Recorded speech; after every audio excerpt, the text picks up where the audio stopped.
morning, everyone. Good morning, everyone, to this national seminar.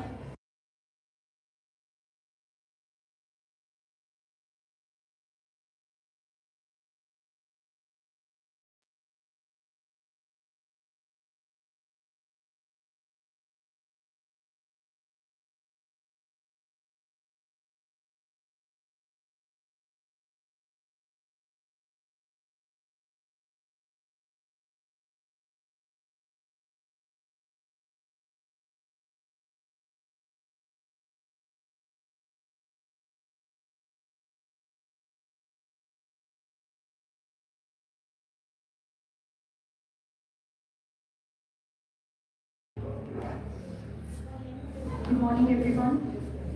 Nanak CollegeKillianwali is organizing national seminar on the important topic of Punjab economy.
speakers, respected faculty members, and dear participants to this one-day national seminar on the extremely relevant and pressing topic of our time. The topic is Balancing Growth and Sustainability, Structural Shift in the Economy of Punjab.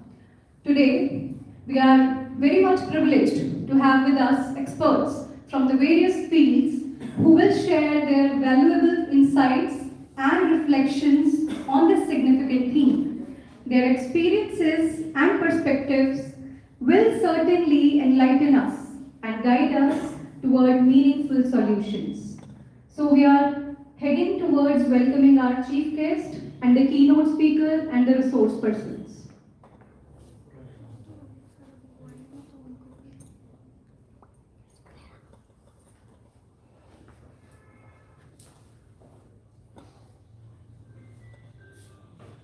Please, it's a request, during the seminar, either switch off your mobile phones or make it silent.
Once again, I extend a very warm welcome to you all.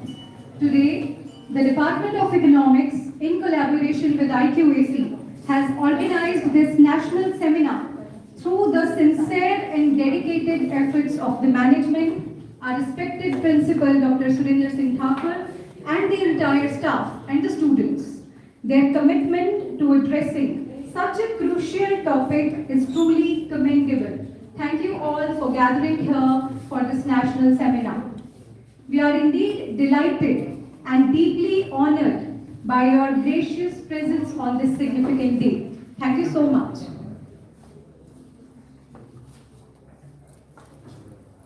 I extend a heartfelt welcome to our chief guest, Professor Dr. Sanjeev Kumar Sharma, Vice Chancellor, Maharaja Ranjit Singh Panjab Technical University, Bathinda.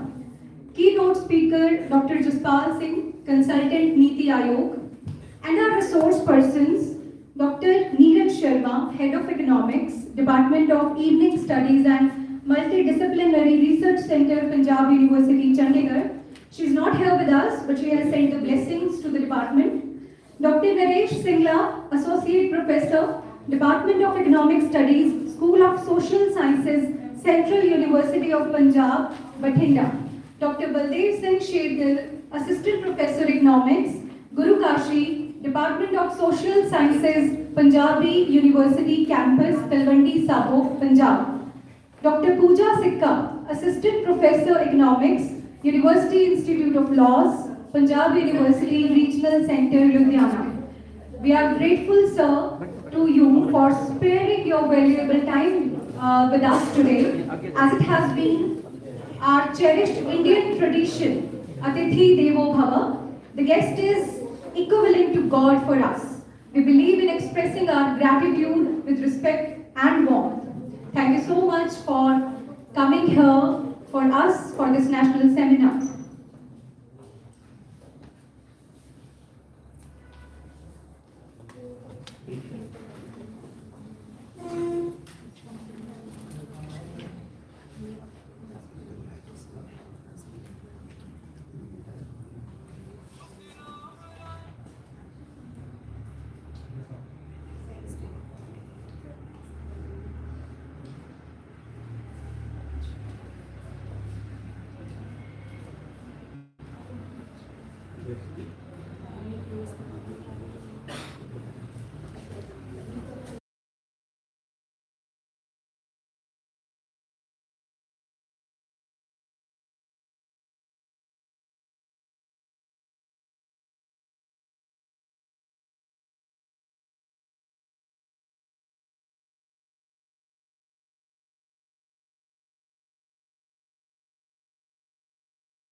Even more meaningful, I would like to request our principal sir, Dr. Surinder Singh Thakur ji, and the conveners of this national seminar, Mrs. Manpreet Kaur, Head Department of Economics, and Mr. Manik Jindal, to please come forward to present the plant sapling to our luminaries as a token of our reverence and appreciation. Please, ma'am, please, sir. Plant a sapling today and nurture a forest of possibilities for tomorrow. To express our delight and deep respect, I would like to request these three to kindly present a plant sapling as a token of our gratitude to our worthy chief guest. Please, Amit Bell, sir. Associate Professor Amit Bell, please come forward.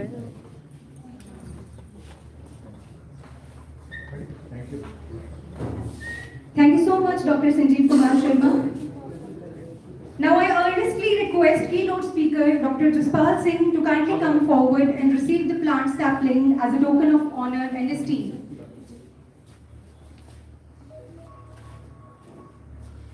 Moving ahead, may I respectfully invite Dr. Naresh Singla to kindly come forward and accept the sapling as a token of our heartfelt gratitude.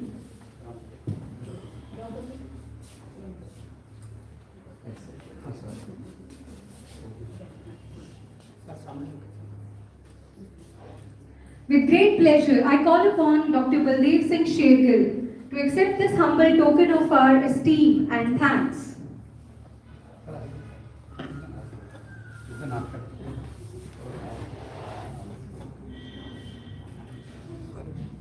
It's my privilege to invite Dr. Pooja Sikka. She's not here?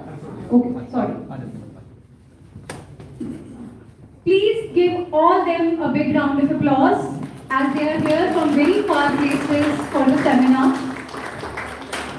Now, we will begin the session with the auspicious ceremony of lighting the lamp.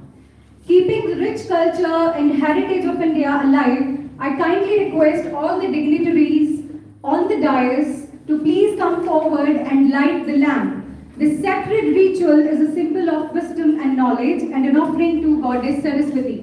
Please come forward, the dignitaries and the seniors and the delegates, please.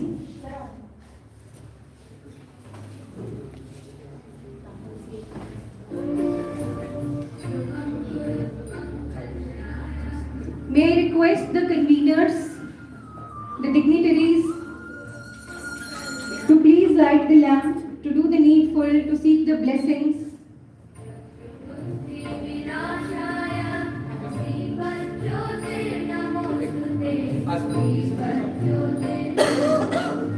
Light symbolizes knowledge and divinity. It not only dispels darkness but also illuminates our minds and souls.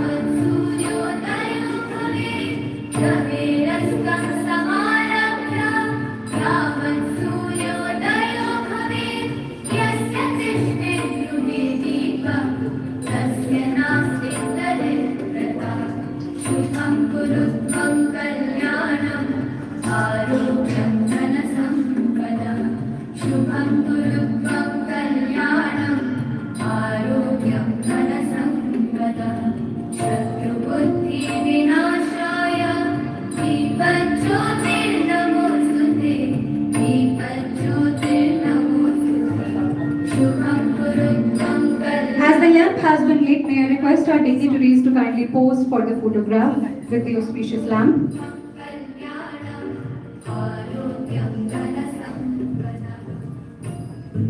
Thank you so much all. Before we proceed further, I request everyone present in the seminar hall to rise for the national song Vande Mataram. Please, can you all?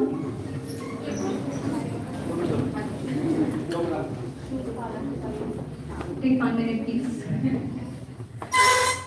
She's a hard task master.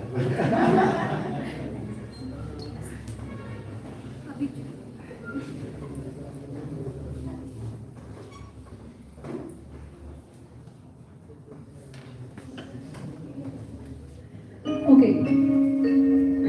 Vande Mataram, Vande Mataram, Sujalam Sufalam, Alayaj Sheetalam, Jasya Shamalam Mataram, Vande Mataram. Shubhrajyotnam pulakitayamini Pullakusumita drumadalashobhini Suhasini sumadhurabhashini Sukhadam varadam mataram Vande Mataram. Koti koti kantha kala kala ninada karale Koti koti bhujai vrita kara karavale Amala kanumat bhale bahubaladharini namami tarini vipudalamarini mataram Vande Mataram. Tumi vidya, tumi dharma, tumi vidhi, tumi marma, tvam hi prana sharire, bahute tumi ma shakti, vidaye tumi ma bhakti, tumhari pratima badi mandire mandire, Vande Mataram. Tvam hi Durga dasha praharanadharini, Kamala Kamala dala viharini, Vani Vidyadaini, Namami Tvam, Namami Kamalam Amalam, Atulam, Sujalam, Sufalam, Mataram.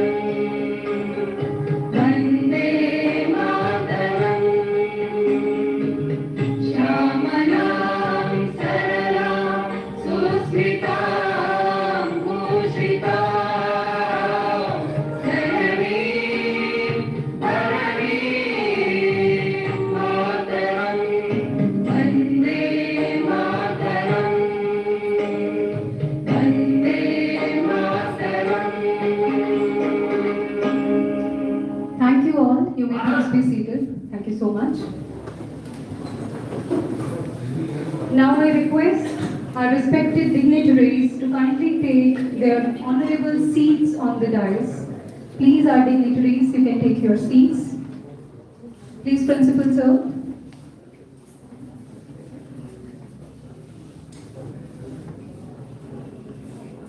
Chief guest, Professor Dr. Sanjeev Kumar Sharma, our keynote speaker and our resource persons. Please be seated on your respected seats.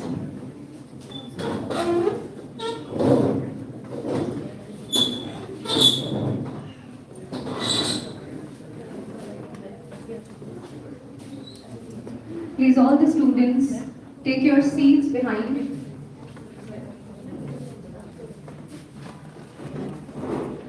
A heartfelt welcome is never complete without words of warmth and gestures of respect. It's now my honor to invite our esteemed principal, Dr. Surinder Singh Thakurji, to extend a formal welcome to our distinguished dignitaries. Please, sir.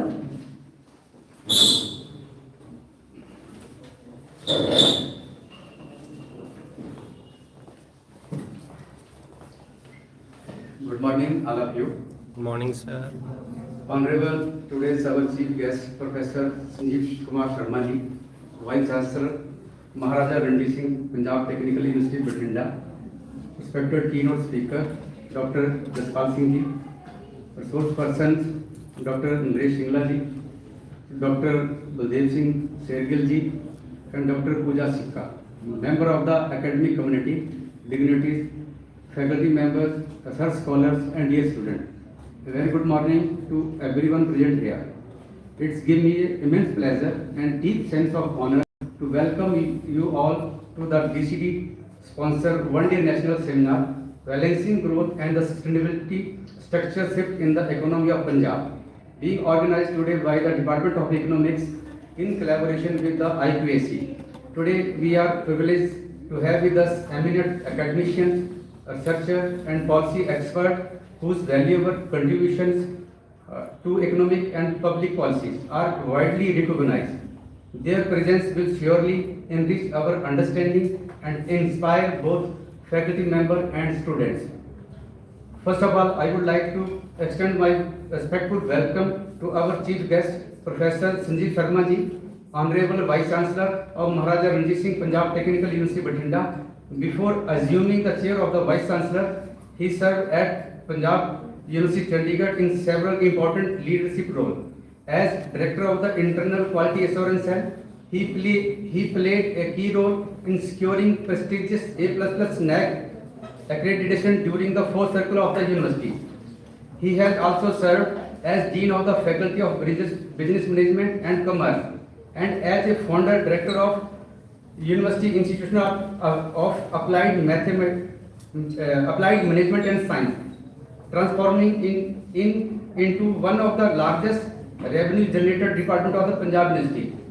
Professor Sharma is an accomplished researcher with more than 85 research papers, 3 books, 11 major research projects, and supervision of more than 65 PhD students and 5 postdoctoral research in his credit.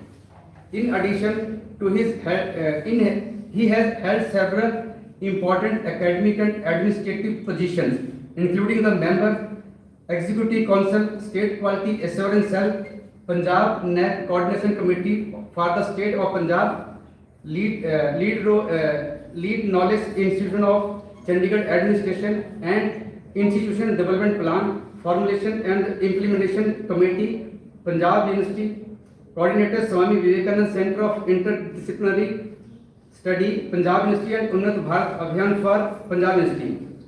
He has also served as member Academic Council of 5 universities and member Research Board of 7 universities, contributing significantly to academic governance, research policy formulation and quality enrichment initiatives.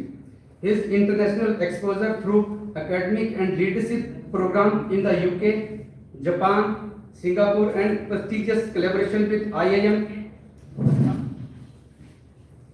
Ahmedabad, and Stanford University further highlights his global outlook.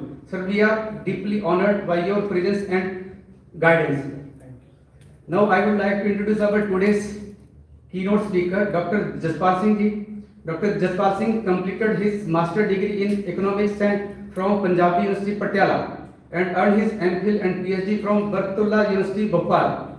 At present, he is serving as a consultant in the office of the Professor Ramesh Chand, Honorable Member Niti Aayog, Government of India, New Delhi. Before joining Niti Aayog, Dr. Singh worked with the ICAR, National Institute of Agriculture Economics and Policy Research. His expertise includes sustainable agriculture, rural development, and regional economics.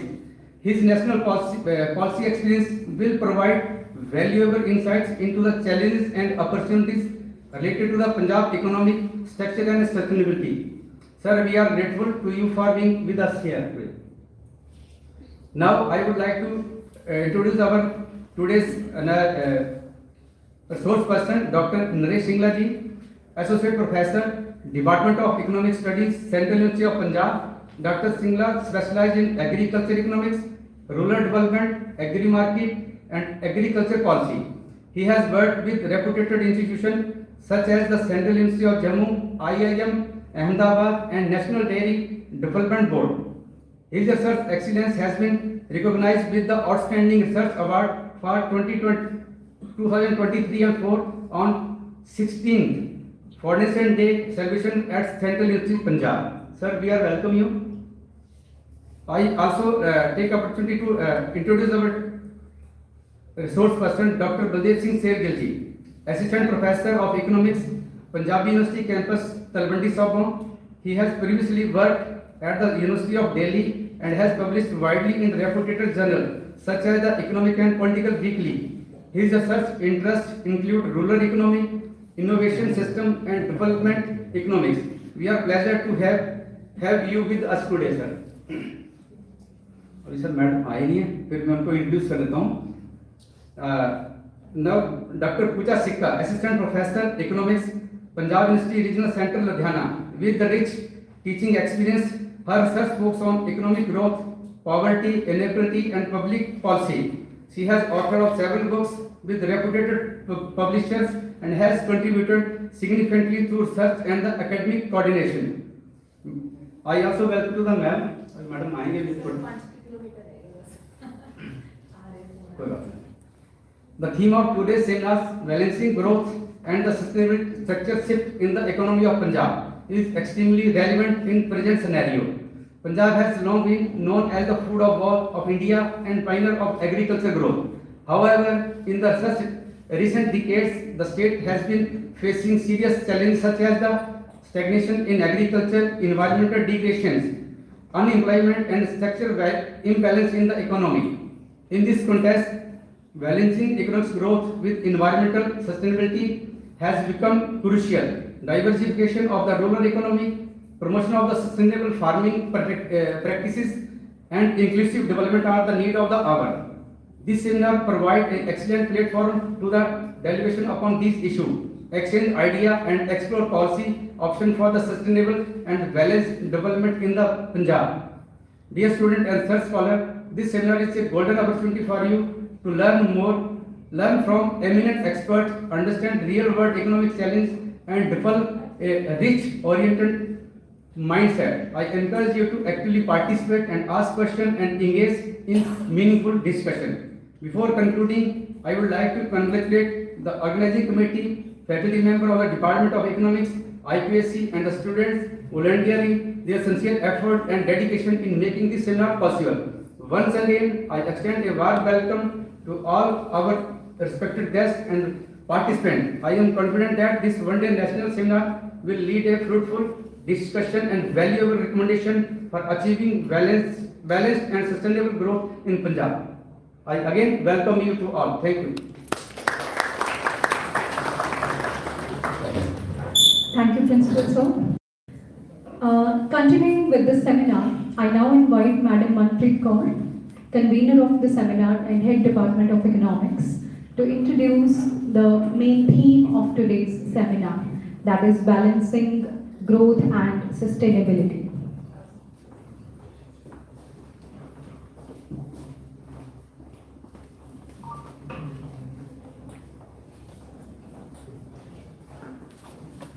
Honorable Chief Guest of today's seminar, respected keynote speaker, distinguished resource person, respected members of the management, principal, faculty members, academicians, researchers, dear colleagues and my dear students, a very warm good morning to all of you. It's truly a matter of pride for me as the seminar convener to welcome to all to this DCDC sponsored one-day national seminar on balancing growth and sustainability Structural Shift in the Economy of Punjab, organized by the Department of Economics in collaboration with IQAC.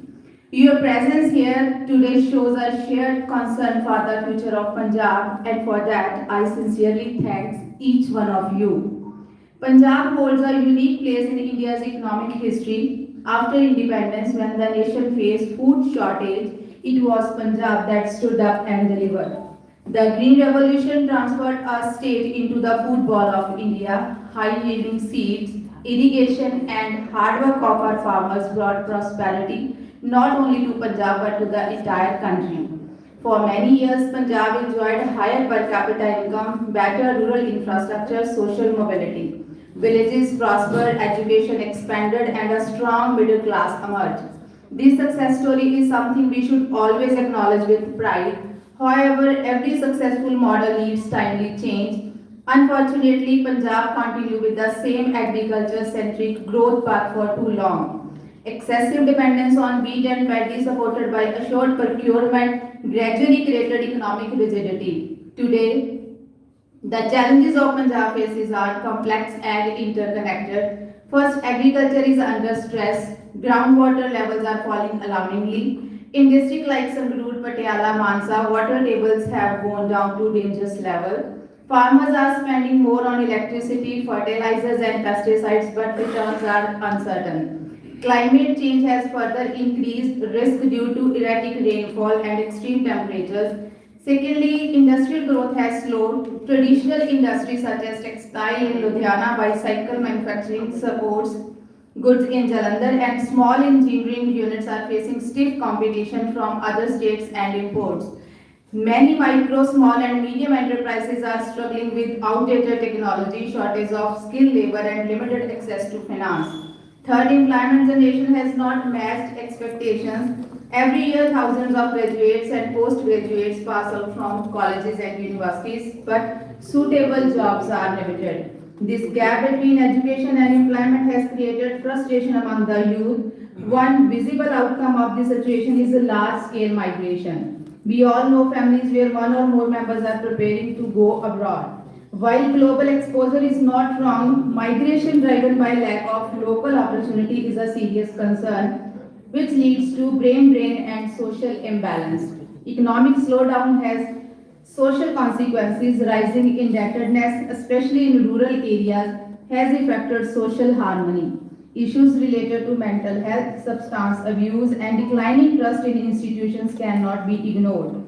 Environment degradation adds another layer of concern. Stubble burning, air pollution, soil degradation, and water scarcity have become national issues linked with Punjab. They are not isolated problems, they directly affect health, productivity, and long-term sustainability. Despite these challenges, I would like to emphasize that Punjab is not a hopeless case. There are encouraging developments taking place. Crop diversification efforts are being promoted towards maize, pulses, oilseed, vegetables, and fruits. Agro-processing, food parks, dairy development, and organic farming are slowly gaining attention. Punjab is also exploring renewable energy, especially solar power. Skill development programs, startup initiatives, and digital platforms are opening new possibilities for youth. Micro, small, and medium enterprises are being encouraged to adopt technology and innovations. What is required now is coordination, policy clarity, and long-term vision. This seminar is timely and necessary because Punjab stands at a critical turning point. The central question before us is not whether agriculture should continue, but how agriculture, industry, service, and environment can grow together. The idea of balancing growth and sustainability means growth that creates job and income, sustainability that protects water, soil, and air, development that is inclusive and not concentrated, and progress that benefits both present and future generations. The seminar aims to create a space for open and academic discussion on these issues. As a teacher, researchers, and a student, we have a special responsibility. Universities and colleges should not remain isolated from these regional realities. Research must respond to ground-level problems. Policy suggestions should be evidence-based. Through paper presentation, discussion, and interaction today, we expect to generate ideas that are not theoretically sound but also practically relevant for Punjab's economy. I am confident that today's deliberations will contribute meaningfully to understanding Punjab's structural challenges and identifying pathways for sustainable development. Once again, I extend my heartfelt welcome to all our guests, speakers, and participants. I sincerely hope that this seminar will be intellectually stimulating, socially relevant, and academically rewarding for everyone. With these words, I warmly welcome you all and request your active participation throughout this seminar. Thank you so much. Thank you so much, Madam Manpreet Kaur, with giving us introduction with a clear insight.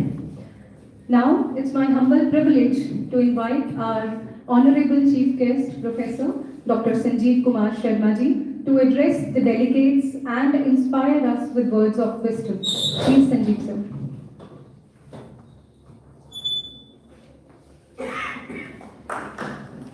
Good morning, friends. Let me thank.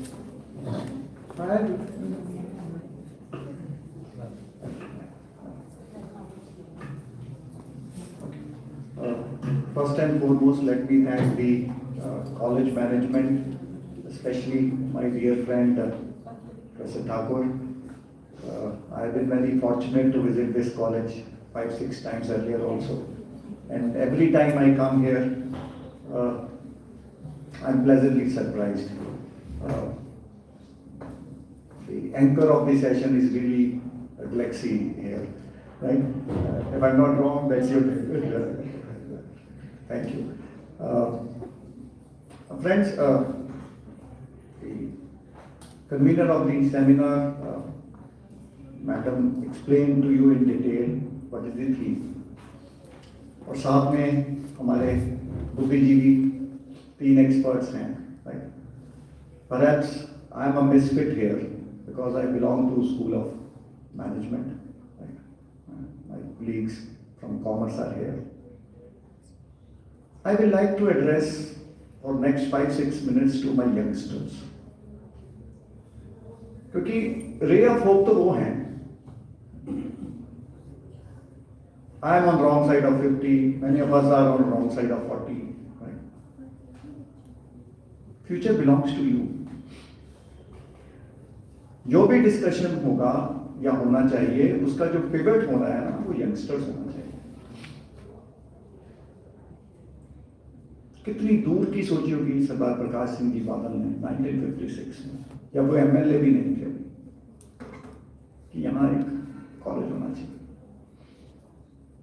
और जब मैं आ रहा था तो मैं principal साहब से और मनप्रीत मैडम से डिस्कस कर रहा था कि इतनी ऊंची छतें आजकल तो 2 फ्लोर में भी नहीं होती, 2.5 फ्लोर बन जाते हैं इतनी ऊंची छतें. Has anybody thought of how eco-friendly the system was at that time? We welcome our speaker, ma'am, my dear colleague, ma'am, Pooja. God bless you. I've been fortunate to work with her when I was in Panjab University.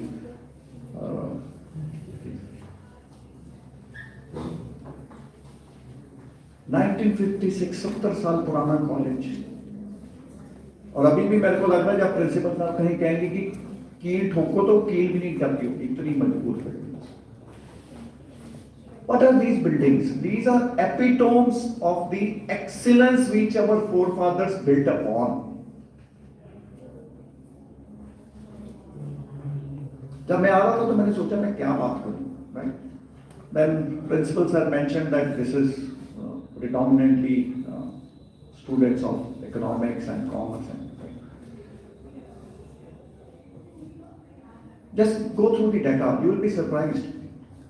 18% of the most super specialists in National Health Service in in UK are Indians. 30% जो silicon valley में software engineers हैं वो हमारे बच्चे हैं. That is where our future lies. जब honourable prime minister ने विकसित भारत का स्लोगन दिया था 11 दिसंबर 2023 को भारत मंडपम में, तो उनकी ओपनिंग स्टेटमेंट भी यही थी कि भाई ना हम होंगे यहाँ उस समय, ना हमारे यहाँ पार्टिसिपेंट जो सेमिनार अटेंड कर रहे हैं वो होंगे, बट ये यंगस्टर्स होंगे who will drive the future.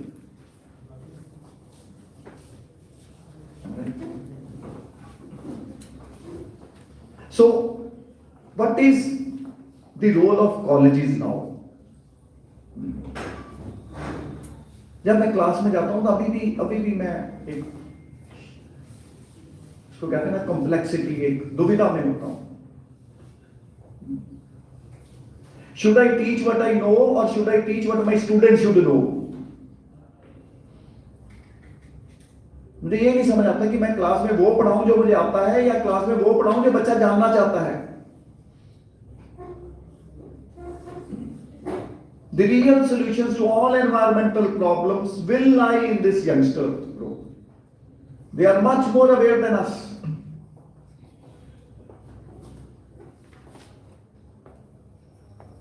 कभी फ्री टाइम पे गूगल करके देखना,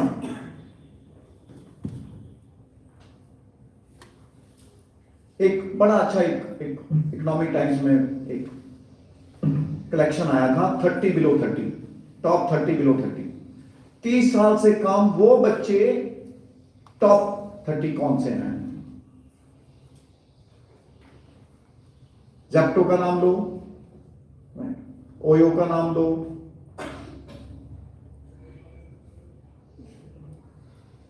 पेटीएम करो, पेपाल करो। जब उन्होंने बिजनेस शुरू किया तो उनकी एज क्या थी? 20, 21, 22 साल। Friends, nobody can stop an idea whose time has come. Or mind is like a parachute, it works only when it is open. तो हमारे जैसे बुजुर्गों का रोल क्या है? To guide you, to facilitate you.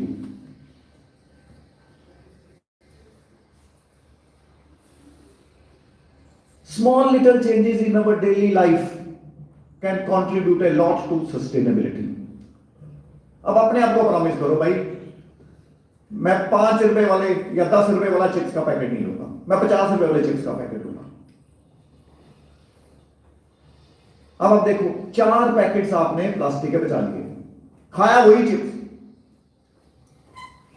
Small things. आपने देखा होगा, मैं आपकी बार वही पानी की बोतल ले आया, इसको मैं रिफिल करके यूज करूंगा, because I am saving 2-3 plastic bottles. Small things.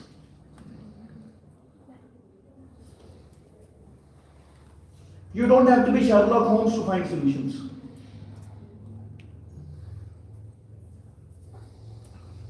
और ये जो हमारे यंगस्टर्स हैं, ये हमारे टॉर्च बेयरर्स हैं।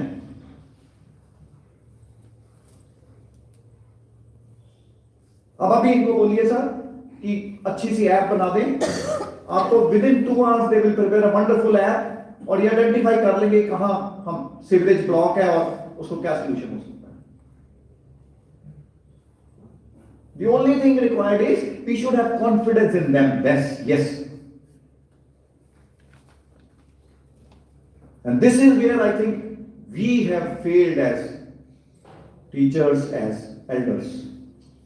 हमें अभी भी वही लगता है, उंगली पकड़ के चलेगा जी ये बच्चा मेरा।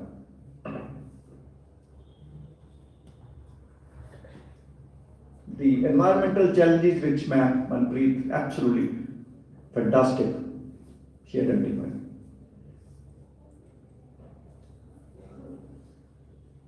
और उसका भी एक ही सोल्यूशन है, changing your mindset.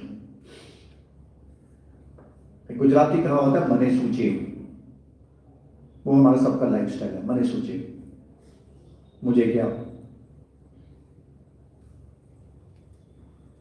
The day you pick up a rag from there and put it in the dustbin, your kids will start doing the same. The day we promise to ourselves that I will reduce plastics in my daily life. The day I promise to myself that I will take green vegetables. I will reduce the intake of fast food. I'm not saying remove, reduce. The day I decide that I will recycle my things. The day I decide that I don't want 10 shirts, but I want only 5 shirts. ये जो consumerism is leading to more and more unsustainable practices.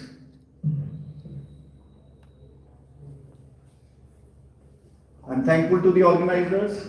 Special thanks to my worthy principal, who has been very kind. And there are some people in your life whom you can't say no. He is one of them for me. And I'm thankful to the management for inviting me, and thankful to all my youngsters and my colleagues for being so patient listeners. God bless you all. Thank you. Thank you.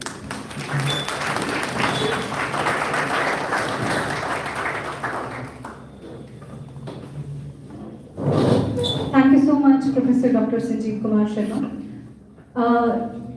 The key phrases which the 2 minutes I've listened to him. Sorry, just to wait. He said, get rid of the spoon feeding to the children. जब तक हम ये spoon feeding नहीं छोड़ेंगे, confidence lack हमेशा रहेगा. तो ये चीज़ हमें अपने घर से शुरुआत करनी पड़ेगी. दूसरी चीज़ जो उन्होंने बड़ी अच्छी कही, I am not saying remove, I am saying reduce. Remove करना बहुत दूर की बात है, उसको सोचने में टाइम लगता है. रिड्यूस करना शुरू करेंगे तभी हो पाएगा. Thank you so much, sir, for your encouragement, valuable time, and enlightening insights. Now, continuing with the program, now I request our chief guest to honor our guests with a token of respect who have come here to grace the occasion and with their benign presence by sparing their precious time. So please come forward, and I request Principal Dr. Surinder Singh Thakurji and the conveners, Mrs. Manpreet Kaur and Mr. Manik Jindal, to honor the chief guest and the guests by giving them their honor.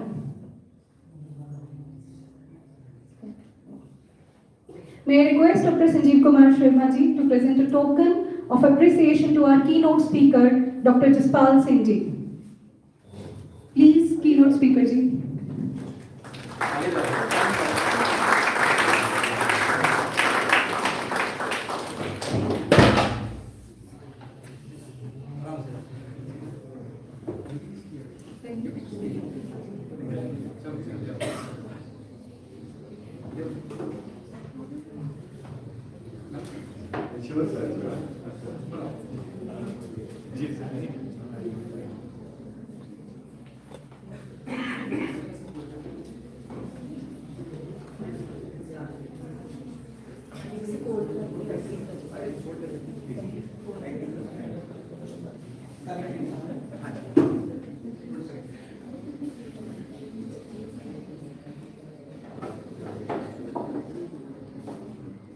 बेटे आप ही को आओ.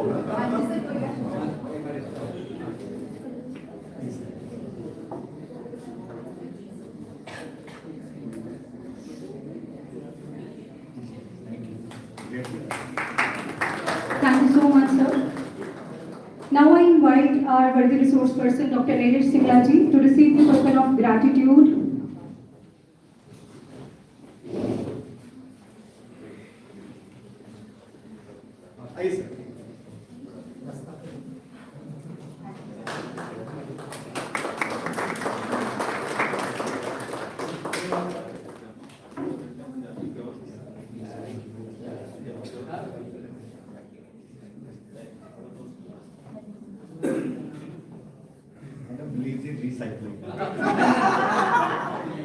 Now I take the opportunity to invite Dr. Baldev Singh Shekdal to have the token of appreciation. Please, sir. Please give them a big round of applause. We are sitting here silently. We are giving them one. Please.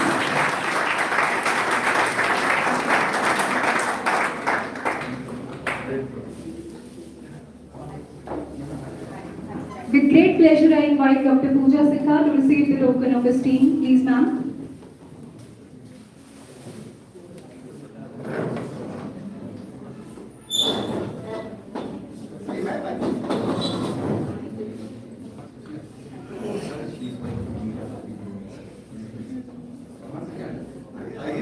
Ma'am Usha Goel, ma'am Seema,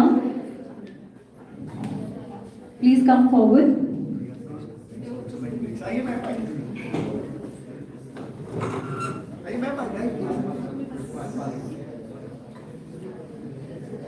Please give them a big round of applause.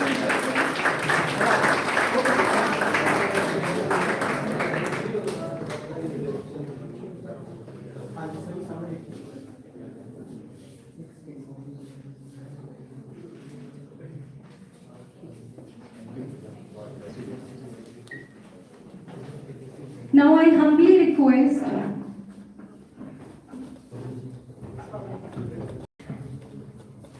I take the privilege to welcome Mrs. Sunita Sharma, Principal, Nanak CollegeKillianwali, Mr. Ved Prakash Bharti ji, Director, Naprakti School, Dr. Pavan Verma, Principal, Indian Heritage School.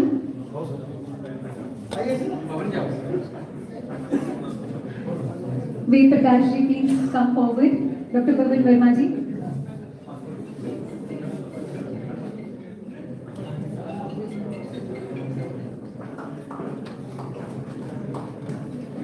I welcome Gurmeet Singh, Recent Scholar, Punjab University, Patiala. I welcome Kuldeep Singh ji from Regional Center, Khudda. Mr. Ved Prakash Bharti ji, Director of Naprakti School, we are honoring. Please give them a big round of applause.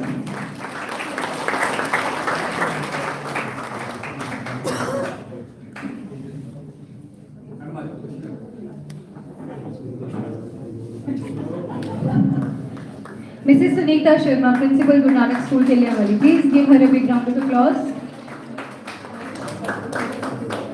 Dr. Kuldeep Singh, Regional Center, Khudda. Please come forward, sir.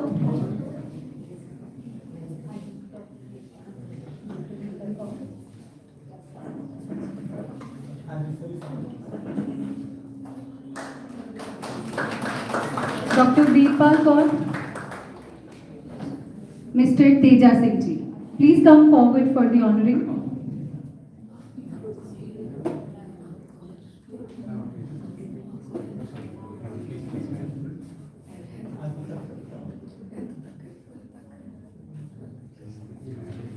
Mr. Jaswinder Bagla ji from DAV Giderbaha, please come forward, sir.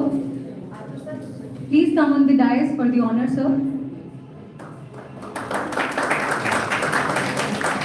I welcome the faculty from MMD DAV College, Giderbaha, Mr. Jaswinder Kumar, Mr. Roman Kumar, Mayuri Rani and Anjali ma'am. And I welcome the faculty or the researchers from Central University, Bathinda.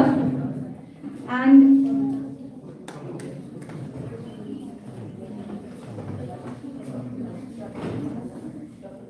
Dr. Prabjot Kaur from DAV College, Bathinda. Please come forward, ma'am, for the honor.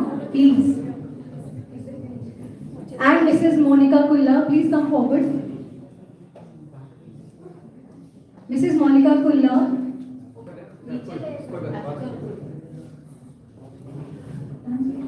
Thank you so much. And now, I humbly request our principal sir and the conveners to present the symbol of reverence to our esteemed chief guest. Please, he gave his precious time by gracing this seminar with his presence as a chief guest. But now he has to leave because he has some other important works to do. Thank you so much, sir, for coming here. Thank you so much for introducing us with so many practical things.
Thank you so much, Dr. Sanjeev Kumar Sharma ji, for coming here.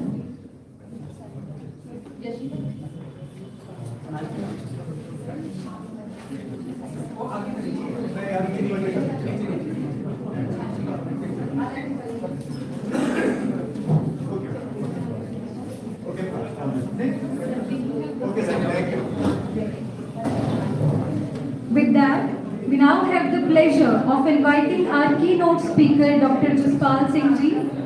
Please welcome him with a big round of applause. Dr. Jaspal Singh ji on the dais. Please come.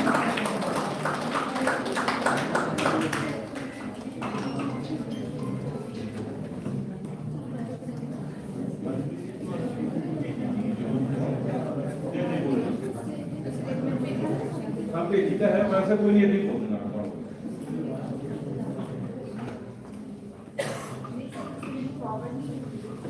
अर्जी की देखो चलो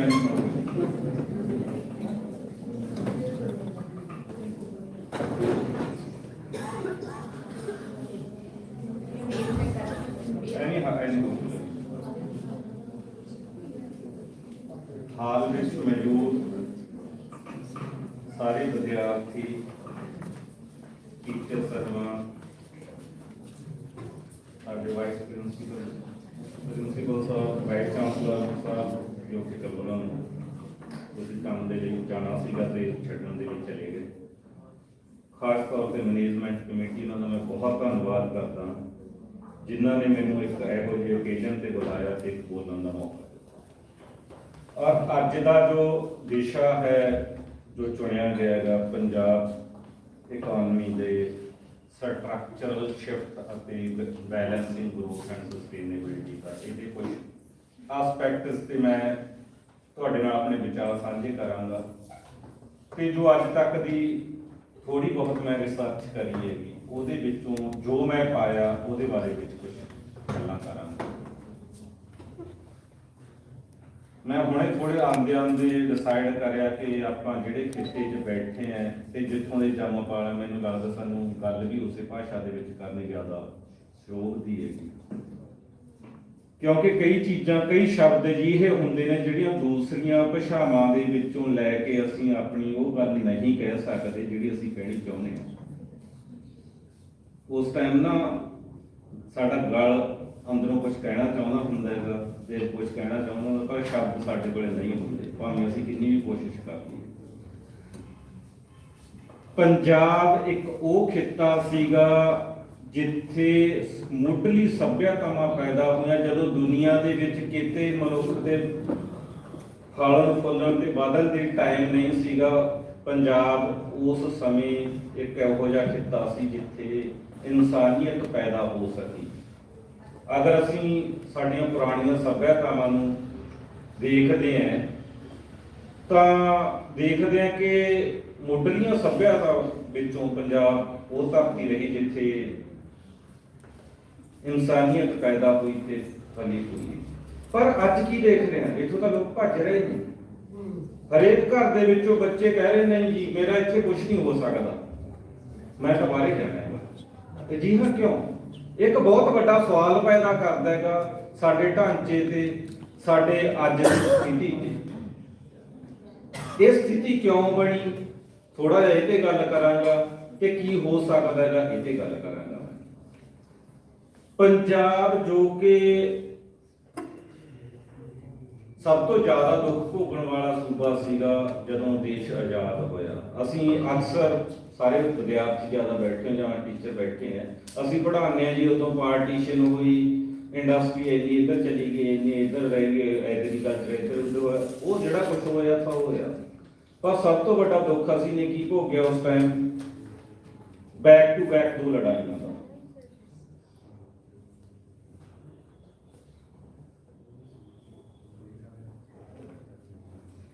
दो लड़ाइयां का असीं जो दुख सी वो भोगे ने,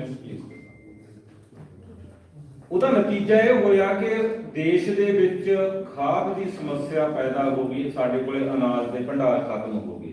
ਮੰਗਾਇਆ ਕੀ ਤੋਂ US ਤੋਂ, ਤੇ ਸਾਨੂੰ ਮਿਲਿਆ ਕਿ PL 480 ਦੇ ਤਹਿਤ ਉਹ ਅਨਾਜ ਜਿਹੜੇ ਉੱਥੇ ਲਾਈਵ ਸਟਾਕ ਨੂੰ, ਖਾਸ ਤੌਰ ਤੇ ਮੈਂ ਕਹਾਂ ਸੂਰਾਂ ਨੂੰ ਖਵਾਇਆ ਜਾਂਦਾ ਸੀ, ਜਿਹਨੇ ਸਾਨੂੰ ਇੱਕ ਅੰਦਰੂਨੀ ਝਟਕਾ ਦਿੱਤਾ ਕਿ ਨਹੀਂ, ਅਸੀਂ ਵਿਦੇਸ਼ਾਂ ਤੇ ਨਿਰਭਰ ਨਹੀਂ ਹੋ ਸਕਦੇ। ਫੂਡ ਫਾਊਂਡੇਸ਼ਨ ਤੇ ਇੰਡੀਅਨ ਜੋ ਰਿਸਰਚਰ ਤੇ ਇਹਨਾਂ ਦੀ ਬਦੌਲਤ ਇੰਡੀਆ ਦੇ ਵਿੱਚ ਗ੍ਰੀਨ ਰੈਵੋਲੂਸ਼ਨ ਆਇਆ ਤੇ ਉਹਦਾ ਮੋਹਰੀ ਸੂਬਾ ਬਣਿਆ ਪੰਜਾਬ, ਹਰਿਆਣਾ ਤੇ ਵੈਸਟਰਨ ਯੂਪੀ, ਖਾਸ ਤੌਰ ਤੇ ਪੰਜਾਬ, ਜਿਹਦੇ ਨਤੀਜੇ ਵਜੋਂ ਪੰਜਾਬ ਦੇ ਵਿੱਚ ਇੱਕ ਪੁਸ਼ ਆਇਆ, ਬਿਗ ਪੁਸ਼ ਹੋਇਆ ਉਸ ਟਾਈਮ, ਜਿਹੜਾ ਟੈਕਨੋਲੋਜੀਕਲ ਇੱਕਦਮ ਚੇਂਜ ਆਇਆ ਤੇ ਇਕਨੋਮੀ ਨੂੰ ਝੂਟਾ ਮਿਲ ਗਿਆ, ਵਿਕਾਸ ਬਹੁਤ ਤੇਜ਼ ਹੋਇਆ। ਤਕਰੀਬਨ 1990 ਤੱਕ ਪੰਜਾਬ ਦੇ ਵਿੱਚ, ਪੰਜਾਬ ਨਾ ਜਿਹੜਾ ਪਰ ਕੈਪੀਟਾ ਇਨਕਮ ਦੇ ਵਿੱਚ ਮੋਹਰੀ ਸੂਬਿਆਂ 'ਚ ਪਹਿਲੇ ਦੂਜੇ ਰੈਂਕ ਤੇ ਰਿਹਾ। ਕੁਝ ਅਰਬਨ ਏਰੀਆ ਜਿਵੇਂ ਚੰਡੀਗੜ੍ਹ ਜਾਂ ਕੁਝ ਇਸ ਤਰ੍ਹਾਂ ਦੇ, ਗੋਆ ਵਗੈਰਾ, ਜਿਹੜੇ ਬੇਸਿਕਲੀ ਟੂਰਿਜ਼ਮ ਵਾਲੇ ਸੀਗੇ, ਲਿਟਲ ਬਿਟ ਉੱਪਰ ਨੀਚੇ ਹੁੰਦੇ ਰਹੇ, ਪਰ ਮੋਹਰੀ ਸੂਬਾ ਰਿਹਾ। ਕਿਉਂਕਿ ਟੈਕਨੋਲੋਜੀ ਨੇ ਉਸ ਟਾਈਮ ਪੰਜਾਬ ਨੂੰ ਬਹੁਤ ਕੁਛ ਦਿੱਤਾ। ਪਰ ਉਸ ਟਾਈਮ ਤੋਂ ਲੈ ਕੇ ਲਗਾਤਾਰ ਪੰਜਾਬ ਦੇ ਵਿੱਚ ਡਿਟੀਰੀਓਰੇਸ਼ਨ ਦੇਖਣ ਨੂੰ ਮਿਲੀ, ਕਿਉਂਕਿ ਉਹ ਟੈਕਨੋਲੋਜੀ ਆਪਣਾ ਪੇਸ ਉਸ ਟਾਈਮ ਆ ਕੇ ਖੋ ਚੁੱਕੀ ਸੀ। Next please. ਇਸ ਚੀਜ਼ ਦਾ ਨਤੀਜਾ ਇਹ ਹੋਇਆ ਕਿ ਪੰਜਾਬ ਦਾ ਜਿਹੜਾ ਗਰੋਥ ਸੀਗਾ ਉਹ ਦੂਜੇ ਸੂਬਿਆਂ ਦੇ ਮੁਕਾਬਲੇ 90 ਦੇ ਦਹਾਕੇ ਦੇ ਵਿੱਚ ਆ ਕੇ ਇਹ 10 ਸਾਲਾਂ ਦੇ ਗਰੋਥ ਰੇਟ ਨੇਗੇ, ਜਿਹੜੇ ਕੋਈ ਸਾਈਕਲਿਕਲ ਗਰੋਥ ਰੇਟ ਨੇਗੇ, ਜਿਹੜੇ ਤੁਸੀਂ ਟ੍ਰੇਡ ਸਰਕਲ ਦੇ ਵਿੱਚ ਨਾਰਮਲੀ ਪੜ੍ਹਦੇ ਹੋਗੇ, 10-10 ਸਾਲਾਂ ਦੇ ਕੰਟੀਨਿਊਟੀ 'ਚ ਗਰੋਥ ਕੱਢਦੇ ਆ, ਤਾਂ ਉਹ ਸਾਨੂੰ ਇਹ ਦੱਸ ਦਿੰਦੇ ਵੀ ਸਾਈਕਲ ਕਿੱਥੋਂ ਸਾਡੇ ਪੈਦਾ।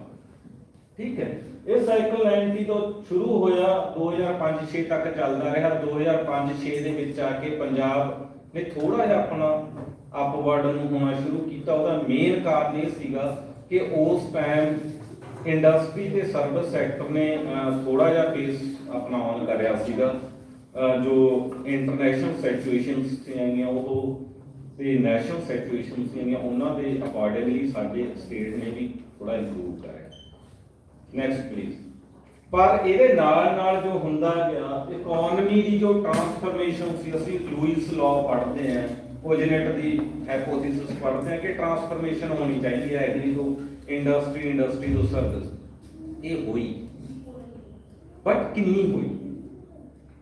ਅੱਜ ਵੀ ਐਗਰੀਕਲਚਰ ਤੇ ਪੰਜਾਬ ਦੀ ਜਿਹੜੀ ਇੰਪਲਾਇਮੈਂਟ ਹੈਗੀ ਨੀਅਰ ਅਬਾਊਟ 27-28%, 1/4 ਇੰਪਲਾਇਮੈਂਟ ਤੇ 1/4 ਦੇ ਆਸ-ਪਾਸ ਹੀ ਇਨਕਮ ਤੇ ਡਿਪੈਂਡ ਹੈ। ਹੁਣ ਅਜਿਹਾ ਸਟੈਗਨੇਸ਼ਨ ਟਾਈਪ ਦੀ ਸਿਚੁਏਸ਼ਨ ਬਣ ਗਈ ਕਿ ਇਹ ਚੀਜ਼ ਹੁਣ ਚੇਂਜ ਬਹੁਤ ਘੱਟ ਹੋ ਰਹੀ ਹੈਗੀ। ਉਹਦਾ ਮੇਨ ਕਾਰਨ ਕੀ ਸੀ? Next please. ਉਹਦਾ ਮੇਨ ਕਾਰਨ ਇਹ ਹੋਇਆ ਕਿ ਵਰਕਰ ਪ੍ਰੋਡਕਟਿਵਿਟੀ ਸੀ। ਨੈਕਸਟ ਕਰੋ ਪਲੀਜ਼। ਜੋ ਵਰਕਰ ਪ੍ਰੋਡਕਟਿਵਿਟੀ ਸੀ, ਹੁੰਦਾ ਟ੍ਰਾਂਸਫਰਮੇਸ਼ਨ ਕਿੱਦਾਂ ਹੁੰਦਾ ਹੈਗਾ? ਟ੍ਰਾਂਸਫਰਮੇਸ਼ਨ ਹੋਣ ਦੇ ਲਈ ਦੂਸਰੇ ਸੈਕਟਰ ਕਰੈਕਟ ਕਰਨੇ ਚਾਹੀਦੇ ਨੇ। ਅਗਰ ਅਸੀਂ ਰੇਸ਼ੀਓਜ਼ ਨੇ ਇਹ ਵਰਕਰ ਪ੍ਰੋਡਕਟਿਵਿਟੀ ਦੀਆਂ ਕਿ ਪਰ ਵਰਕਰ ਵੈਲਿਊ ਐਡੀਸ਼ਨ ਕਿੰਨਾ ਕਰ ਰਿਹਾ ਸੀਗਾ, 2011-12 ਦੇ ਆਸ-ਪਾਸ ਆ ਕੇ ਇੰਡਸਟਰੀ ਤੇ ਐਗਰੀਕਲਚਰ ਦਾ ਫਰਕ ਹੀ ਖਤਮ ਹੋ ਗਿਆ। ਇੰਡਸਟਰੀ ਨੇ ਆਪਣਾ ਪੇਸ ਨਾ ਲਿਆ, ਐਗਰੀਕਲਚਰ ਨੇ ਆਪਣਾ ਪਲੇਟੂ ਲੈ ਲਿਆ, ਆਲਮੋਸਟ ਵਰਕਰ ਪ੍ਰੋਡਕਟਿਵਿਟੀ ਇਕੁਅਲ ਆ ਗਈ। ਫਿਰ ਟ੍ਰਾਂਸਫਰਮੇਸ਼ਨ ਕਿਵੇਂ ਹੋਈ? ਟ੍ਰਾਂਸਫਰਮੇਸ਼ਨ ਬੰਦ ਹੋ ਗਈ। ਹਾਲਾਂਕਿ ਸਰਵਿਸ ਸੈਕਟਰ ਦੇ ਵਿੱਚ ਸਟਿਲ ਪੋਸਿਬਿਲਿਟੀਜ਼ ਹੈਗੀਆਂ ਕਿ ਟ੍ਰਾਂਸਫਰਮੇਸ਼ਨ ਹੋ ਸਕਦੀ ਹੈ, ਜਦੋਂ ਕਿ 18 ਦੇ ਆਸ-ਪਾਸ ਤਾਂ ਐਗਰੀਕਲਚਰ, ਇੰਡਸਟਰੀ ਤੇ ਸਰਵਿਸ ਬਰਾਬਰ ਹੀ ਆ ਗਈ ਸੀ। ਥੋੜੀਆਂ ਬਹੁਤ ਪੋਸਿਬਿਲਿਟੀਜ਼ ਹੈਗੀਆਂ ਸੀ, ਕਿਉਂਕਿ ਇੰਡਸਟਰੀ ਹੁੰਦੀ ਹੈ ਜਿਹੜੀ, ਇਹਦੇ ਵਿੱਚ ਜੋ ਕੈਪੀਟਲ ਪ੍ਰੋਡਕਟਿਵਿਟੀ ਹੈ, ਕੈਪੀਟਲ ਆਊਟਪੁੱਟ ਰੇਸ਼ੀਓ ਕੰਟੀਨਿਊ ਦੇ ਵਿੱਚ ਕੰਟੀਨਿਊ ਡਿਕਲਾਈਨ ਕਰ ਰਹੀ ਹੈ। ਪੰਜਾਬ ਦਾ ਥੋੜਾ ਐਸਟੀਮੇਸ਼ਨ ਕਰਨੇ ਮੁਸ਼ਕਿਲ ਨੇ ਕਿਉਂਕਿ ਡੇਟਾ ਅਵੇਲੇਬਲ ਨਹੀਂ ਹੁੰਦਾ ਇਹਦਾ, ਪਰ ਇੰਡੀਆ ਦੇ ਵਿੱਚ ਕੰਟੀਨਿਊ ਹੋਇਆ। ਤਾਂ ਮੈਂ ਇਹ ਮੰਨ ਕੇ ਚੱਲਦਾ ਕਿ ਐਟਲੀਸਟ ਕਿਤੇ ਨਾ ਕਿਤੇ ਪੰਜਾਬ ਦੇ ਵਿੱਚ ਉਹ ਚੀਜ਼ ਫੈਨੋਮਨਾ ਵਾਪਰ ਰਿਹਾ ਹੋਵੇਗਾ। ਪਰ ਸਰਵਿਸ ਸੈਕਟਰ ਹੁੰਦਾ ਉਹਦੇ ਲਈ ਹਾਈ ਸਕਿੱਲ ਦੀ ਜ਼ਰੂਰਤ ਹੁੰਦੀ ਹੈ ਕਿ ਅਸੀਂ ਹਾਈ ਸਕਿੱਲ ਅਚੀਵ ਕਰ ਪਾਏ, ਨਹੀਂ ਹੋਇਆ ਸਾਡੇ ਕੋਲ। ਸਾਡੀ ਜੋ ਪਾਪੂਲੇਸ਼ਨ ਸੀਗੀ ਜਾਂ ਜੋ ਸਾਡੀ ਐਜੂਕੇਸ਼ਨ ਸਿਸਟਮ ਸੀ ਉਹਨੇ ਸਕਿੱਲ ਦਾ ਉਹ ਲੈਵਲ ਹੀ ਨਾ ਉਹ ਕਰਿਆ। ਠੀਕ ਹੈ, ਅੱਜ ਅਸੀਂ ਜਿੰਨੇ ਕੁ ਕਾਲਜ ਦੇਖ ਰਹੇ ਕਿਹੜੇ ਕਿਹੜੇ ਸਾਨੂੰ ਪੜ੍ਹਾਏ ਜਾ ਰਹੇ ਨੇ ਵਿਸ਼ੇ, ਕੀ ਉਹਨਾਂ ਦੀ ਇੰਪਲਾਇਬਿਲਿਟੀ ਹੈਗੀ ਹੈ ਜਾਂ ਕਿੰਨੀ ਕੁ ਹੈਗੀ, ਇਹ ਬਹੁਤ ਵੱਡਾ ਸਵਾਲ ਹੈ ਸਾਡੇ ਲਈ। ਹੁਣ ਹਰ ਕੋਈ ਸਾਡੇ ਆਲਮੋਸਟ ਸੇਮ ਟਾਈਪ ਦੇ ਪੈਟਰਨ ਚੱਲ ਰਹੇ ਨੇਗੇ।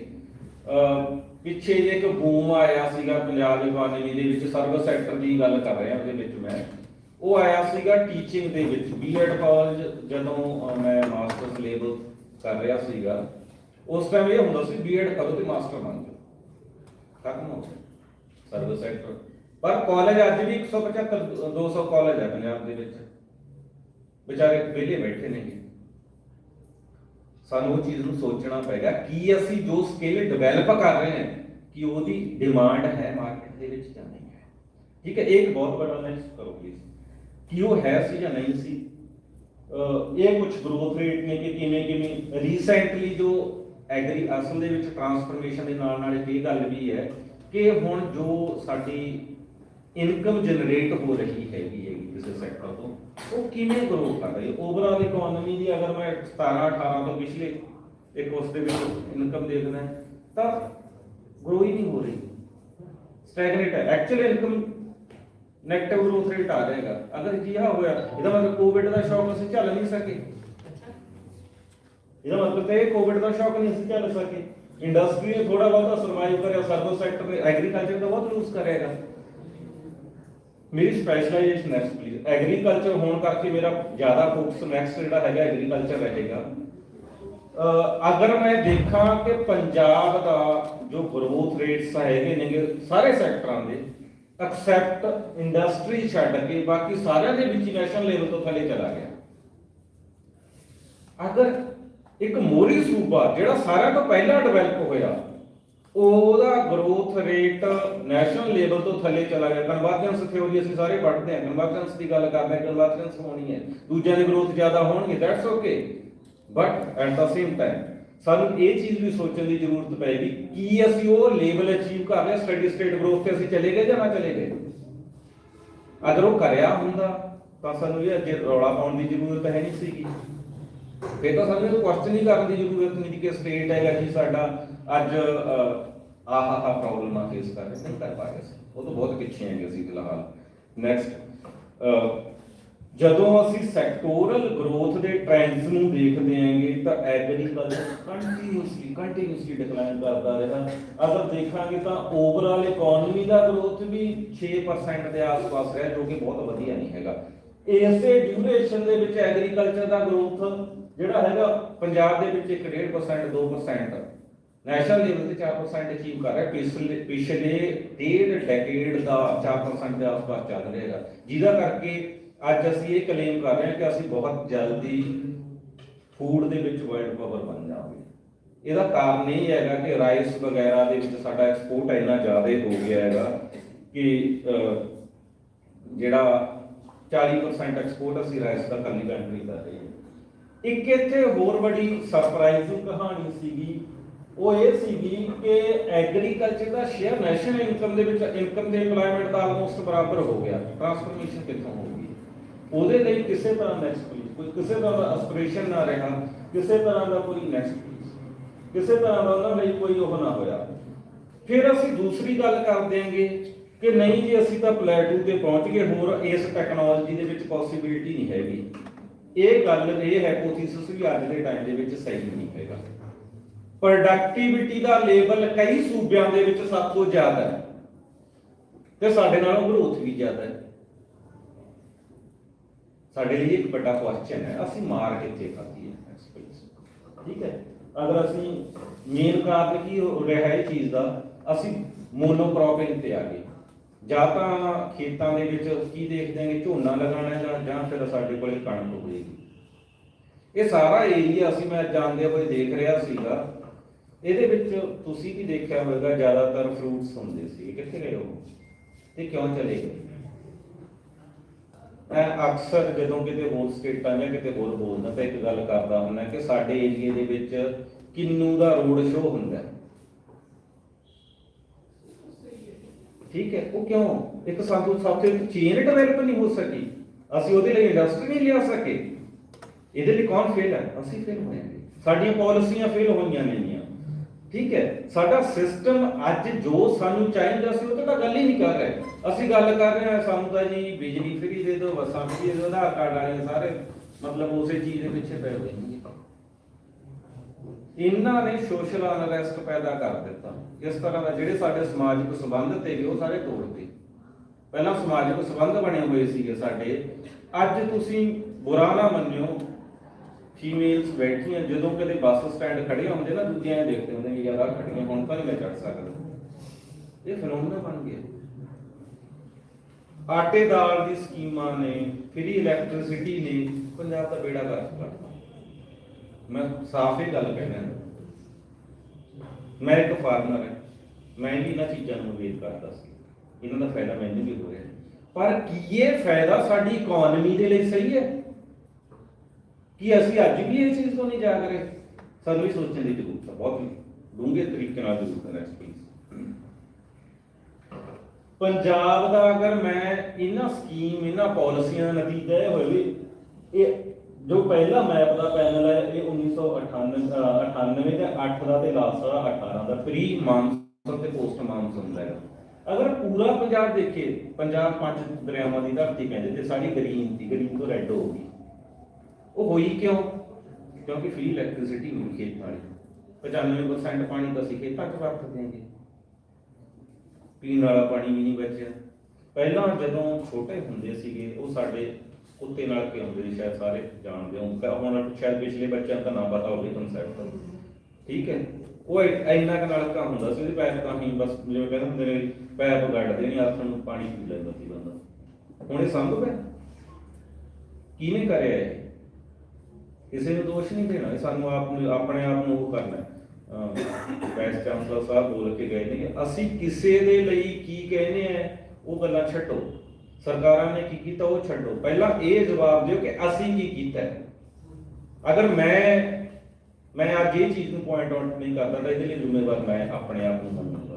अगर तुसीं ये चीज़ नूं अगे जाके पॉइंट आउट नहीं करते, ये चीज़ दे लई काम नहीं करदा, जिम्मेवार तुसीं होवोगे। ये चीज़ां सानूं मनणियां पैणगीਆਂ।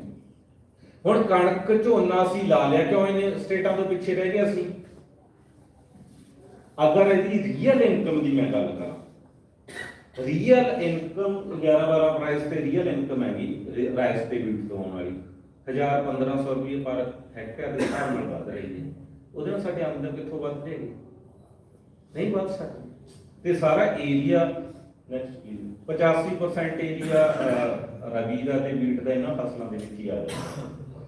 हुण ये ग्रोथ रेट नहीं, पैडी ते बीट का ग्रोथ रेट इस ड्यूरेशन दे विच कितना रहा? 0.5%। क्रॉप सैक्टर की गल कर लीए, paddy beat crop they which other all crops include कर लीए तां 1.36% के आसपास होया। सॉरी ये गलती मैं एक जीरो से हो लगी है। एग्रीकल्चर इंक्लूडिंग लाइफ स्टॉक ਇਹਦਾ ग्रोथ होर जे पंजाब ਦੇ ਵਿੱਚ अगर ਅੱਜ एग्रीकल्चर अलाइड ਦਾ ਅਸੀਂ ग्रोथ ਦੀ ਗੱਲ ਕਰਦੇ ਹਾਂ ਤਾਂ ਲਾਈਫ ਸਟਾਕ ਦਾ ग्रोथ ਹੈ ਉਹ। ਜਦੋਂ ਕਿ ਅਸੀਂ ਕੋਈ ਵੀ ਪਿੰਡਾਂ ਵਾਲਾ ਜਿੰਨੇ ਕੋਲ ਪਿੰਡਾਂ ਦੇ ਬੱਚੇ ਨੂੰ ਉਹ ਚੀਜ਼ ਨੂੰ ਰੀਅਲਾਈਜ਼ ਕਰ ਸਕਦੇ ਨੇਗੇ, ਪਸ਼ੂ ਤਾਂ ਰੱਖਣੀ ਪਸੰਦ ਨਹੀਂ ਕਰਦੇ। ਅਸੀਂ ਤਾਂ ਕਦੇ ਨਹੀਂ ਦੇਖਿਆ ਸੀਗਾ ਵੀ ਥੈਲੀਆਂ 'ਚ ਦੁੱਧ ਆਉਂਦਾ ਹੁੰਦਾ ਹੈਗਾ, ਮੈਂ ਤਾਂ ਭੋਪਾਲ ਜਾ ਕੇ ਦੇਖਿਆ ਸੀਗਾ। ਸਾਡੇ ਦਾ ਜਿਹੜਾ ਡੋਲੂਆਂ 'ਚ ਆਉਂਦਾ ਹੁੰਦਾ ਸੀਗਾ ਜਾਂ ਬਾਲਟੀਆਂ 'ਚ ਹੁੰਦਾ ਸੀ, ਹੁਣ ਪਿੰਡਾਂ 'ਚ ਵੀ ਪਹੁੰਚ ਗਿਆ ਉਹ। ਤੇ ਫਿਰ ਜਵਾਬ ਦੇ ਕੌਣ ਹੈ ਇਹਦੇ ਲਈ? ਜਦੋਂ ਕਿ ਸਭ ਤੋਂ ਜ਼ਿਆਦਾ ਗਰੋਥ ਹੈ, ਦੈਟ ਮੀਨਸ ਅਸੀਂ ਕੰਮ ਨਹੀਂ ਕਰ ਰਹੇ, ਸਾਡਾ ਵਰਕ ਕਲਚਰ ਖਰਾਬ ਹੋ ਗਿਆ। कुछ इस तरह के डायग्नोसिस की गल करते हैं असी प्रीडोमिनेंटली राइस बीट ते पैडी के बीट ते वो हो गए ते प्लेटू ले लिया सी ने 2000 के जो टेक्नोलॉजी एक टेक्नोलॉजी की गल करते हैं। दूसरा हाई शेयर सीगा जिहड़ा एग्रीकल्चर का स्टेट इकोनॉमी दे विच ਉਹਦੇ ਵਿੱਚ ਡਿਵੈਲਪਮੈਂਟ ਦਾ ਕੋਈ ਆਪਸ਼ਨ ਹੀ ਨਾ ਬਚੀ, ਕਿਸੇ ਤਰ੍ਹਾਂ ਦੀ ਐਸਪੀਰੇਸ਼ਨ ਨਹੀਂ ਰਹੀ ਸਾਡੇ ਕੋਲ, ਕਿਉਂਕਿ ਆਲਮੋਸਟ ਕਈ ਜਗ੍ਹਾ ਹਾਇਰ ਜਾਂ ਆਲਮੋਸਟ ਇਕੁਅਲ ਟੂ ਅਦਰ ਸੈਕਟਰਾਂ ਦੇ ਵਰਕਰ ਹੈ, ਤਾਂ ਜਾਏਗਾ ਤਾਂ ਕਿੱਥੇ ਜਾਏਗਾ ਉਹ? ਫਿਰ ਉਹ ਵਿਚਾਰਾ ਇਥੋਂ ਜਿਵੇਂ ਉਹ ਇੱਕ ਮੇਰਾ ਜੋ ਗੁਰੂ ਹੈ ਉਹ ਕੈਨੇਡਾ ਨੇ, ਉਹ ਮੈਂ ਕਹਿੰਦਾ ਹੁੰਦਾ ਪੰਜਾਬ ਵਾਲੇ ਕਹਿੰਦੇ ਕਨਾਡਾ ਜਾਊਗਾ, ਫਿਰ ਉਹ ਕਨਾਡਾ ਨੂੰ ਭੱਜ ਗਏ ਅਸੀਂ ਸਾਰੇ ਜਹਾਜ਼ ਦੀ ਵਾਰੀ ਫੜਨ ਦੇ ਲਈ ਤਿਆਰ ਹੀ ਹੈ ਕਿ ਬਸ ਕਿਸੇ ਰੋਡ ਤੇ ਨਾ ਬੈਠ ਜਾਈਏ। ਪਰ ਹੁਣ ਉਹਨਾਂ ਨੇ ਰਿਵਰਸ ਕਰ ਲਿਆ, ਨਹੀਂ ਜੀ ਤੁਸੀਂ ਵਾਪਸ ਸਿੱਟ ਕੇ ਜਾਵਾਂਗੇ, ਬਹੁਤ ਆਲੇ ਤੁਸੀਂ, ਤੇ ਹੁਣ ਕਿੱਥੇ ਭੱਜੋਗੇ? ਹੁਣ ਤਾਂ ਭੱਜਣ ਨੂੰ ਜਗ੍ਹਾ ਨਹੀਂ ਰਹੀ ਸਾਡੇ ਕੋਲੇ ਨਾ।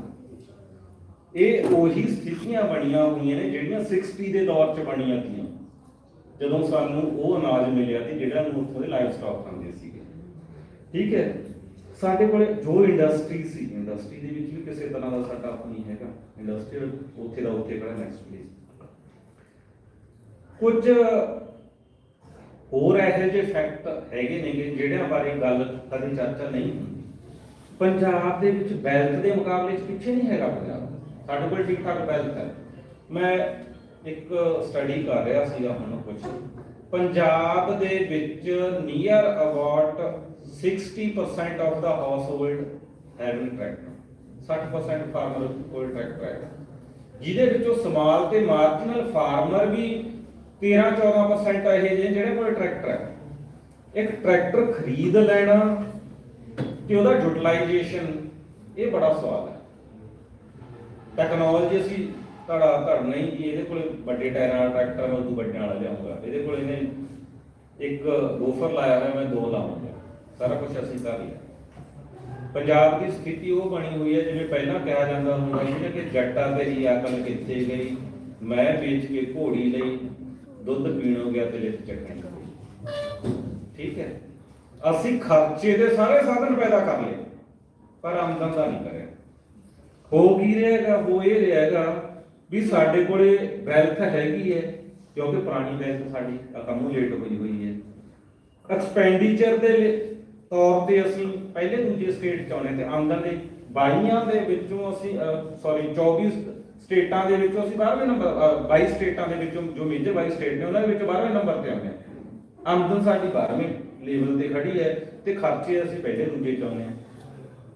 ਮਿਸਮੈਨੇਜ ਹੋ ਗਿਆ, ਡੈਫੀਨਿਟਲੀ ਸਟ੍ਰੈਸ ਦੇ ਵਿੱਚ ਆਉਣਾ ਨੈਕਸਟ ਪਲੇਸ। ਸਾਨੂੰ ਇਸ ਟਾਈਮ ਕੁਝ ਲੈਸਨਸ ਦੀ ਜ਼ਰੂਰਤ ਹੈ। ਟਰਾਂਸਫਰਮੇਸ਼ਨ ਦੇ ਲਈ ਸਾਨੂੰ ਜ਼ਰੂਰਤ ਹੈਗੀ ਕਿ ਇਕਨੋਮੀ ਦੇ ਵਿੱਚ ਬਿਗ ਪੁਸ਼ ਹੋਵੇ, ਜਿਸ ਤਰ੍ਹਾਂ ਦਾ ਬਿਗ ਪੁਸ਼ 60 ਦੇ ਦੌਰ 'ਚ ਹੋਇਆ।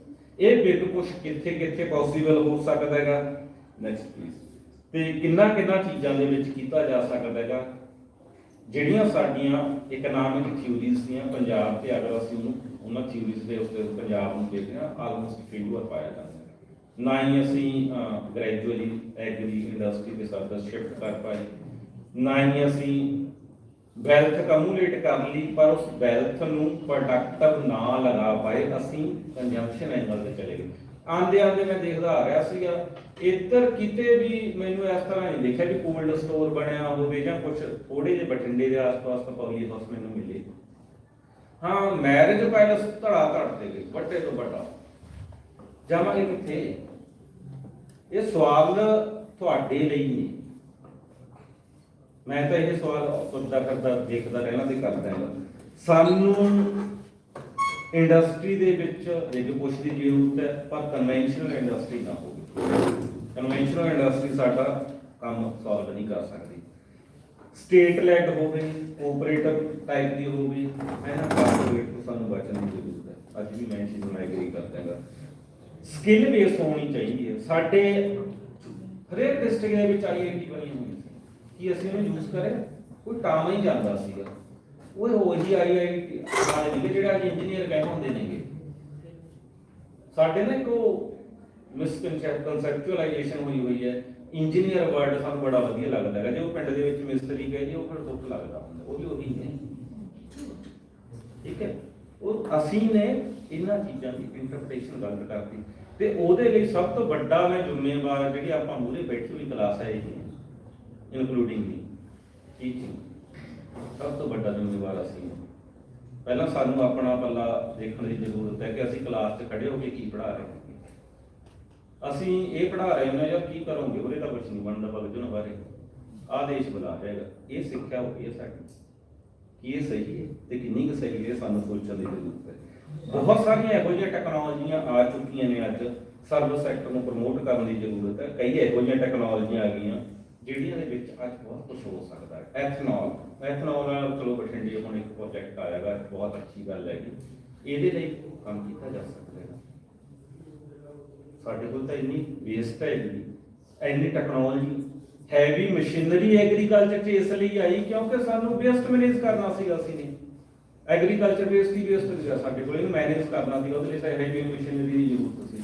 ਤੇ ਇਹਦੇ ਲਈ ਫਿਰ ਸਾਡੇ ਕੋਲ ਇੱਕ ਆਪਸ਼ਨ ਇਹ ਵੀ ਹੈਗੀ ਸੀ ਕਿ ਉਹਨੂੰ ਅਸੀਂ ਇਸ ਤਰੀਕੇ ਨਾਲ ਚੈਨਲਾਈਜ਼ ਕਰਕੇ ਅਨਦਰ ਵਨ ਇੱਕ ਬ੍ਰੌਡ ਐਕਸਪੀਰੀਅੰਸ ਦੀ ਮੈਂ ਗੱਲ ਦੱਸਾਂਗਾ। ਹੁਸ਼ਿਆਰਪੁਰ ਦੇ ਵਿੱਚ ਇੱਕ ਨਾ ਮੈਂ ਬਾਇਓਗੈਸ ਪਲਾਂਟ ਦੇਖਿਆ, ਉਹ ਪਿੰਡ ਦੀ ਯੂਥ ਨੇ ਲਾਇਆ ਹੋਇਆ।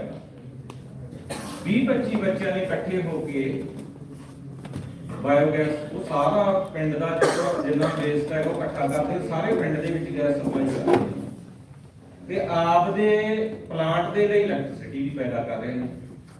ਜਿੰਨਾ ਵੇਸਟ ਇਨਸਿਲਰੀ ਚੋਂ ਨਿਕਲਦਾ ਹੈਗਾ ਉਹਨੂੰ ਅੱਗੇ ਡਰਾਈ ਕਰਕੇ ਬਾਇਓ ਕੰਪੋਸਟ ਖਾਦ ਦੇ ਤੌਰ ਤੇ, ਅਗਰ ਉਹ ਕਰ ਸਕਦੇ ਤਾਂ ਅਸੀਂ ਕਿਉਂ ਨਹੀਂ। ਠੀਕ ਹੈ, ਕੁਝ ਛੋਟੀਆਂ ਉਹ ਰਿਕਮੈਂਡੇਸ਼ਨਸ ਜਿਹੜੀਆਂ ਦੀ ਗੱਲ ਕਰਾਂ, ਸਾਨੂੰ ਪਹਿਲੀ ਗੱਲ ਸ਼ਿਫਟ ਹੋਣ ਦੀ ਜ਼ਰੂਰਤ ਹੈ। ਜਿਹੜੀਆਂ ਸਰਕਾਰੀ ਫਸਲਾਂ ਨੇ ਉਹਨਾਂ ਤੋਂ ਬਚਾਈ ਫਸਲਾਂ, ਉਹਦਾ ਮੇਨ ਕਾਰਨ ਇਹ ਹੈ ਕਿ ਜੋ ਟੈਕਨੋਲੋਜੀ ਅਸੀਂ ਇੱਕ ਵਾਰ ਲਈ ਉਹਦੇ ਅਸੀਂ ਪਲੇਟਫਾਰਮ ਤੇ ਆ ਗਏ, ਉਹਦੇ ਵਿੱਚ ਆਪਸ਼ਨ। ਮੈਂ ਇਹ ਗੱਲ ਨਾਲ ਐਗਰੀ ਕਰਦਾ ਹੈਗਾ ਕਿ ਡਾਇਵਰਸਿਫਿਕੇਸ਼ਨ ਹੋਣਾ ਬਹੁਤ ਮੁਸ਼ਕਲ ਹੈ ਕਿਉਂਕਿ ਇਹਨਾਂ ਦੇ ਮੁਕਾਬਲੇ ਦੇ ਵਿੱਚ ਰਿਟਰਨ ਨਹੀਂ ਆ ਰਹੀ, ਪਰ ਅੱਜ ਦੀ ਡੇਟ 'ਚ ਨਹੀਂ ਆ ਰਹੀ। ਰਿਟਰਨ ਆ ਸਕਦੀ ਹੈ ਪਰ ਉਹਦੇ ਲਈ ਸਾਨੂੰ ਸੋਚਣ ਤੇ ਟੈਕਨੋਲੋਜੀ ਦੀ ਜ਼ਰੂਰਤ ਹੈ। ਅਸੀਂ ਸਰਕਾਰਾਂ ਨੂੰ ਮਜਬੂਰ ਕਰਦੇ ਹਾਂ ਕਿ ਨਹੀਂ ਅਸੀਂ ਵੇਸਟ ਮੈਨੇਜ ਕਰਨਾ, ਸਾਨੂੰ ਇਹਦੇ ਲਈ ਦਿਓ ਕੁਛ। ਇਹ ਕਿਉਂ ਨਹੀਂ ਕਹਿੰਦੇ ਕਿ ਭਾਈ ਸਾਨੂੰ ਜਿਹੜੀਆਂ ਅਸੀਂ ਅਲਟਰਨੇਟਿਵ ਕ੍ਰੌਪ ਕਰ ਰਹੇ ਹਾਂ ਉਹਦੀ ਡੈਫੀਸ਼ੀਐਂਸੀ ਦੇ ਦਿਓ। ਅਸੀਂ ਤਾਂ ਅਲਟਰਨੇਟਿਵ ਪੈਦਾ ਕਰਨ ਲਈ ਤਿਆਰ ਹੈ ਨਾ। ਦੋਨੇ ਚੀਜ਼ਾਂ ਦੇ ਫਾਇਦਾ ਹੈਗਾ, ਸਰਕਾਰ ਦਾ ਵੀ ਉਹਦੀ ਬਜਟਿੰਗ ਹੋਏਗੀ ਤੇ ਸਾਡਾ ਵੀ ਫਾਇਦਾ ਹੋਏਗਾ, ਸਾਡੇ ਸਟੇਟ ਦਾ ਫਾਇਦਾ ਹੋਏਗਾ। ਨਹੀਂ ਅਸੀਂ ਤਾਂ ਕਿਉਂਕਿ ਉਹਨਾਂ ਦੂਸਰੀਆਂ ਫਸਲਾਂ ਨੇ ਜਿਹੜੀਆਂ ਯੂਪੀ ਦੇ ਏਰੀਆ ਹੈਗਾ ਉਹਨੂੰ ਲੇਜੀ ਏਰੀਆ, ਮਤਲਬ ਆਲਸੀ ਏਰੀਆ ਕਿਹਾ ਜਾਂਦਾ ਹੈ। ਉਹਦਾ ਕਾਰਨ ਕਿ ਸਾਰਾ ਗੰਨਾ ਪੈਦਾ ਕਰਦੇ ਨੇ। ਇੱਕ ਸਾਲ ਗੰਨਾ ਖੇਤ 'ਚ ਬੀਜਤਾ, 4 ਸਾਲ ਵੱਢੀ ਜਾਣਾ, ਬਸ ਪਹਿਲਾਂ ਵੱਢਣ ਦੇ ਟਾਈਮ ਜਾਣਾ ਜਾਂ ਵੱਢਣਾ ਉਹ ਵੀ ਬਾਹਰੇ ਖੜ ਕੇ ਉਹ ਕੁਛ ਨਹੀਂ ਕਰਨਾ। ਤੇ ਉਹੀ ਕੰਮ ਅਸੀਂ ਕਰ ਰਹੇ ਹਾਂ। ਅਲਟੀਮੇਟਲੀ ਅਸੀਂ ਪਿੱਛੇ ਹੀ ਰਹਿਣਾ ਹੈਗਾ ਜਿੰਨਾ ਚਿਰ ਅਸੀਂ ਇਹ ਚੀਜ਼ ਨੂੰ ਜਾਣਦੇ ਨਹੀਂ। ਕਈ ਸਾਰੀਆਂ ਇਸ ਤਰ੍ਹਾਂ ਦੀਆਂ ਸਾਨੂੰ ਪੌਕਟਸ ਚੂਜ਼ ਕਰਨ ਦੀ ਜ਼ਰੂਰਤ ਹੈ। ਮੈਂ ਨਹੀਂ ਕਹਿੰਦਾ ਸਾਰੇ ਪੰਜਾਬ ਦੇ ਵਿੱਚ ਪੈਡੀ ਖਤਮ ਕਰ ਲਓ, ਨਹੀਂ ਚੱਲ ਸਕਦਾ, ਕਰੋ, ਕੋਈ ਗੱਲ ਨਹੀਂ। ਜਿੱਥੇ ਗਰਾਊਂਡ ਵਾਟਰ ਅਵੇਲੇਬਲ ਹੈ, ਕੰਢੀ ਏਰੀਏ 'ਚ ਅਵੇਲੇਬਲ ਹੈ, ਜਾਂ ਇੱਥੇ ਫਾਜ਼ਿਲਕਾ ਦਾ ਏਰੀਆ ਜਿੱਥੇ ground water blue block areas ਆ ਰਹੇ ਸੀ ਉੱਥੇ ਕਰਦੇ ਰਹੋ, ਬਾਕੀਆਂ ਦੇ ਵਿੱਚ ਅਲਟਰਨੇਟਿਵ ਕ੍ਰੌਪ ਚੁਣ ਲਓ। ਜਦੋਂ ਨਾਗਪੁਰ ਦੇ ਵਰਗੇ ਏਰੀਏ ਜਿੱਥੇ ਮਿੱਟੀ ਵੀ ਅਗਰ ਦੇਖਾਂਗੇ ਓਨੇ ਪੱਥਰ ਨਹੀਂ ਓਨੀ ਮਿੱਟੀ ਹੈ ਉਹਦੇ ਵਿੱਚ, ਉਹ ਔਰਚਿਡ ਲਗਾ ਸਕਦੇ ਨੇ, ਉਹਨਾਂ ਨੂੰ ਪ੍ਰੋਪਰ ਚੈਨਲਾਈਜ਼ ਕਰ ਸਕਦੇ ਤਾਂ ਪੰਜਾਬ ਕਿਉਂ ਨਹੀਂ। ਉਹਨਾਂ ਕੋਲੇ ਪਾਣੀ ਦੀ ਕੋਈ ਸੁਵਿਧਾ ਨਹੀਂ ਹੈਗੀ, ਉਹ ਉਹਨਾਂ ਨੂੰ ਚੈਨਲਾਈਜ਼ ਕਰ ਰਹੇ ਨੇਗੇ, ਤਾਂ ਫਿਰ ਅਸੀਂ ਕਿਉਂ ਨਹੀਂ ਕਰ ਪਾ ਰਹੇ। ਤਾਂ ਅਲਟੀਮੇਟਲੀ ਜੋ ਕੰਕਲੂਜਨ ਇਹੀ ਨਿਕਲਦਾ ਹੈ ਕਿ ਪੰਜਾਬ ਨੂੰ ਰੀਥਿੰਕਿੰਗ ਦੀ ਜ਼ਰੂਰਤ ਹੈ। ਸਾਡੇ ਕੋਲੇ ਕੋਈ ਇਸ ਤਰ੍ਹਾਂ ਦਾ ਇਸ਼ੂ ਤਾਂ ਨਹੀਂ ਹੈਗਾ ਕਿ ਅਸੀਂ ਇਹ ਚੀਜ਼ ਤੋਂ ਨਿਕਲ ਨਹੀਂ ਸਕਦੇ, ਪਰ ਪ੍ਰੋਬਲਮ ਇਹ ਹੈ ਕਿ ਅਸੀਂ ਸਰਕਲ ਪੁੱਠਾ ਚਲਾਇਆ ਹੋਇਆ ਹੈਗਾ। ਜਿੰਨੀਆਂ ਸਾਡੀਆਂ ਜੁਨੀਆਂ ਨਾਮ ਦੀਆਂ, ਜਿੰਨਾ ਸਾਡਾ ਲੋਕਾਂ ਦਾ ਵਿਊ ਪੁਆਇੰਟ ਬਣਿਆ ਹੋਇਆ, ਉਹ ਅਲਟੀਮੇਟਲੀ ਇਹ ਬਣਿਆ ਹੋਇਆ ਹੈਗਾ ਕਿ ਜੋ ਐਗਜ਼ਿਸਟਿੰਗ ਸਿਸਟਮ ਹੈ ਇਹਨੂੰ ਸਰਵਾਈਵ ਕਰਵਾਓ। ਉਹ ਸਰਵਾਈਵ ਨਹੀਂ ਹੋ ਪਾਏਗਾ ਕਿਉਂਕਿ ਉਹ ਟੈਕਨੋਲੋਜੀ ਨੇ ਆਪਣਾ ਪਲੇਟਫਾਰਮ ਲੈ ਚੁੱਕੀ ਹੈ। ਟੋਟਲ ਫੈਕਟਰ ਪ੍ਰੋਡਕਟਿਵਿਟੀ ਕੋਈ ਰਿਸਰਚਰ ਕੱਢ ਕੇ ਦੇਖੋ ਪੰਜਾਬ ਦੀ ਐਗਰੀਕਲਚਰ ਦੀ, ਆਲਮੋਸਟ ਜ਼ੀਰੋ ਦੇ ਆਸ-ਪਾਸ ਆ ਰਹੀ ਹੈ। ਪ੍ਰੋਡਕਟਿਵਿਟੀ ਹੋ ਹੀ ਨਹੀਂ ਰਹੀ, ਲੇਬਰ ਪ੍ਰੋਡਕਟਿਵਿਟੀ ਨਹੀਂ, ਕੈਪੀਟਲ ਪ੍ਰੋਡਕਟਿਵਿਟੀ ਨਹੀਂ। ਜਿੰਨੇ ਕੁ ਸੋਲੋ ਦਾ ਮਾਡਲ ਪੜਿਆ ਹੋਇਆ ਤਿੰਨ ਚੀਜ਼ਾਂ ਦੀ ਗੱਲ ਕਰਦਾ ਹੈਗਾ, ਲੇਬਰ ਪ੍ਰੋਡਕਟਿਵਿਟੀ, ਕੈਪੀਟਲ ਪ੍ਰੋਡਕਟਿਵਿਟੀ ਤੇ ਤੀਸਰੀ ਹੈਗੀ ਟੈਕਨੋਲੋਜੀ ਦਾ ਟੀਐਸ। ਤਿੰਨਾਂ ਦੇ ਵਿੱਚ ਜਦੋਂ ਅਸੀਂ ਸਟੈਗਨੇਟ ਹੈ ਤਾਂ ਅਸੀਂ ਜਾਵਾਂਗੇ ਅੱਗੇ ਕਿੱਥੇ ਵਧਾਂਗੇ। ਬਿਗ ਕੁਛ ਹੋ ਸਕਦਾ ਹੈ ਪਰ ਸਾਡੇ ਜਿਹੜੇ ਰਿਸੋਰਸ ਨੇ ਉਹਨਾਂ ਨੂੰ ਰੀਚੈਨਲਾਈਜ਼ ਕਰਨ ਦੇ ਲਈ ਸਾਨੂੰ ਜ਼ਰੂਰਤ ਹੈ ਜੋ ਅਸੀਂ ਐਗਜ਼ਿਸਟਿੰਗ ਉਸ ਦੇ ਵਿੱਚ ਖੜੇ ਹੈਗੇ, ਸਾਨੂੰ ਮਾਈਂਡ ਸੈਟ ਚੇਂਜ ਕਰਨ ਦੀ ਜ਼ਰੂਰਤ ਹੈ, ਸਾਨੂੰ ਸਾਡੇ ਐਜੂਕੇਸ਼ਨ ਸਿਸਟਮ ਨੂੰ ਚੇਂਜ ਕਰਨ ਦੀ ਜ਼ਰੂਰਤ ਹੈ। ਸਾਡਾ ਐਜੂਕੇਸ਼ਨ ਸਿਸਟਮ ਉਹ ਲੇਬਰ ਪੈਦਾ ਕਰੇ, ਉਹ ਐਜੂਕੇਸ਼ਨ, ਉਹ ਸਕਿੱਲ ਪੈਦਾ ਕਰੇ ਜਿਹਦੀ ਮਾਰਕੀਟ ਡਿਮਾਂਡ ਹੈ। ਹੁਣ ਕਾਰਨ ਕੀ ਹੋਇਆ, ਅਸੀਂ ਜੋ ਚਾਵਲ ਪੈਦਾ ਕਰਨੇ ਸ਼ੁਰੂ ਕਰੇ ਉਹ ਕਦੇ ਭਰਾ ਬਸ ਹੁਣ ਨਹੀਂ ਅਸੀਂ ਖਾ ਨਹੀਂ ਸਕਦੇ, ਨਾ ਢਿੱਡ ਭਰ ਕੇ। ਉਹੀ ਚੀਜ਼ ਹੁਣ ਸਾਡੀ ਐਜੂਕੇਸ਼ਨ ਸਿਸਟਮ ਦੀ ਹੈ। ਐਜੂਕੇਸ਼ਨ ਸਿਸਟਮ ਕੀ ਪੈਦਾ ਕਰ ਰਿਹਾ ਹੈ, ਉਹੀ ਪੁਰਾਣੀ ਜਿਹੜਾ 1947 ਤੋਂ ਚੱਲਿਆ ਆ ਰਿਹਾ, ਮਾਸਟਰਸ ਕਰਵਾ ਦਿਓ, PhD ਕਰਵਾ ਦਿਓ। ਅੱਜ ਦੇਖੋ ਇੱਕ ਬੰਦਾ ਜਿਹੜਾ ਵੈਲ ਐਜੂਕੇਟਡ ਹੈ, ਜਿਹਨੂੰ ਟੈਕਨੀਕਲ ਸਕਿੱਲ ਦੇ ਕਰਕੇ ਤੁਸੀਂ ਐਜੂਕੇਸ਼ਨ ਦੇ ਸਕਦੇ ਹੋ। ਸਰਕਾਰੀ ਸਕੂਲਾਂ ਨੂੰ ਛੱਡਦੀ ਹੈ, ਪ੍ਰਾਈਵੇਟ ਸਕੂਲਾਂ ਦੇ ਵਿੱਚ ਕਿੰਨੀ ਅਰਨਿੰਗ ਹੋ ਰਹੀ ਹੈ, ਤੇ ਕਿਉਂ ਹੈ ਇਹ? ਡਿਮਾਂਡ ਘੱਟ ਹੈ ਕਿ ਸਰਪਲਸ ਸਪਲਾਈ ਹੈ ਸਾਡੇ ਕੋਲ। ਕਿਉਂ ਨਹੀਂ ਅਸੀਂ ਇਹ ਚੀਜ਼ ਨੂੰ ਸਮਝ ਰਹੇ? ਸਾਨੂੰ ਰੀਚੈਨਲਾਈਜ਼ ਕਰਨ ਦੀ ਜ਼ਰੂਰਤ ਹੈ। ਉਹ ਕੋਈ ਬਹੁਤ ਵੱਡਾ ਕੰਮ ਨਹੀਂ ਹੈਗਾ, ਬਸ ਸਾਨੂੰ ਰੀਥਿੰਕਿੰਗ ਦੀ ਜ਼ਰੂਰਤ ਹੈ। ਰੀਇਮੈਜਿਨ ਕਰੋ ਪੰਜਾਬ ਨੂੰ with new circumstances, with new type of vision, youth ਨੂੰ ਅੱਗੇ ਲੈ ਕੇ ਆਉਣ ਦੀ ਜ਼ਰੂਰਤ ਹੈ। ਇੰਨੇ ਨਾਲ ਹੀ ਮੈਂ ਆਪਣੀ ਜਿਹੜੀ ਹੈਗੀ ਸਪੀਚ ਨੂੰ ਖਤਮ ਕਰਾਂਗਾ। Thank you.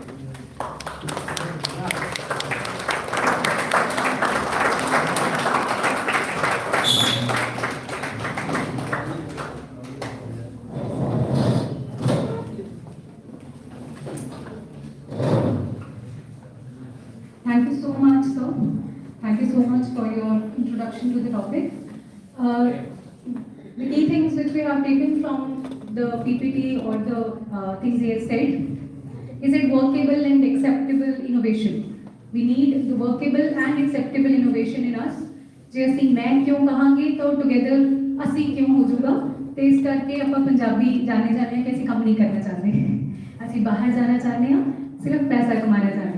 But we need innovation, technology, which is updating regularly, and we should accept that and we should work upon that.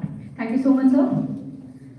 Now, first of all, I would like to thank some persons who has come here for the seminar. Ms. Harbinder Palwar, Assistant Professor Economics, PU Regional Center, Shri Muksar Sahab. Mrs. Vanita Gupta, Principal, MP College, Mandirappalli.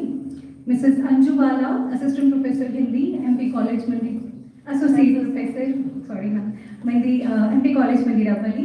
And the faculty from Dishmesh Girls College, Badal, Dr. Jagseet Kaur, Assistant Professor Punjabi, Dishmesh Girls College, Dr. Veerpal Kaur, Assistant Professor Punjabi, Ms. Kuldeep Kaur, Assistant Professor History, and Ms. Amandeep Kaur, Assistant Professor Political Science, and Paranjit Kocherji from Alumni Association of our college, Nanak College. Thank you so much all for coming here, and the persons whom I know, I don't know actually. So all the people who are coming here, thank you so much. Next, I would like to request Dr. Naresh Singla to sensitize the audience and grace the dais, sharing their thoughts on the particular topic. Please, sir, please come forward.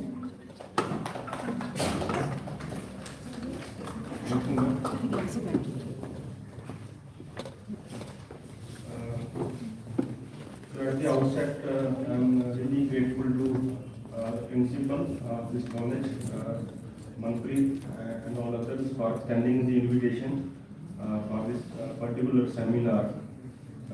I think most of the things are already being discussed by Manpreet also and by the earlier speaker, Jaspal. मुझे लगता है थोड़ा या momentum change करना चाहिए. Already he has spoken in Punjabi. I can also speak in Punjabi, but however, because we have little diverse audience, so I need to mix both. At least I'll try to speak more towards English only. But the message would be very much clear. It's about getting the message, right? So I would say that this topic of this seminar, balancing growth, sustainability, and structural shift in the economy of Punjab is very, very relevant, particularly for this region where we have seen a lot of crisis, particularly in the agrarian sector. Right. So in continuity with that, I will try to add few more points. Although if you are already discussed by the previous speaker. So I will be speaking on structural transformations, agrarian crisis in Punjab economy and the way forward. So next slide please. So you can see there are three components of my discussion from the topic as well as from this slide also. You can see in the context of structural transformations, how the policy has contributed towards the structural transformations, and emergence of agrarian crisis, agricultural crisis, and lastly the ways forwards. What we can learn out of the first two, how the structural transformations have taken place, and how the agricultural crisis has emerged, and what we are looking currently and where we can go. Right? I don't have too many slides, but I will be very much specific at places. So, well, when we study about structural transformations, particularly from development economics point of view, well, we usually say that when we talk about structural transformation, we usually refer to the changes that actually take place when development process starts in any economy, whether it's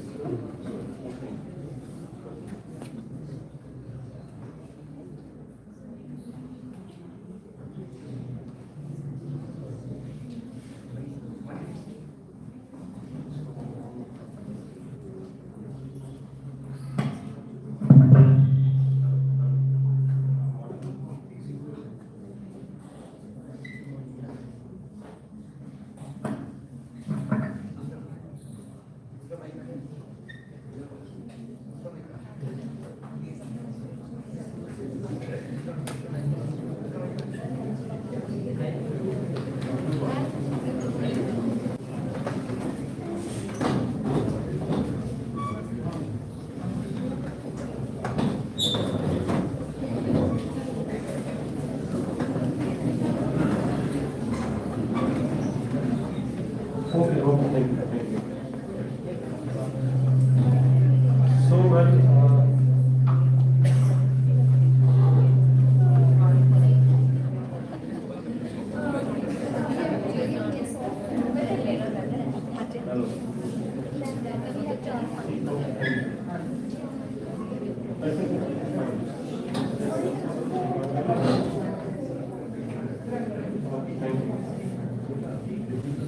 So, well, I just focusing on three main areas of my presentation. So one is about structural transformations and its relevance for the economy. And the second, I mentioned about the agrarian crisis that has taken place. And lastly, it would be the way forward, where we can proceed. So I was talking about the transformation. So when we talk about the development process, transformation usually refer to the changes that take place when development process starts in any economy, whether it's Panjab, whether it's Haryana, or any regional or sub-regional economy. And it's very well documented, whether you read the work of Louis, Stanley, Kuznets, or Rostow, all basically they point that patterns of development, they are identifiable. And through their own growth model, they have very well defined the patterns of development. So similarly, the patterns can be identified in Punjab as well. And how particularly the economy has shifted from subsistence to commercial over the period of time, particularly with respect to the changes in sectoral composition. So when we talk about sectoral composition, it is with respect to the income and employment changes over the period of time. And Punjab is also no exception in this regard. Punjab has witnessed the transformation, and particularly if we usually talk about post-independent period. This is specifically I talk about, although our speaker also has spoken a little about it. Sectoral composition of Punjab and its little comparison with the Indian economy. So you will see the composition, agriculture, industry, and service of Punjab and its comparison with India. So you will see kind of a contrasting difference between two, the economy of Punjab and that of India.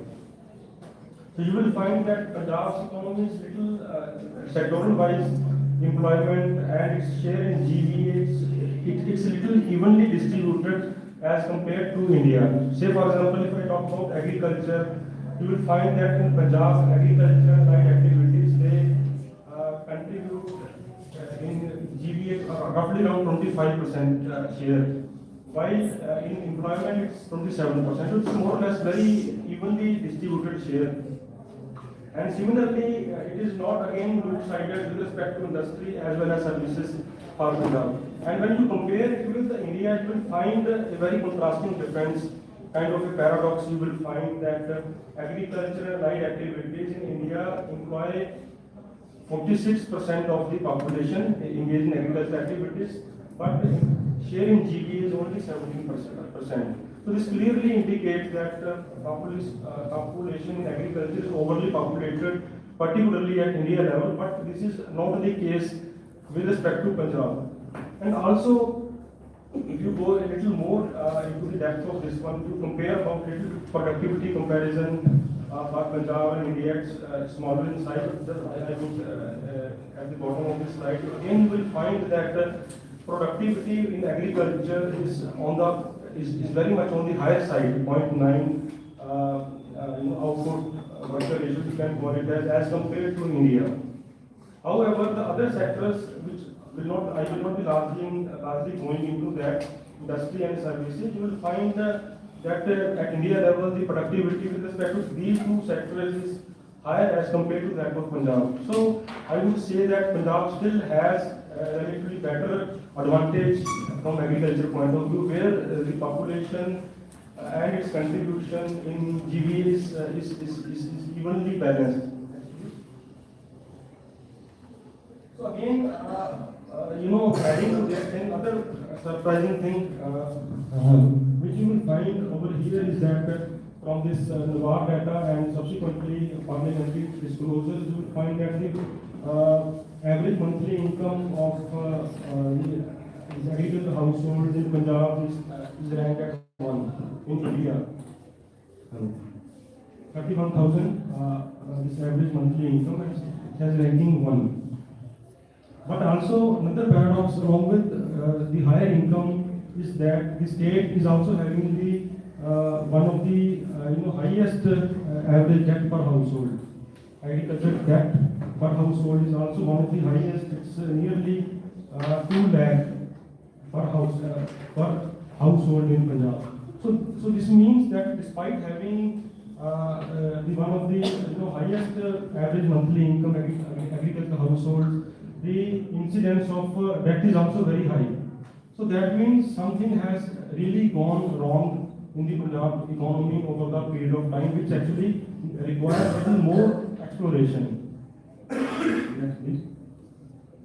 So what exploration is required? I have just go into little more decompose the composition of agriculture and allied sectors of Punjab. You see that agriculture and allied activities in the last decade and so it has grown only at 2%.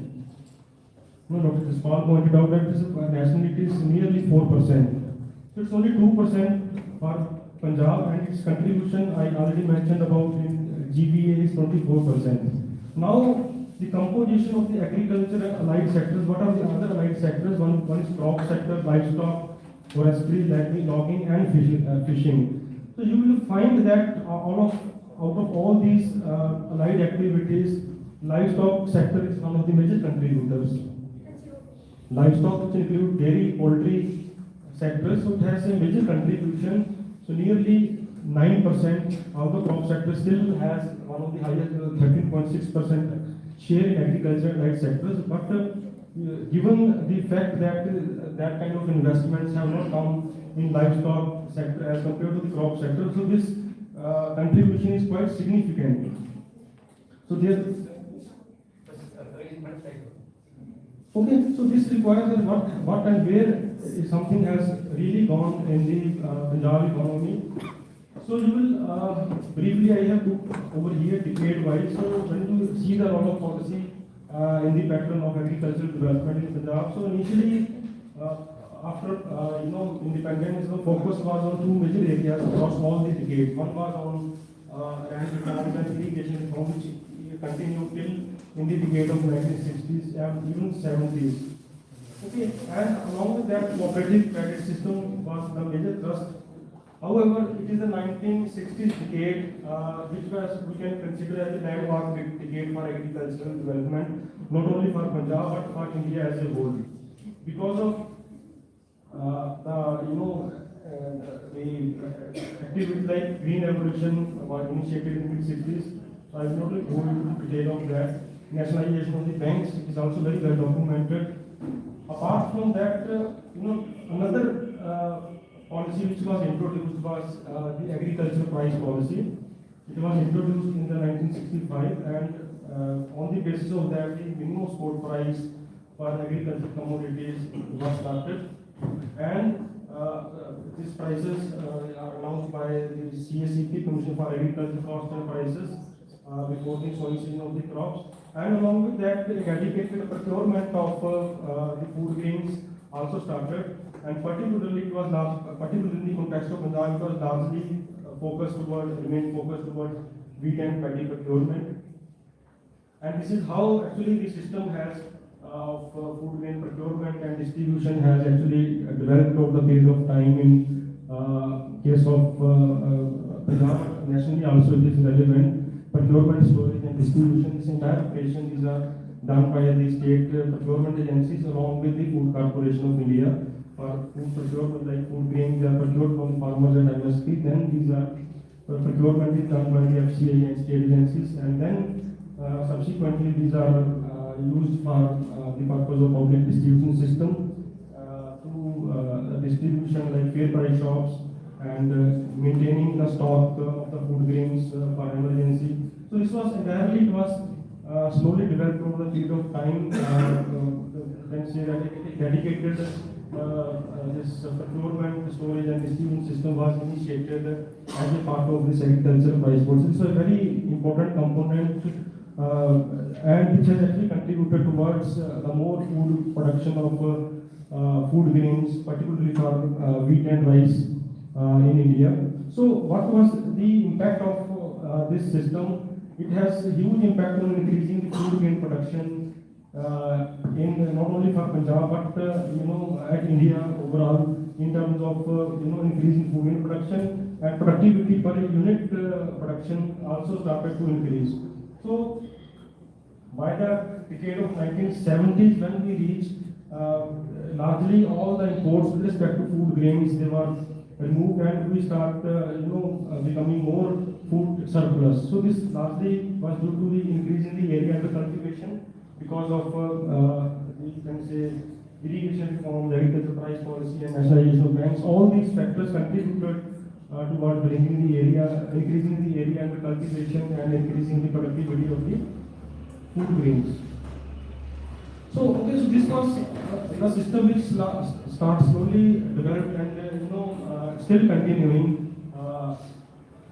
But however, in the decade 1980s, we also started to face visible signs of agricultural crisis, particularly in the mid-1980s.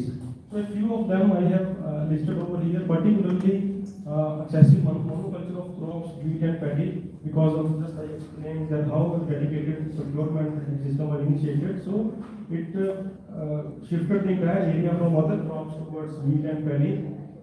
So what happened because of that, other crops, they lost the importance, particularly oilseeds and pulses. So we might have observed that the prices of pulses, they are more volatile as compared to the prices of wheat and rice. So this is because of the supply side constraint of the oilseeds and pulses, because still now we are not self-reliant in these oil crops and pulses. And similarly, declining water table. Previous speaker has shown you the areas where the depletion is more has taken place. So this also has happened because paddy is more problematic as compared to wheat, and water table is going down from 0.5 to 1 meter per year. This is very significant fall. And at the same time, overuse of the fertilizers. So because of this green revolution, So largely, it has changed the mindset of the farmer in the sense that if you have to produce more, you have to produce more inputs, you have to put more fertilizers, you have to put more pesticides. So this actually distorted the fertilizer use. Ideal NPK ratio which is recommended is 4:2:1.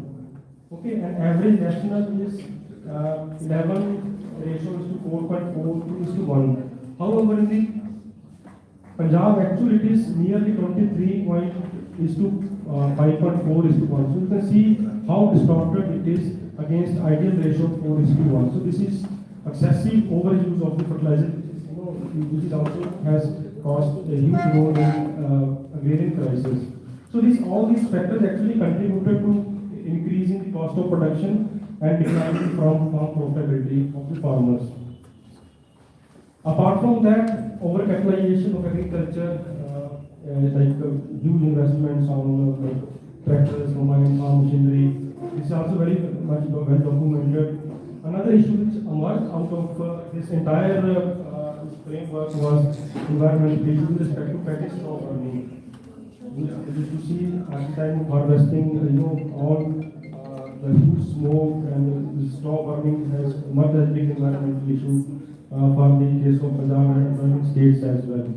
So all these factors has contributed towards the agricultural crisis, and the first form of agricultural crisis is in the form of farmer suicide. When a farmer commits suicide, it is the worst form of crisis anywhere. Okay, so even data, NRCP data actually states 200 farmers per year they have committing suicide in Punjab, and many of them they also remain unreported. But PAU data for 15 years study, they have pointed out around somewhere around 1,000 farmers that they are committing suicide. So this is actually the real situation of the Punjab agrarian economy. Started with food grain production, plans of food grain production, then it turned into a kind of a deeper agrarian crisis. So now, therefore,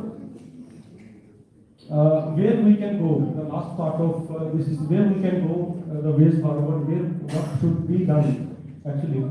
So again, what we require a multi-pronged approach. Single approach of growing a single set of crops will not work. What we can do is that we need to rely on both farm as well as non-farm sectors. So what can be done in the farm sector? Largely we discuss about, we write about farm diversification. So where it can be done, how it can be done. So I will be focusing on not all the areas, but a few areas. One, diversification in the allied sector, which I mentioned in the beginning, livestock sector. It offers a huge scope for the farmers, particularly the dairy cooperatives. They can play a very important role, and we have also done a few studies in the past on that, dairy cooperatives, how they do. Particularly, they can be strengthened if the proactive role of government, particularly in terms of linking somewhere, spending credit facilities with the dairy production, so that can actually strengthen the dairy cooperative linkage of the farmers. And the same can be done with respect to some sort of poultry as well. Some initiatives are taking place, but many of the, particularly poultry like broiler farming, we did a case study. So private companies they are doing, and many times they are also exploitative. So there also the sort of cooperative model can be tried to boost the poultry production. And importantly, I have cited one of the very core important sectors is, along with livestock, is the horticulture sector. So if you see for India, around somewhere around India's GVA horticulture sector contributes somewhere around 28 to 29% share in horticulture sector. So we have observed and did a few case studies in the past that some horticulture cooperatives are perishable crops like fruits and vegetables. So it can be initiated through cooperatives, and we have done a few case studies on like grapes in Maharashtra. It's a cooperative on grapes. The cooperative exporting the grapes to other countries. The farmers have created cooperative. So on similar lines, it can be done. If the grapes can be exported, so can be the fruit and vegetables from here as well. If these cooperatives they are on that line. And another model which is very, very successful and working is Hophouse model. in Karnataka, Horticulture Producers Cooperative Marketing Society in Karnataka. So this is also vegetables, they are produced, they are marketed under the cooperative model. Particularly small farmers, they are engaged in that. So this has reduced their cost of production, their marketing costs, and in the bulk, when they are selling, they are able to realize the economies of scale as well. So these two case studies we have done. The studies in the past we have data also, but because of lack of sufficient time, I cannot go over here. So these are two activities, and the other activity is I mentioned about the farm reducing the area and the pulses and wild seeds. So here also a few FPOs, farmer producer organizations that are working quite well, and we have observed that. And like pulses in Rajasthan, we have seen basmati rice. We did a case study in J&K also. So these are FPOs that are going quite well, where farmers can be collectivized and they can produce and sell the produce collectively. So this is one part of farm approach. It can be farm diversification centric approach. So other is talked about is a non.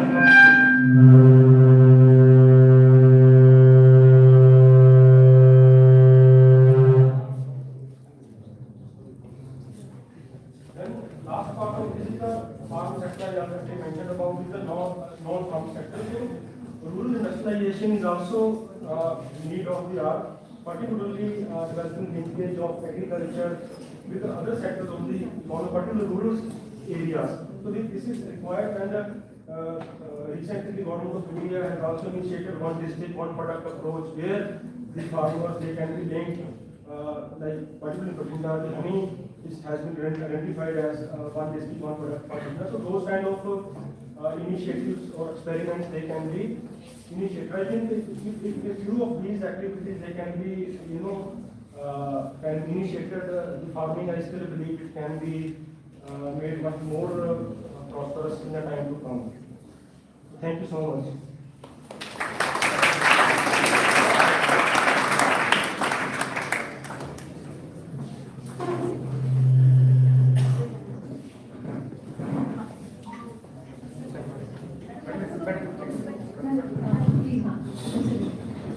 Before moving further, first of all, thank you, Naresh sir, for such inspirational words and for such priceless knowledge about agriculture and elite and livestock. Now, we would like to honor the faculty from DAV College, Bathinda, on behalf of the college. This is Dr. Monica Kulla and Dr. Prabjot Kaur. Please, I would like to request Principal Dr. Surinder Singh Thakur, the conveners, and our Honorable President, Mr. Neeraj Jindal ji, to come forward. Secretary, sorry. Mr. Neeraj Jindal ji to come forward and honor our guests. Please, ma'am, please come forward.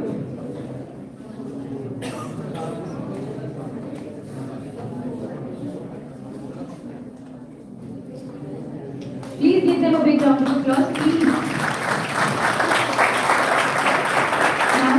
Dr. Vinita from MP College, Principal Dr. Vinita Gupta from MP College,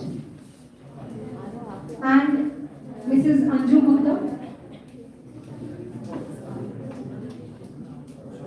Please give them a big round of applause, please.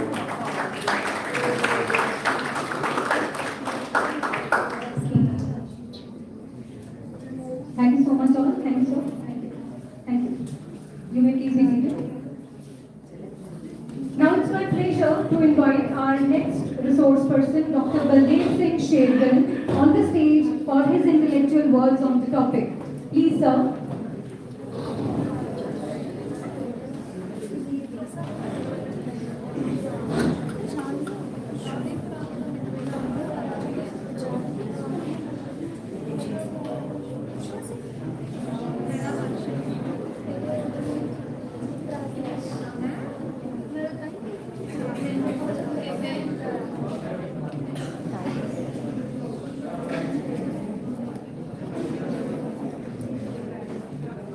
आज मैं ਤੁਹਾਡੇ ਨਾਲ structural transformation ਦੇ ਬਾਰੇ ਤੇ doctor Jaspal ਹੋਰਾਂ ਨੇ ਗੱਲ ਕੀਤੀ ਤੇ ਉਸ ਤੋਂ ਬਾਅਦ ਡਾਕਟਰ ਨਰੇਸ਼ ਹੋਰਾਂ ਨੇ ਗੱਲ ਕੀਤੀ ਹੈ। ਮੈਂ ਕੁਛ ਇਸ ਤਰ੍ਹਾਂ ਦੀ ਗੱਲ ਕਰਨੀ ਚਾਹੁੰਦਾ ਕਿ ਸਟਰਕਚਰਲ ਟਰਾਂਸਫਰਮੇਸ਼ਨ ਦੇ ਨਾਲ ਹਾਊਸ ਹੋਲਡ ਲੈਵਲ ਤੇ ਵਿਲੇਜ ਇਕੋਨਮੀ ਤੇ ਕੀ ਅਸਰ ਹੁੰਦਾ। ਸੋ ਇਹਦੇ 'ਚ ਅਸੀਂ ਆਮ ਤੌਰ ਤੇ ਇਹ ਦੇਖਦੇ ਹਾਂ ਕਿ ਸਟਰਕਚਰਲ ਟਰਾਂਸਫਰਮੇਸ਼ਨ ਦਾ ਇੱਕੋ ਹੀ ਪੈਟਰਨ ਹੈ ਅਕ੍ਰੋਸ ਦੀ ਵਰਲਡ, ਪਰ ਜਦੋਂ ਅਸੀਂ ਇਹਨੂੰ ਥੋੜਾ ਜਾਣਨ ਦੀ ਕੋਸ਼ਿਸ਼ ਕਰਦੇ ਹਾਂ, there is no single pattern of structural transformation even in one economy। ਜਦੋਂ ਤੁਸੀਂ ਇੰਡੀਅਨ ਇਕੋਨਮੀ 'ਚ ਵੀ ਗੱਲ ਕਰਦੇ ਹੋ, when we talk about structural transformation of Punjab, when we talk about structural transformation of Kerala, so there is a huge difference between the structural transformation process of all the economies or all the countries।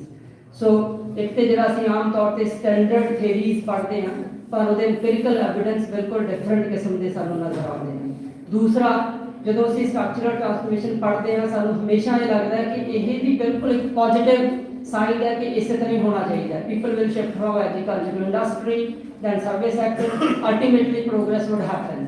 So normally ਸਾਡੇ ਦਿਮਾਗ 'ਚ ਇਹ ਗੱਲ ਹੁੰਦੀ ਹੈ, ਪਰ otherwise ਅਸੀਂ ਉਹਦੇ ਜਿਹੜੇ ਨੈਗੇਟਿਵ ਪੱਖ ਨੇ ਉਹਦੇ ਬਾਰੇ ਕਦੇ ਕੋਈ ਚਰਚਾ ਨਹੀਂ ਕਰਦੇ। ਸੋ ਮੈਂ ਅੱਜ ਤੁਹਾਡੇ ਨਾਲ ਗੱਲ ਕਰਨੀ ਚਾਹੁੰਦਾ ਕਿ ਜਿਹੜੀ ਸਟਰਕਚਰਲ ਟਰਾਂਸਫਰਮੇਸ਼ਨ ਪਿਛਲੇ ਸਾਲਾਂ 'ਚ ਪੰਜਾਬ 'ਚ ਹੋਈ, ਉਹਦਾ ਰੂਰਲ ਇਕੋਨਮੀ ਤੇ ਕੀ ਅਸਰ ਹੋਇਆ, ਉਹਦਾ ਵਿਲੇਜ ਇਕੋਨਮੀ 'ਚ ਕੀ ਅਸਰ ਹੋਇਆ। ਸੋ ਇੱਕ ਤੇ ਇਹ ਬਹੁਤ ਸਾਫ਼ ਗੱਲ ਇਹ ਹੈਗੀ ਹੈ ਕਿ ਜਦੋਂ ਅਸੀਂ ਬਹੁਤ ਸਾਰੇ ਇੰਪੀਰੀਕਲ ਐਵੀਡੈਂਸ ਦੇਖਦੇ ਹਾਂ from 1980 onwards across the world, ਉਹਦੇ 'ਚ ਸਾਨੂੰ ਇਹ ਪਤਾ ਲੱਗਦਾ ਹੈ ਕਿ structural ਸ਼ਿਫਟਸ have been offering the inequalities at the national level, even at the regional level. So inequalities have been rising over the period of time. That's one thing. Second important thing is, if we say that yes, inequalities have been rising, then what is the impact on socio-economic classes in the society? So normally ਅਸੀਂ ਇਸ ਤਰ੍ਹਾਂ ਦੀ ਗੱਲ ਕਰਦੇ ਹਾਂ ਕਿ ਹਾਊਸਹੋਲਡਸ ਨੂੰ ਅਸੀਂ ਕਿਵੇਂ ਦੇਖਦੇ ਹਾਂ ਕਿ ਕਿਹੜਾ ਹਾਊਸਹੋਲਡ ਕਿਸ ਤਰੀਕੇ ਦਾ। ਨੋਰਮਲੀ ਅਸੀਂ ਇਕਨੋਮਿਕਸ ਹੀ ਮੰਨਦੇ ਹਾਂ ਕਿ there are various economic categories where we divide households in the case of economic categories, but otherwise when we see the society, then society is also hierarchical, then we classify households at the social level. So to understand the wealth inequality, so we are looking at the wealth inequality at the household level. So wealth at the household level ਜਿਹੜਾ ਅਸੀਂ ਦੇਖਦੇ ਹਾਂ ਕਿ ਧਨ ਜਿਹੜਾ ਹੈਗਾ ਉਹ ਕਿਸ ਤਰੀਕੇ ਨਾਲ ਡਿਟਰਮਾਈਨ ਕਰਦਾ ਹੈ। So wealth determines the socio-economic status, economic security and socio-economic mobility in the households. This is very popularly known as structural transformation, basically constitutes the intergenerational mobility of the household. So intergenerational mobility of the household means, so then we see the there is an occupational change at the household level over the period of time. So on the other side, when we look at the income and expenditure side, then definitely it is well known fact that wealth accumulates over the period of time and it generates enduring benefits. So what kind of benefits they basically do in the at the household level? So it is no doubt when we talk about the productive assets, people who have assets, then definitely productive assets generate advantages for wealthy households. For example, in the case of education expansion, in the case of living standard, in the case of many material kind of development over the period of time. But people who have scarce sources, scarce productive sources, then definitely we can say that they provide security during the hardship times. Yeah, so definitely we can say that assets in the economy or assets at the household level plays a fundamental role of modern lifestyle, human development and socio-economic standing and well-being of the economy. So it is no doubt, we know that because there are many reports on inequality, World Inequality Report by the World Bank and Oxfam report, and there are various reports and research work done by the researchers over the period of time. So we live in the uneven society because resources are unevenly distributed among the households. So when we say that it is no doubt, we can say that disparities are there, but disparities we can see even at the basic amenities, even at the very basic kind of facilities which we have. For example, we can see the education and inequality, we can see even the diet pattern which have been changing over the period of time, and on the other side we see the disparity in the diet pattern there at the household level. So that's one thing. But on the other side, in the Indian subcontinent particularly, so we have caste system. So caste plays a very, very fundamental role into it. So there we can say that the caste structure historically shaped the access to land and other related assets. For example, we can say that scheduled caste population and even OBCs have been systematically excluded from land ownership, particularly in Punjab and many other states. So which factors are responsible for this? Then we definitely say that public policy which we have over the period of time and institutions, basically institutional development plays a very fundamental role in reducing inequality and increasing inequality. So public policy, institutional development, land issues, agrarian development, non-rural farm diversification, immigration, migration, and other related factors influence wealth dynamics at the village level. For this, what we did, we choose 2 villages with the help of rural infrastructure index. ਅਸੀਂ index ਬਣਾਇਆ ਜਿਹਦੇ ਚ ਅਸੀਂ ਦੋਨਾਂ ਪਿੰਡਾਂ ਦਾ senses survey ਕੀਤਾ 2 ਮਹੀਨੇ ਅਸੀਂ ਉਹਨਾਂ ਪਿੰਡਾਂ ਚ ਰਹੇ ਤੇ ਅਸੀਂ ਉਹਨਾਂ ਚ ਫਿਰ 2 ਪਿੰਡ ਚੂਜ਼ ਕੀਤੇ there is one village named Salechak belongs to Gurdaspur district which is relatively backward village and it's very near to international border India Pakistan border. Other is Tat village which is belongs to SBS Nagar and this is basically very so called developed village and we can say that this is very the village where they have the remittances from abroad. So we did survey of 443 households. So on the basis of households, we categorized all the households into 2 categories. One is social category, as we already told you earlier, and we classified on the basis of economic categories.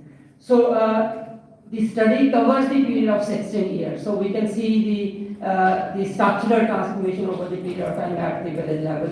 So we choose 2 methods to examine the wealth inequality. One is Gini coefficient and other is Lawrence curve to basically for visual distribution analysis.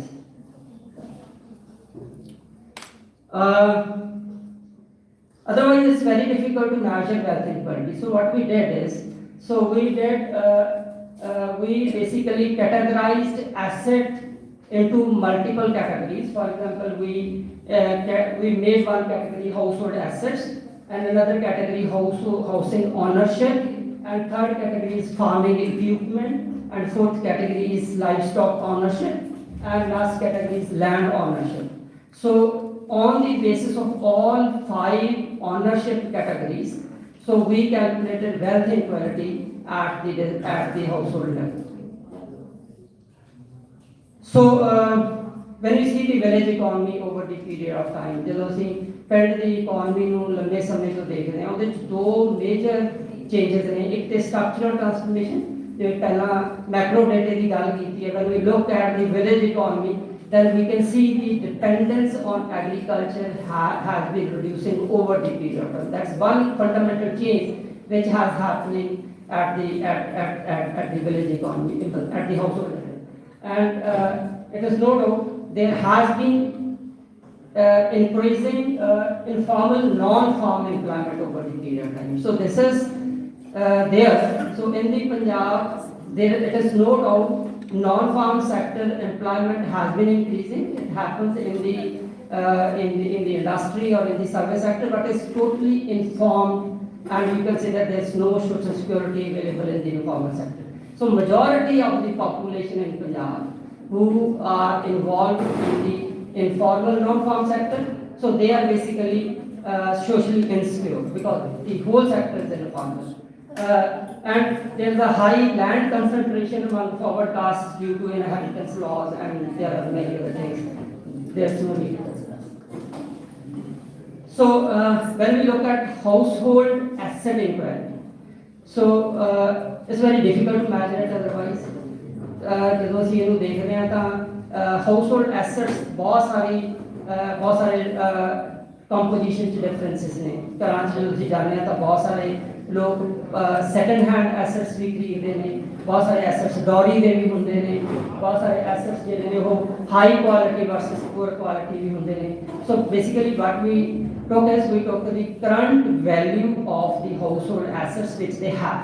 So ਜਦੋਂ ਅਸੀਂ Dory ਦੇ assets ਬਹੁਤ ਵਾਰੀ ਦੇਖਦੇ ਹਾਂ, ਪਹਿਲਾਂ ਸਾਨੂੰ ਲੱਗਿਆ ਕਿ we don't need to include dowry assets because they didn't buy it. But on the other side, when we think that they use the nazar on the when we look at the Gini coefficient, then there is a decline in asset inequality at the economic category level. ਜਦੋਂ ਅਸੀਂ economic category ਦੀ level ਤੇ ਦੇਖਦੇ ਹਾਂ ਤਾਂ ਇਹ ਸਾਨੂੰ ਪਤਾ ਲੱਗਦਾ ਕਿ decline ਹੋਇਆ 0.45, there is a high inequality level, but it declined to 0.36. But in the case of another village which is assets ਦਾ ਪਰ ਜਦੋਂ ਅਸੀਂ ਇਸ ਪਿੰਡ 'ਚ ਦੇਖਿਆ ਤਾਂ bottom assets ਦਾ ਪਰ ਜਦੋਂ ਅਸੀਂ ਇਸ ਪਿੰਡ 'ਚ ਦੇਖਿਆ ਤਾਂ bottom 40% holds only 10% of the total assets. So the majority of the assets were with the forward caste and the land community. So this is the housing inequality. So ਅੱਜ ਤੋਂ ਜੇ ਤੁਸੀਂ ਕੋਈ 20-25 ਸਾਲ ਪਹਿਲਾਂ ਪਿੰਡ 'ਚ ਜਾਂਦੇ ਸੀ ਤਾਂ ਤੁਹਾਨੂੰ ਲੱਗਦਾ ਸੀ ਕਿ ਸਾਰੇ ਪਿੰਡ ਦੇ ਘਰ ਇੱਕੋ ਜਿਹੇ ਨੇ, ਕੋਈ ਬਹੁਤਾ ਫਰਕ ਨਹੀਂ। ਜਦੋਂ ਤੁਸੀਂ ਹੁਣ ਜਾ ਕੇ ਦੇਖਦੇ ਹੋ ਤਾਂ ਉਹਦੇ 'ਚ ਬਹੁਤ ਅੰਤਰ ਤੁਹਾਨੂੰ ਦਿਸਦਾ। ਤੁਹਾਨੂੰ ਪਤਾ ਲੱਗ ਜਾਂਦਾ ਹੈ ਕਿ ਇਹ ਘਰ ਕਿਹਦਾ ਹੋਊਗਾ। ਇਹ ਕੋਈ 10 ਕਿੱਲਿਆਂ ਵਾਲੇ ਦਾ ਘਰ ਹੈ, ਇਹ ਕੋਈ 15 ਕਿੱਲਿਆਂ ਵਾਲੇ ਦਾ ਘਰ ਹੈ, ਇਹ ਕਿਸੇ ਬਾਹਰ ਤੋਂ ਆਏ ਬੰਦੇ ਦਾ ਘਰ ਹੈ, ਜਾਂ ਇਹ ਕੋਈ ਨੌਕਰੀ ਪੇਸ਼ਾ ਕਰਨ ਵਾਲੇ ਬੰਦੇ ਦਾ ਘਰ ਹੈ। So you can easily understand ਕਿ ਇਹਦੇ 'ਚ ਬਹੁਤ ਸਾਰੀਆਂ ਵੇਰੀਏਸ਼ਨਸ ਨੇ। ਬਟ ਜਦੋਂ ਅਸੀਂ and other Indira Gandhi Awas Yojana and the other policies which have been taken place over the period of time. So in the case of housing inequality, so it shows very divergent trend. So in the case of economic category, inequality increased in one village and declined in another village. Which village? Where they have remittance from other countries. So when we look at in the case of social category, then definitely housing inequality has been on the rise in one village and it declined in another village. It is not because of our public policy, it is just because of remittances which people basically took from other countries. So then we can say that social caste-based inequality remains higher than the economic inequality over the period of time in both the villages.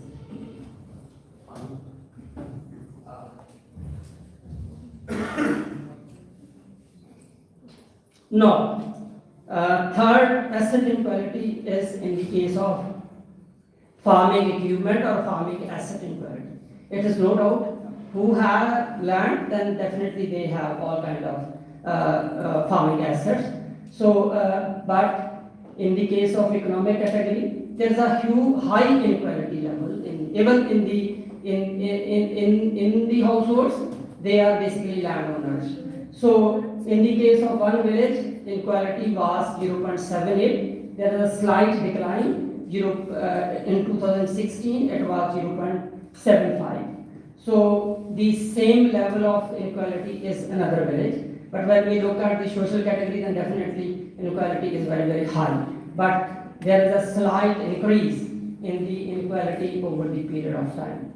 So then we can say that if the value of Gini is above 0.70, then we can say that this is the persistently high inequality among the households over the period of time. So forward caste maintained dominant control over assets in both the villages over the period of time.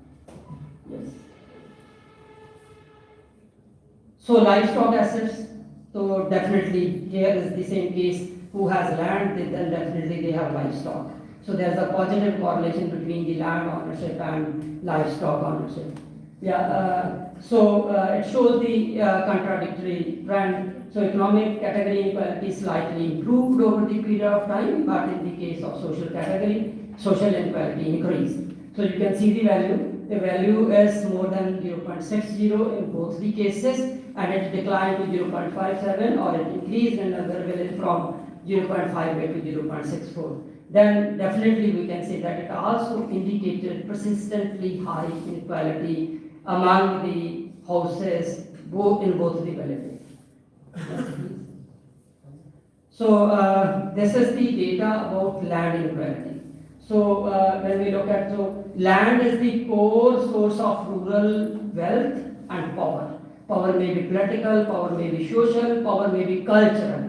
So this is one case, because who has the land, who has that kind of power. Yeah. So landless households increased in cut, as I earlier showed you that there is a case of depeasantization or deagrarization in both the villages. People who had land earlier, they sell land due to various reasons, due to agrarian distress, due to many other reasons. So in the case of economic category, so there is a high level of economic category inequality in Salachar. Even inequality has been increased sharply. For example, in the case of Cut, the inequality was 0.61, but it increased to 0.72. When we look at in the case of social category, in both the villages, inequality has been on the rise. So then it definitely shows that if the value of 0.70, it shows the severe inequality at the household level in both the villages. Yes, please. Yeah. Come to the last slide, not last one. So when we include all the assets, we include household assets, we include housing, we include farm assets, we include livestock, we include land, and we include cash and savings which they have. So it is no doubt in one village which is backward, then we can say that the inequality has been slightly declined from 0.60 to 0.57. But in another village which is very much developed and where there are some remittances from other countries, then definitely we can say that where structural transformation happened rapidly, then inequality has been on the rise. But when we see the social category, then definitely in village which is very backward, because there is no any sharp, or we can say that we can see the border villages. Infrastructure has been lacking. There is no educational facilities. There is no health facilities. Even there is no development in the case of land and other kind of things. So in the case of border village, the social inequality has been increasing, but not as in the pace as happened in other developed village. The value is 0.64 to 0.72. So what does it mean? It means the top 10% of households control over the more than 50% of the wealth in both the villages. Then we can say that the bottom 50% of the households hold very little wealth, but gain marginally over the period of time. It is no doubt this development pattern basically contributes. Then there is some kind of material development, and we can say that we have public infrastructure for all the households. Then definitely there are some fruits which they had, but when we see the inequality which has been increasing over the period of time. So when we say that the bottom 50% have gained something, this is just because non-farm income has been increasing, because the dependence on agriculture has been declining across all the households. But on the other side, we have the data, and we can say that people who have more land, they didn't shift their occupation. People shifted from people who they don't have land, and they don't have another kind of wealth, so they basically went to another occupations. So on the other side, some government policies, schemes which played a very, very important role in the cases where inequality has been declining. So last one, come to the conclusion. So it's a very complex issue. Otherwise, to examine the wealth inequality or to examine the even inequality at the household level. So we try to do this exercise to find the inequality level in the villages at the household level. So it basically, so the study critically exposes the multidimensional nature of inequality which we have in the villages, even in the urban areas, everywhere, even every sphere of our life. Then it reveals the fact that despite economic diversification, which we already talked about, economic diversification should place, then definitely we can increase the income, then definitely we can improve the living standard. We have all that. From last 20 years, Punjab economy has been passing through the sharp structural changes. So the share of agriculture has been declining and share of service sector has been increasing. It is no doubt, we have to say that in Punjab economy is no more agrarian economy, it is a service-oriented economy. So if it is a service-oriented economy, then definitely we can say that with all kind of things, inequalities across both economic and social categories persistent, has been increasing in many cases. Then data confirms that. BA ਦੇ students आम तौर पे economic growth economic development वाला paper पढ़ते हैं वो ये देख रहे हैं कि what kind of economic growth we have in the region, and it basically it even reinforce rather resolve the social hierarchies. So ਇਹਦੇ ਨਾਲ ਲੰਮੇ ਸਮੇਂ social hierarchies ਜਿਹੜੀਆਂ ਨੇ ਉਹ ਵਧੀਆਂ ਨੇ ਘਟੀਆਂ ਨਹੀਂ ਤੇ on the other side we can say that the economic development ਜਿਵੇਂ ਮਨਪ੍ਰੀਤ ਹੋਰਾਂ ਨੇ ਸ਼ੁਰੂ ਚ ਕਿਹਾ ਸੀਗਾ ਕਿ ਡਿਵੈਲਪਮੈਂਟ ਜਿਹੜੀ ਉਹ ਕੰਸੈਂਟਰੇਟਡ ਹੈ ਇਨਕਲੂਸਿਵ ਹੋਣੀ ਚਾਹੀਦੀ ਹੈ. So this is the case. We proved through this study that economic development is not inclusive.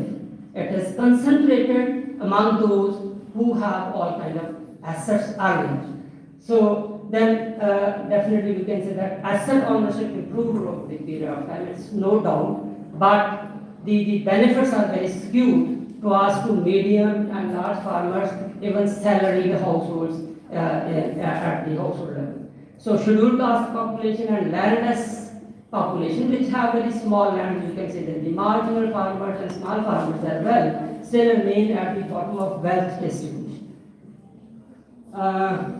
Final takeaways की हो सकता है तो मैं बिल्कुल डिफरेंट सोचना जसपाल सिंह जिन्हें सोच रहे हैं ये कहते सी कि सानू अपने बारे सोचना चाहिए मैंने लगता है कि डेमोक्रेसी है सरकार ਨੂੰ ਸਾਡੇ ਬਾਰੇ ਸੋਚਣਾ ਸੋ क्योंकि ਅਸੀਂ ਇਸ ਤਰ੍ਹਾਂ ਦੇ ਡੈਮੋਕ੍ਰੈਟਿਕ ਕੰਟਰੀ ਚ ਰਹਿੰਦੇ ਆ ਜਿੱਥੇ ਅਸੀਂ ਕਹਿੰਦੇ ਆ ਕਿ state should be responsible state should do that state ਨੂੰ ਆ ਕਰਨਾ ਚਾਹੀਦਾ ਸਟੇਟ ਨੂੰ ਆ ਕਰਨਾ ਚਾਹੀਦਾ ਇਹ ਸਟੇਟ ਦਾ ਕੰਮ ਇਹ ਹਾਊਸਹੋਲਡ ਲੈਵਲ ਤੇ ਬਹੁਤ ਸਾਰੇ ਕੰਮ ਕਰਨ ਵਾਲੇ ਨਹੀਂ ਹੁੰਦੇ ਇਹ ਸਟੇਟ ਦੇ ਕਰਨ ਵਾਲੇ ਕੰਮ ਹੁੰਦੇ ਨੇ ਜਿਵੇਂ ਮੈਂ ਕਹਿ ਰਿਹਾ ਕਿ ਇਨਕੁਆਲਿਟੀ ਲਗਾਤਾਰ ਵਧ ਰਹੀ ਹੈ ਹਾਊਸਹੋਲਡ ਦੇ ਲੈਵਲ ਤੇ ਤੁਸੀਂ ਇਨਕੁਆਲਿਟੀ ਨੂੰ ਰਿਡਿਊਸ ਨਹੀਂ ਕਰ ਸਕਦੇ you can do some efforts to increase your income but ਜਦੋਂ ਅਸੀਂ ਇਸ ਤਰ੍ਹਾਂ ਐਸੈਟ ਡਿਸਟ੍ਰੀਬਿਊਸ਼ਨ ਦੇਖਦੇ ਹਾਂ asset distribution is uneven then you can't remove the inequality ਤੁਸੀਂ ਚਾਹੇ ਜੋ ਕੁਛ ਮਰਜ਼ੀ ਕਰ ਦਿਓ so what should be done hona ki chahiye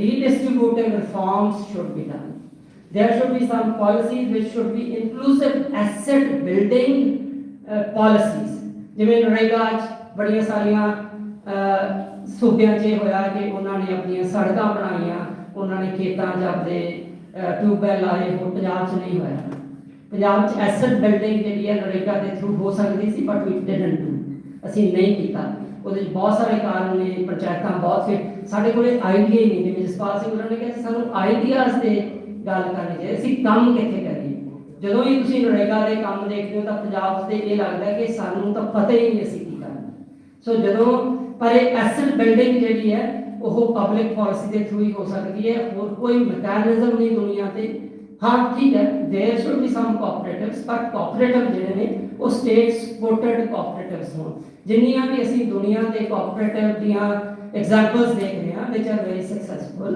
ਉਹਦੀ ਸਕਸੈਸਫੁਲ ਹੋਈਆਂ ਨੇ ਜਿੱਥੇ ਸਟੇਟ ਸਪੋਰਟ ਕਰਦੀ ਹੈ ਜਿੱਥੇ ਸਟੇਟ ਸਪੋਰਟ ਨਹੀਂ ਕਰਦੀ ਉਹ ਕੋਆਪਰੇਟਿਵਸ ਜਿਹੜੇ ਨੇ ਉਹ ਕਦੇ ਨਹੀਂ ਚੱਲੇ ਉਹ ਫੇਲ ਹੋ ਜਾਂਦੇ ਨੇ ਸੋ inclusive asset building policy caste sensitive rural planning ਸਾਡੇ ਕੋਲ ਜਿਹੜੀ ਰੂਰਲ ਪਲੈਨਿੰਗ ਦਾ ਕੋਈ ਆਈਡੀਆ ਨਹੀਂ ਕਿਸੇ ਜ਼ਮਾਨੇ 'ਚ ਇਹ ਹੁੰਦਾ ਸੀਗਾ ਕਿ ਸਾਡਾ ਪੰਜਾਬ ਦਾ ਪਲੈਨਿੰਗ ਬੋਰਡ ਹੈ ਤੇ ਤੁਸੀਂ ਜਾਣਦੇ ਹੋ ਕਿਹਨੂੰ ਪਲੈਨਿੰਗ ਬੋਰਡ ਦਾ ਚੇਅਰਮੈਨ ਲਾਇਆ ਇਸ ਵਾਰੀ, ਠੀਕ ਹੈ। So everybody knows that what is happening in this stage, ਇਹਨੂੰ ਬਹੁਤ ਕ੍ਰਿਟੀਕਲੀ ਵੀ ਤੁਸੀਂ ਦੇਖ ਸਕਦੇ ਹੋ। ਪਰ ਮੈਂ ਕਹਿਣਾ ਚਾਹਣਾ ਕਿ ਜਦੋਂ ਤੁਸੀਂ if you see that, if you know that inequality ਬਹੁਤ ਜ਼ਿਆਦਾ ਹੈਗੀ ਹੈ, ਦੈਨ ਡੈਫੀਨੇਟਲੀ ਕਾਸਟ ਬੇਸਡ ਜਿਹੜੀਆਂ ਕੁਝ ਸੈਂਸਿਟਿਵ ਰੂਰਲ ਪਲੈਨਿੰਗ ਜਿਹੜੀ ਉਹ ਕਰਨੀ ਚਾਹੀਦੀ ਹੈ ਤੇ ਤਾਂ ਕਿ ਅਸੀਂ ਜਿਹੜੀਆਂ ਡੀਪ ਰੂਟਡ ਜਿਹੜੀਆਂ ਸਟਰਕਚਰਲ ਇਨਕੁਆਲਿਟੀਜ਼ ਨੇ ਹਾਊ ਵਿਲੇਜ ਇਕੋਨਮੀਜ਼, ਉਹਨਾਂ ਨੂੰ ਕਿਤੇ ਨਾ ਕਿਤੇ ਸਮਝ ਸਕੀਏ ਤਾਂ ਕਿਤੇ ਨਾ ਕਿਤੇ ਇਹਨਾਂ ਨੂੰ ਹੈਂਡਲ ਕਰਨ ਦੀ ਕੋਸ਼ਿਸ਼ ਕਰੀਏ। ਸੋ ਆਮ ਤੌਰ ਤੇ ਅਸੀਂ ਇਹ ਦੇਖ ਰਹੇ ਹਾਂ ਕਿ ਇੰਡੀਆ ਜਿਹੜਾ ਹੈਗਾ ਹੁਣ ਤੀਜੀ ਵੱਡੀ ਅਰਥ ਵਿਵਸਥਾ ਬਣ ਜਾ ਰਿਹਾ। ਐਵਰੀਬਡੀ ਨੋਜ਼ ਦੈਟ, ਰੋਜ਼ ਅਖਬਾਰਾਂ 'ਚ ਆਉਂਦਾ, ਰੋਜ਼ ਅਸੀਂ ਸੁਣਦੇ ਹਾਂ, ਪਰ ਮੈਨੂੰ ਇਹ ਲੱਗਦਾ ਠੀਕ ਹੈ ਜੋ ਅਸੀਂ ਇੰਟਰਨੈਸ਼ਨਲ ਪ੍ਰੈਸ ਦੇ ਸਾਹਮਣੇ ਕਹਿਣਾ, ਜੋ ਅਸੀਂ ਨੈਸ਼ਨਲ ਪ੍ਰੈਸ ਦੇ ਸਾਹਮਣੇ ਕਹਿਣਾ, ਅਸੀਂ ਜੋ ਕੁਝ ਮਰਜ਼ੀ ਕਹੀਏ ਠੀਕ ਹੈ, ਪਰ ਸਾਨੂੰ ਥੋੜਾ ਜਿਹਾ ਇਹ ਦੇਖਣਾ ਚਾਹੀਦਾ ਕਿ ਵਾਟ is happening on the ground, ਉੱਥੇ ਕੀ ਹੋ ਰਿਹਾ ਜਿੱਥੇ ਲੋਕ ਵਸਦੇ ਨੇ। ਸੋ ਮੈਨੂੰ ਲੱਗਦਾ ਕਿ ਸਾਨੂੰ ਵਿਲੇਜ ਲੈਵਲ ਤੇ ਕੁਝ ਪਾਲਿਸੀਜ਼ ਨੂੰ ਮੋਨੀਟਰ ਕਰਨ ਦੀ ਲੋੜ ਹੈ, ਕੁਝ ਪਾਲਿਸੀਜ਼ ਨੂੰ ਇੰਟਰੋਡਿਊਸ ਕਰਨ ਦੀ ਲੋੜ ਹੈ, ਕੁਝ ਪਾਲਿਸੀਜ਼ ਦੇ ਬਾਰੇ ਸਾਨੂੰ ਅਕੈਡਮੀਆ ਜਿੱਥੇ ਇੰਸਟੀਟਿਊਸ਼ਨ, ਜਿਵੇਂ ਮੈਂ ਪਹਿਲਾਂ ਕਿਹਾ ਸੀ ਕਿ ਇੰਸਟੀਟਿਊਸ਼ਨਸ ਬਹੁਤ ਫੰਡਾਮੈਂਟਲ ਰੋਲ ਪਲੇ ਕਰਦੀਆਂ ਨੇ ਕਿਸੇ ਵੀ ਇਕੋਨਮੀ ਦੀ ਇਕਨੋਮਿਕ ਡਿਵੈਲਪਮੈਂਟ। ਜਿਵੇਂ ਅਸੀਂ ਪੜ੍ਹਦੇ ਹਾਂ ਕਿ ਇੰਸਟੀਟਿਊਸ਼ਨਸ ਬਹੁਤ ਇੰਪੋਰਟੈਂਟ ਚੀਜ਼ਾਂ ਹੁੰਦੀਆਂ ਨੇ।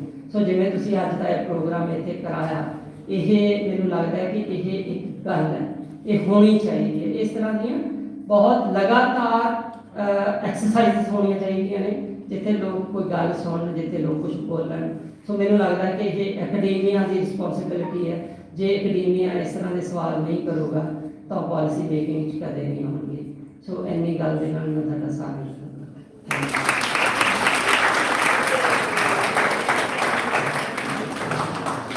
Thank you so much, sir. So it has made us aware about the different structural shifts in the economy actually on the ground level. He has taken to villages and made us aware about the differences between two villages. So the structural inequalities which showed through social inequality and economic inequalities. So we should understand the last line, which is reality check at the ground level, not at the national and international level. Thank you so much, sir, for those words. Now, let's have the pleasure of listening to our next and the last resource person, Dr. Pooja Sikka. Please, ma'am, come forward and share your beautiful insights with us. Before that, please, I would like to request Sujit Singh Barjoji. Please, sir, give us few minutes to end this. Please give them a big round of applause. He is executive member of our Alumni Association with Nanak CollegeKillianwali. Please take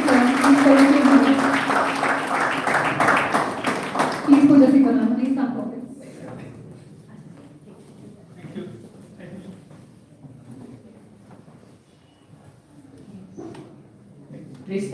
Respected principal of the college, Dr. Surinder Singh Thakur ji, secretary of the college, Shri Neeraj Jindal ji, and distinguished economists, faculty members, non-teaching staff, and my dear students. It's really a pleasure to be in this national seminar on a very relevant theme, that is about the Punjab economy, balancing growth and the structural shifts in the economy of Punjab. So, first of all, I would like to thank Principal Sir and Manpreet for the warm invitation, and it was so good to listen to the previous speakers, especially keynote speaker Dr. Jaspal Singh and then Baldev Sir, Surinder Singh Sir. They have given us the dimensions to look from the different angles in Punjab economy, and I would try my best to give my presentation on the dimensions which will add to the previous knowledge.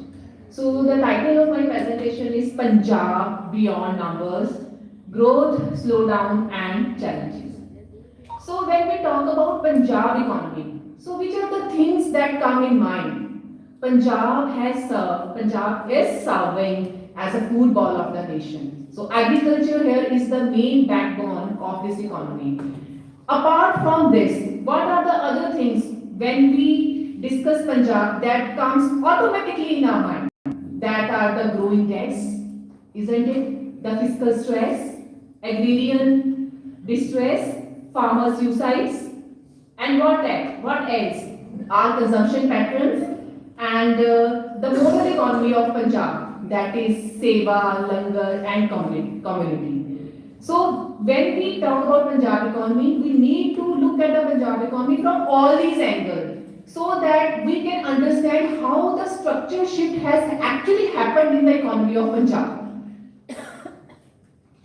So there is a paradox in case of Punjab economy. Why it is so? So Punjab is the one who is feeding the whole nation, and it is delivering the surplus year after year. But you know what? There are certain pertinent questions that we must ask ourselves, and Punjab is repeatedly asking itself that every Punjabi in his heart is curious to know what would their children do after attaining a certain level of degree, whether they will find a suitable employment for them or not. Then second is that migration is such a huge issue in case of particularly in Punjab, that why migration is a necessity and not it is a choice. Then third thing is that why does a Punjab farmer always feel that every season, every agriculture season begins with the borrowing? Why it is so?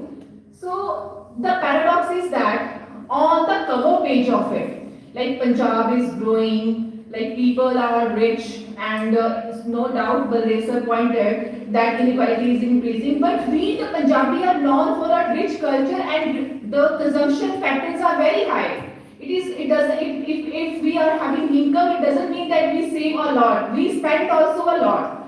And the paradox is that once we were the economy where we were at the top 3 in terms of per capita income. But what has happened in the Punjab that we are lagging behind? So these are some questions, and in the next slide you will be noticing the second question.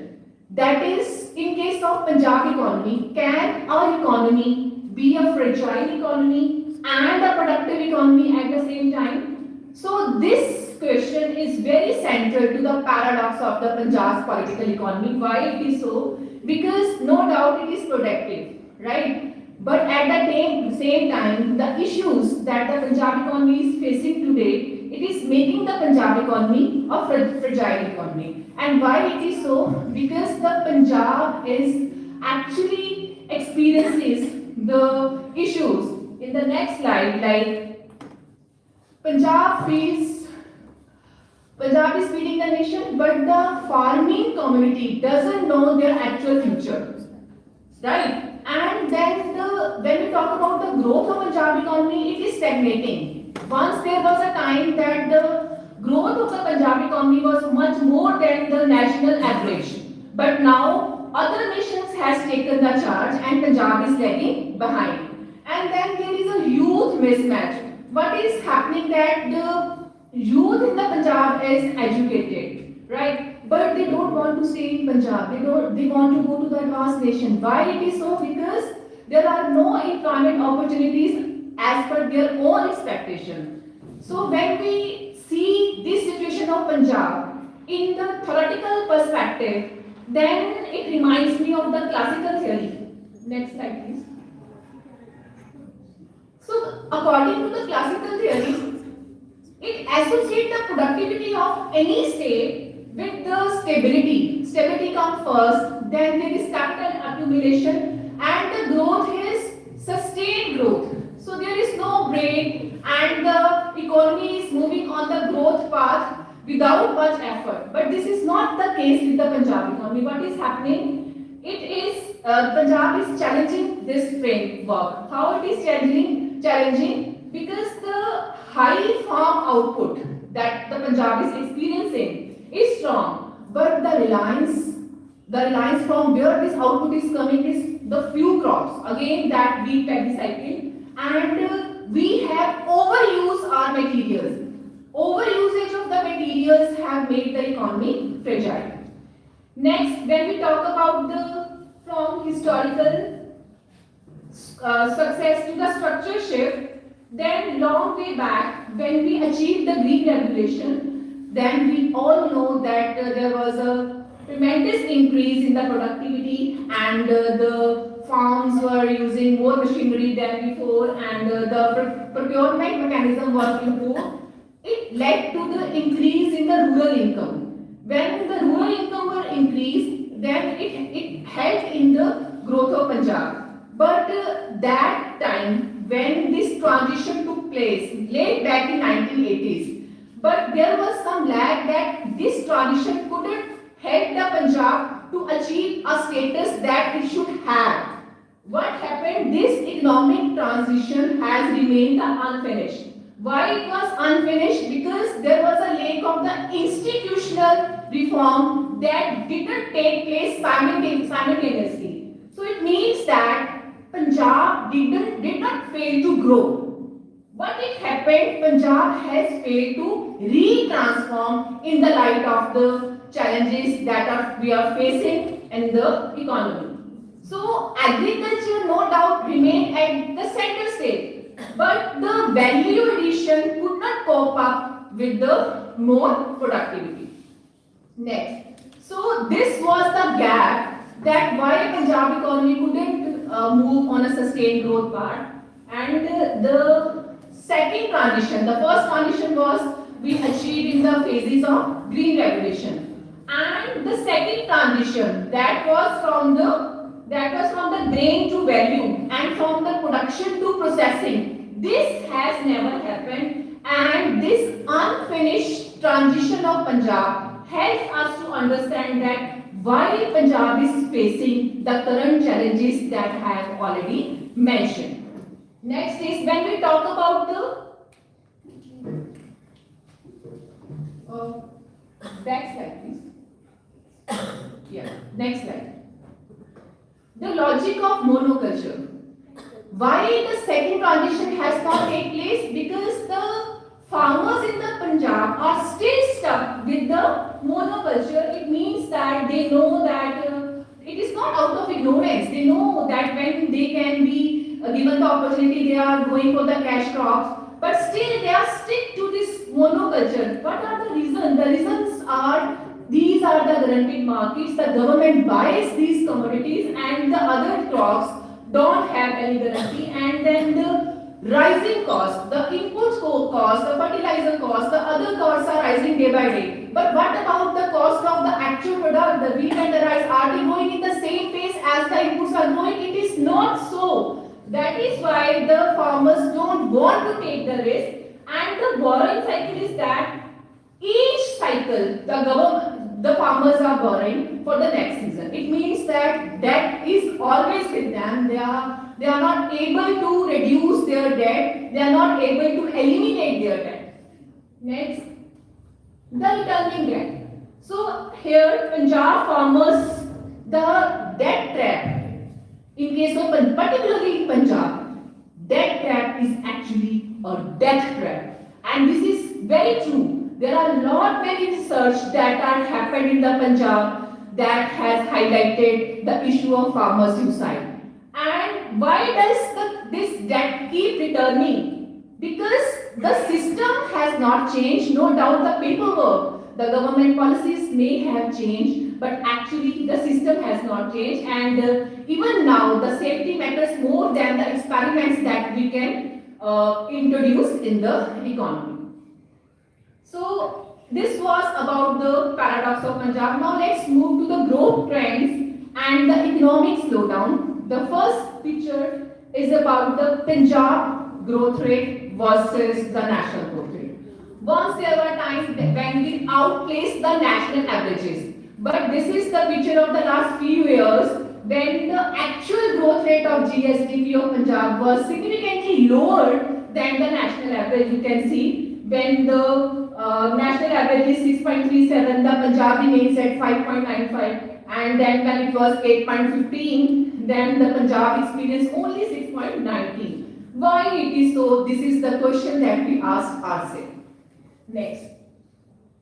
So, structural trend, according to a study, if we look at the time series data from 2014 to 2023, the Punjab annual growth rate was 4.62%. On the other hand, the national average is 5.67. So, why we are behind? Historically, because of the agricultural growth, we led the green revolution, but now the research that is coming, it is showing that there is a structural slowdown, and as Baldev sir rightly pointed that we are now no more agricultural economy, because we were proud of being agricultural economy, and we the Punjabis are the agriculture state. But when we look at the data, we look at the composition of the GSDP, then we realize that the income that we are drawing from the industrial or service sector is much more than we are from the agriculture sector. Otherwise, it is a natural economic theory also that as and when a state grows, the share of output from the agriculture sector declines and the share that we receive from the industry or the service sector increases. But the case of Punjab is extra special, because the Punjab, basically when the state that led the green revolution, some major share should be from the agriculture sector that actually is not taking place. Next. So on the investment and fiscal stress, the fiscal debt has soared to 4.17 lakh crore, and when we have so much debt and we are not managing our fiscal situation, fiscal unsustainability, then the state is bound to collapse, And so far as the percentage of fiscal debt, the ratio of the percentage of fiscal debt to the GSDP is concerned, it is as high as 46.8%. It means near 50%. So this is the actual fiscal situation of Punjab where we are heading with this debt. Next. So the question is, economy that was one pace for the growth now drifts below national average. What could be the structural adjustment that we are not doing, that are being missed? So the answer to this question lies in the theme of this national seminar itself, that is the sectoral transformation and institutional innovation that has taken place. And Punjab's rank in the per capita income has fallen, but we no doubt investment is there, but the regional development studies also pointed out that these investments are very low as compared to the potential of Punjab. Then the youth unemployment has climbed, and in terms of youth unemployment, the Punjab has passed many other states, and that is why the youth of Punjab is shifting for the migration, and from this we can infer that actually the Punjab economy has shifted in structural terms. Next, when we talk about the agriculture strength and fragility, then we come to know that like Baldev sir also pointed a study where highlighted the wealth inequality in the two villages forms in Punjab. There was another study in the year 2024 that shows that agricultural income in the Punjab exhibits significant income inequality among the rural household, and the Gini coefficient was as high as 60%, and income diversification into livestock, into wages, into non-farm activities, until and unless the income is coming from other than sole dependency, we cannot expect for the Punjab to be the equal state, equal in terms of wealth, income, equal in terms of inequality. Next, regarding the farm labor's vulnerability. So what they are doing, they are facing the debt burden. Every season, most of the agricultural laborers are facing the severe debt, not only debt but unemployment as well, and the credit gap is so high that they need to approach to the non-institutional sources to fund their every agriculture season, and there is a displacement also because seasonal labor reduce the employment opportunities. Then comes if income from crop output increases inequality, as we have seen in the regional studies, then why the rural farmers, why the rural community is still tied to the crops? What is the reason? So the reasons lies in the ability to take the risk. They want to avoid the risk because of the assured procurement mechanism, and there is also a lack of other alternative livelihood for them. So that is why the farming families are not shifting to other non-farm jobs, and this is not an economic irrationality on the part of the laborers, but it is actually a conditional economic adaptation that I must point out. So another issue, that is the migration. The migration is actually an exit or it is a signal. So that we need to understand. As far as migration is concerned, there is a mismatch. How the mismatch is there? Because young people who are having the basic degree, the +2 or the graduation, they are leaving Punjab, right? And they are leaving Punjab and they are seeing the other courses and the employment in other nations. At the same time, Punjab is looking for the seasonal, workers, laborers to work on their own farm. एक तरफ तो हमारे जो खुद के लोग हैं वो जा रहे हैं और जो हमको हर सीजन में माइग्रेंट लेबर जो है वो जो बिहार है, यूपी है, अदर जो स्टेट्स हैं वहां से हम लेके आ रहे हैं. So it is a contradiction or it is a mismatch between aspirations and opportunities, because when every Punjabi student dream, and when their dream doesn't find the space to complete, then they have to shift. And how they would be able to complete their dreams in the Punjab itself, when the infrastructure, when there will be employment opportunities, and when the development of the Punjab will be such that they will stay in their own land instead of moving to the other nations. Next, fiscal stress and the burden of past.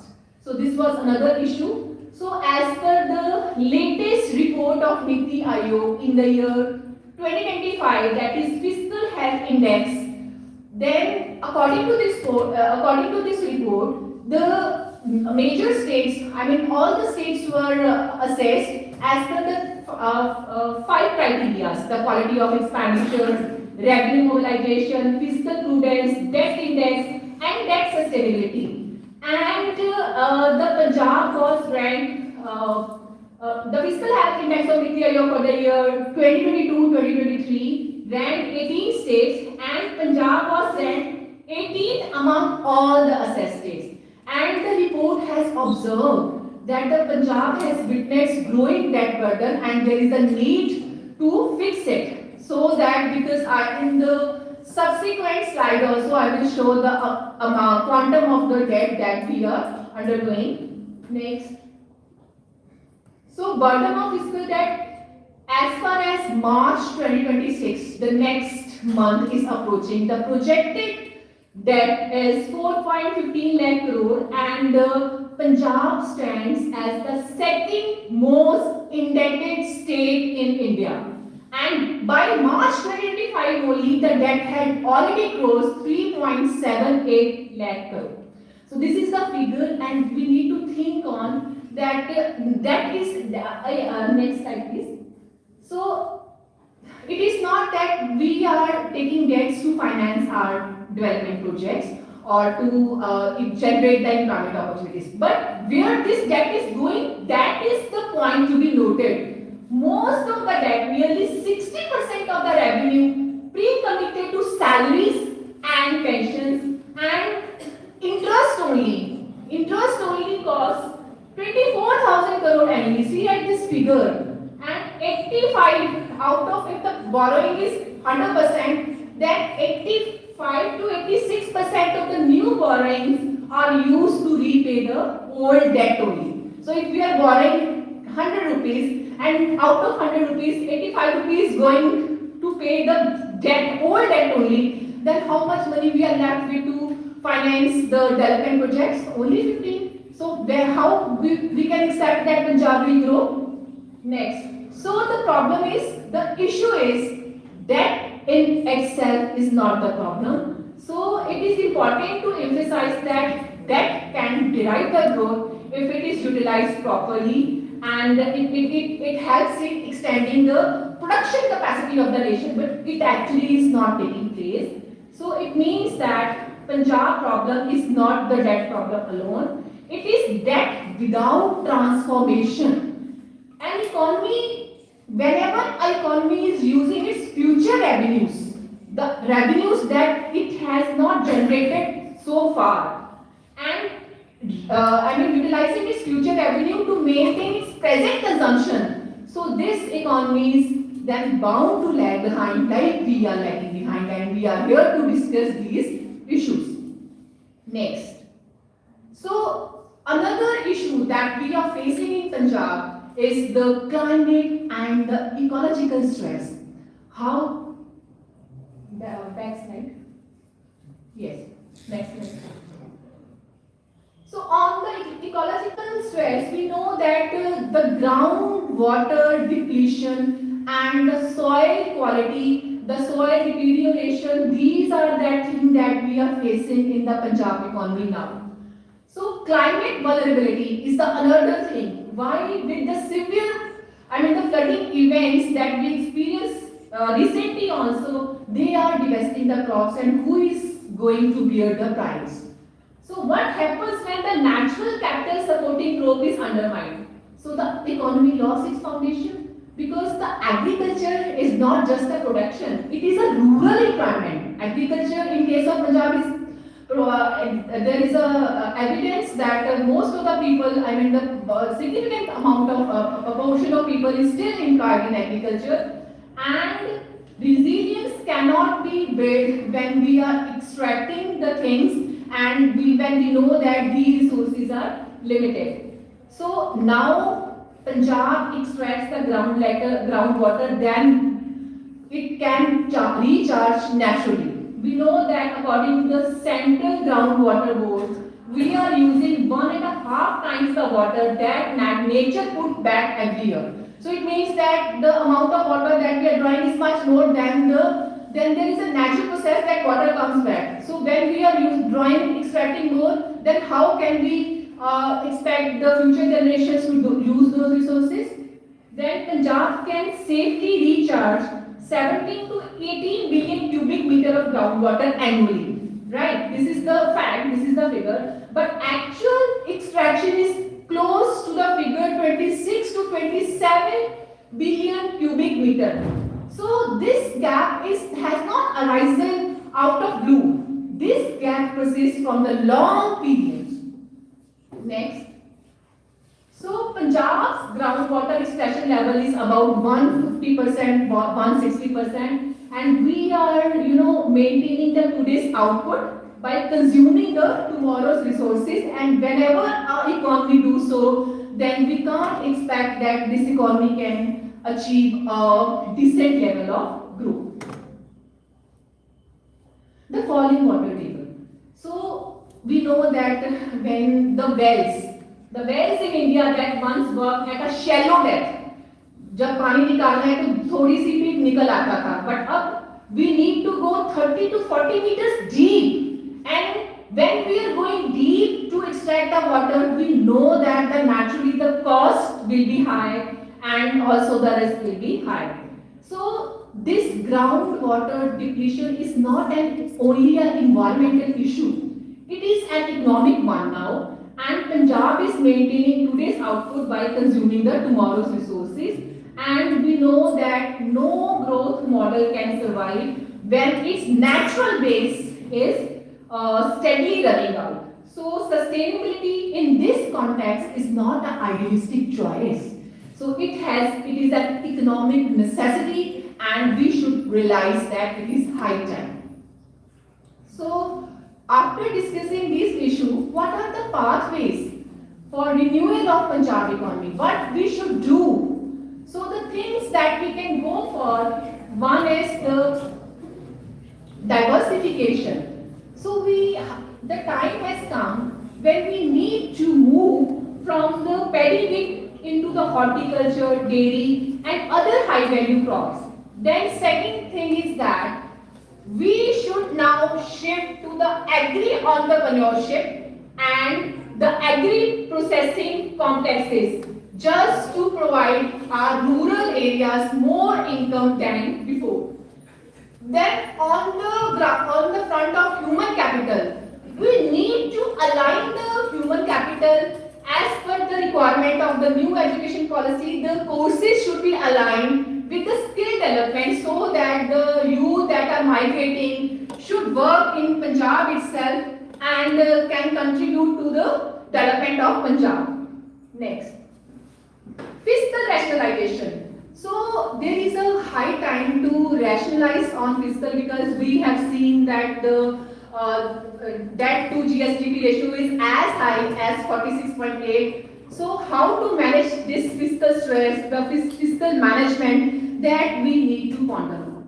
Then on the ground of ecological sustainability, water conservation and soil restoration must be the core strategies, and these things, these ecological matters, these environmental things should not be the afterthoughts.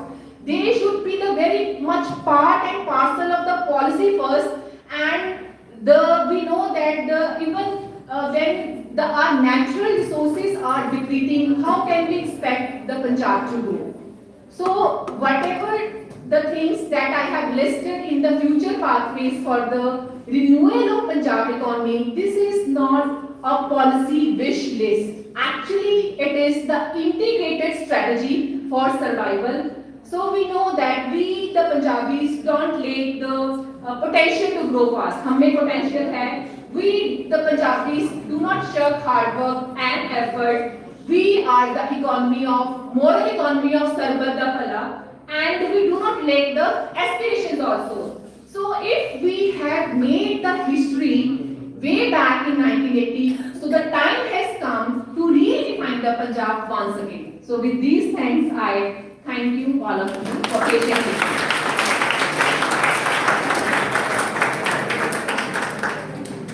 Thank you so much, Dr. Pooja Sekam, for those rich words and enlightening words. You told us that structural shift is not a choice. Sustainability, is not a choice. It's now a necessity. Thank you so much for your rich words. Now I'm glad to please have a big round of applause for Principal Balmandir Senior Secondary School, Shri Surinder Kumar Kaushik ji and Madam Vijay Lakshmi Kaushik ji. Now I request Principal Dr. Surinder Singh Thakur ji to accompany our keynote speaker, resource persons to the venue for lunch. Thank you to our keynote speakers and resource persons for sharing their expertise, and we are very grateful for your time and knowledge.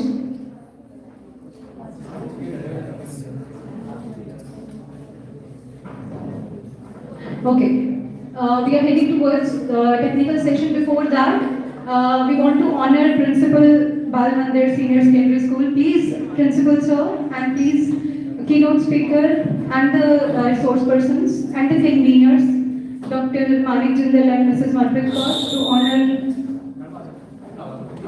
Shri Surinder Kumar Kaushik and Madam Vijay Lakshmi Kaushik ji.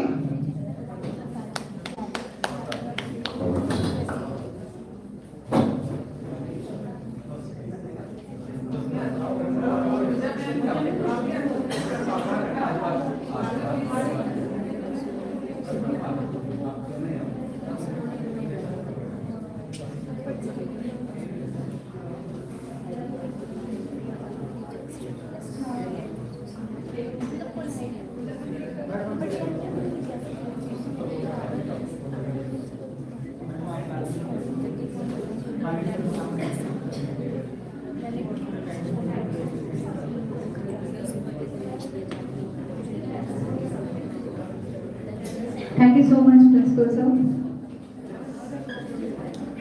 Now I request Sir to accompany the guests for the venue of lunch. And we are heading towards technical session, so everybody will sit here except the guests. We will now proceed with the technical session, offline and online.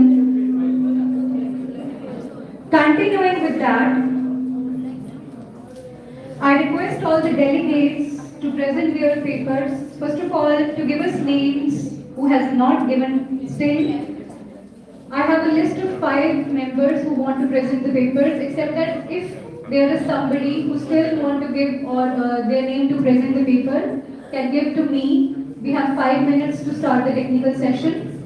And the chairperson of the session will be Dr. Kuldeep Singh, Regional Center, Bathinda. He will chair the session offline, and the online, Mr. Ashish Bagla will chair the session. So before that we have 5 minutes. We can relax, but here we'll get together for the next session. Thank you so much.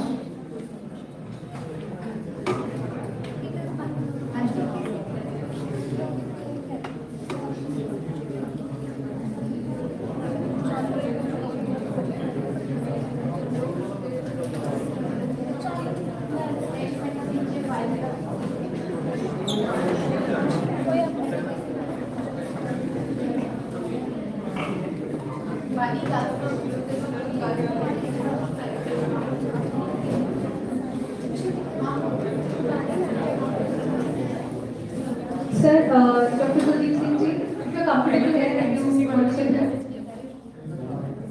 Thank you, Kuldeep sir, for accepting our invitation to be the chairperson of the offline session, technical session. Now we have 5 persons who want to present their paper on the topic balancing growth and sustainability. First, Pooja Rani from Jagat Guru Nanak Dev Panjab State Open University. Please ma'am, come forward and present your paper.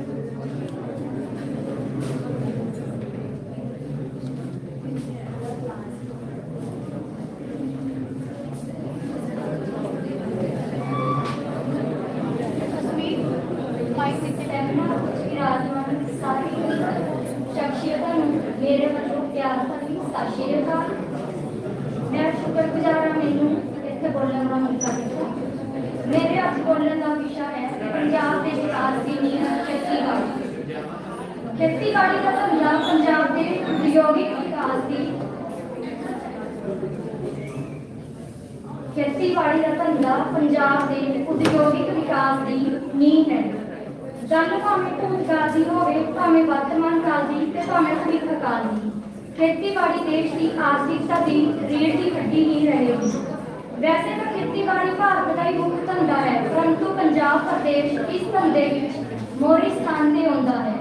Punjab ਪਿੰਡਾਂ ਦਾ ਪ੍ਰਦੇਸ਼ ਹੈ, ਜਿਸ ਵਿੱਚ ਲਗਭਗ 12,581 ਪਿੰਡ ਹਨ।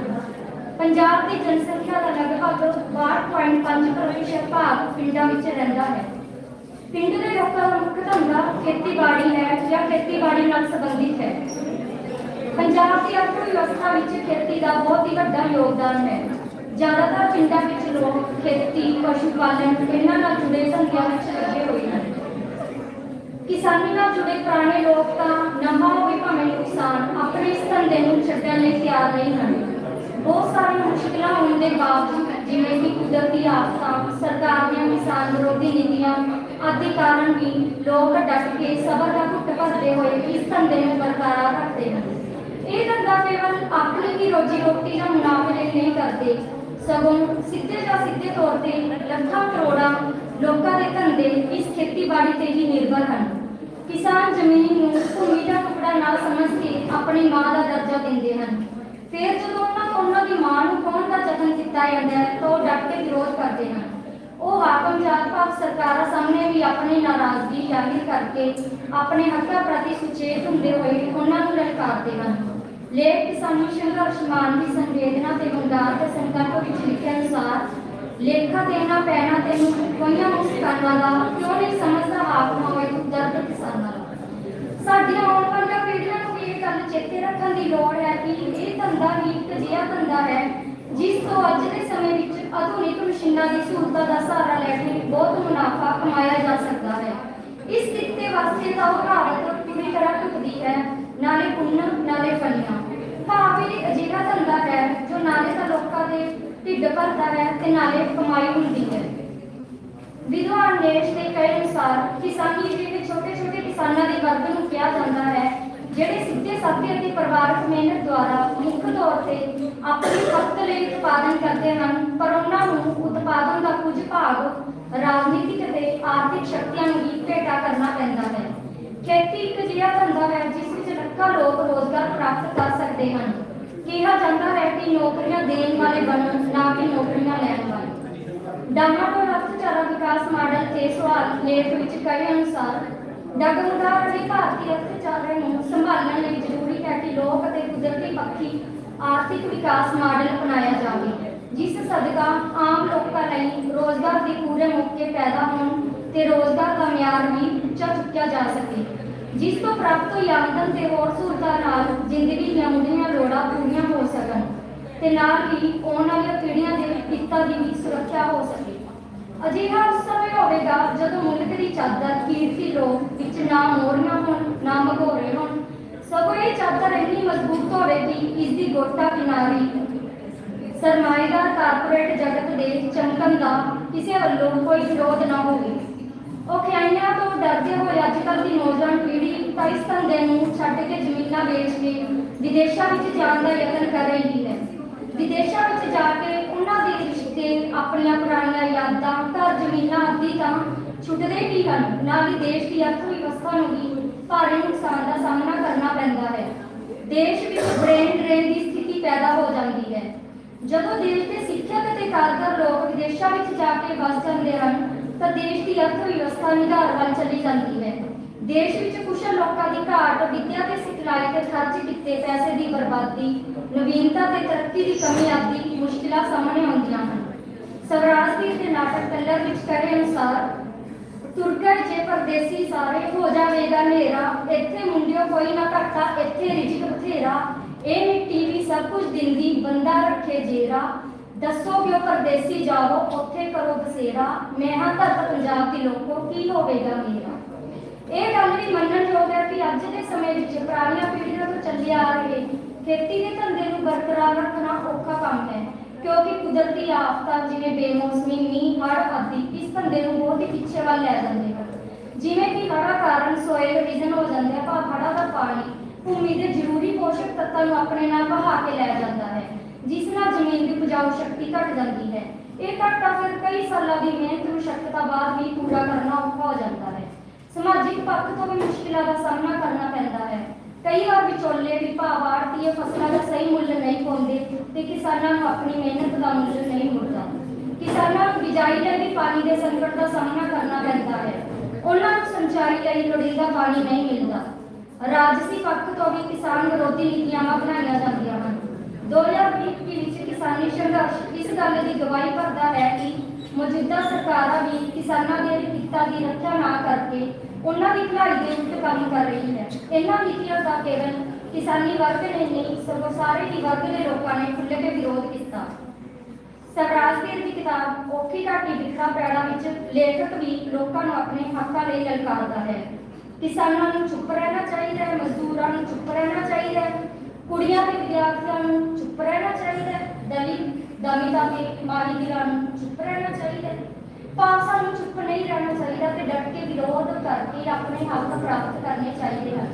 ਅੱਜ ਕੱਲ੍ਹ ਦੀ ਨੌਜਵਾਨ ਪੀੜ੍ਹੀ ਵਿੱਚ ਸਬਰ ਦੀ ਘਾਟ ਦੇਖਣ ਨੂੰ ਮਿਲਦੀ ਹੈ। ਕਾਹਲੀ, ਉਤਾਵਲਾਪਨ ਉਹਨਾਂ ਦੇ ਮਨਾਂ ਵਿੱਚ ਵਸਿਆ ਹੋਇਆ ਹੈ।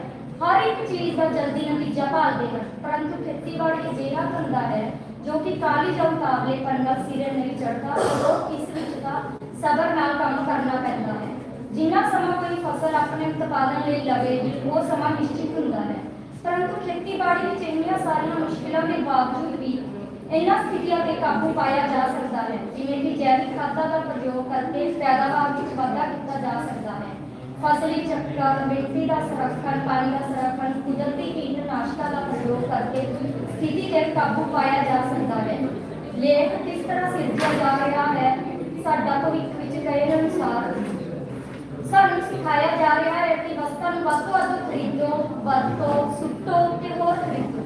ਇੰਟਰਨੈਟ ਦੀਆਂ ਸਾਈਟਸ ਤੇ ਕੁਝ ਟੀਵੀ ਚੈਨਲ ਸਾਨੂੰ ਵੱਖਰੇ ਮਾਰ ਰਹੇ ਹਨ। ਆਓ ਘੱਟ ਰੇਟ ਤੇ ਵੱਧ ਤੋਂ ਵੱਧ ਖਰੀਦੋ। ਅਜਿਹੀਆਂ ਸਭ ਤਰ੍ਹਾਂ ਦੀਆਂ ਤਰਜੀਹਾਂ ਪ੍ਰਤੀ ਸੁਚੇਤ ਹੋਣ ਦੀ ਲੋੜ ਹੈ। ਸਾਨੂੰ ਸਭ ਤਰ੍ਹਾਂ ਦੇ ਖਰਚਿਆਂ ਨੂੰ ਘੱਟ ਕਰਨ ਦੀ ਵੀ ਲੋੜ ਹੈ। ਸਮੇਂ ਦੀ ਮੰਗ ਹੈ ਕਿ ਪੰਜਾਬੀ ਅਖਾਣ ਦੂਜੇ ਦਾ ਪੱਕਾ ਵੇਖ ਕੇ ਆਪਣਾ ਕੱਚਾ ਨਾ ਢਾਓ ਤੇ ਅਮਲ ਕਰੀਏ। ਅੰਤ ਵਿੱਚ ਮੈਂ ਇਹ ਵੀ ਕਹਿਣਾ ਚਾਹੁੰਦੀ ਹਾਂ ਕਿ ਖੇਤੀਬਾੜੀ ਦਾ ਧੰਦਾ ਜੋ ਲੋਕ ਪੀੜ੍ਹੀਆਂ ਤੋਂ ਚੱਲਦਾ ਆ ਰਿਹਾ ਹੈ, ਉਹ ਲੋਕਾਂ ਨੂੰ ਉਸੇ ਤਰ੍ਹਾਂ ਹੀ ਬਰਕਰਾਰ ਰੱਖਣ ਦੀ ਲੋੜ ਹੈ, ਜਿਸ ਨਾਲ ਨਾ ਕੇਵਲ ਉਹਨਾਂ ਦਾ ਭਲਾ ਹੋਵੇਗਾ ਬਲਕਿ ਦੇਸ਼ ਸਮਾਜ ਵੀ ਆਪਣੀ ਉੱਨਤੀ ਦੇ ਸਿਖਰ ਤੇ ਹੋਵੇਗਾ। Thank you.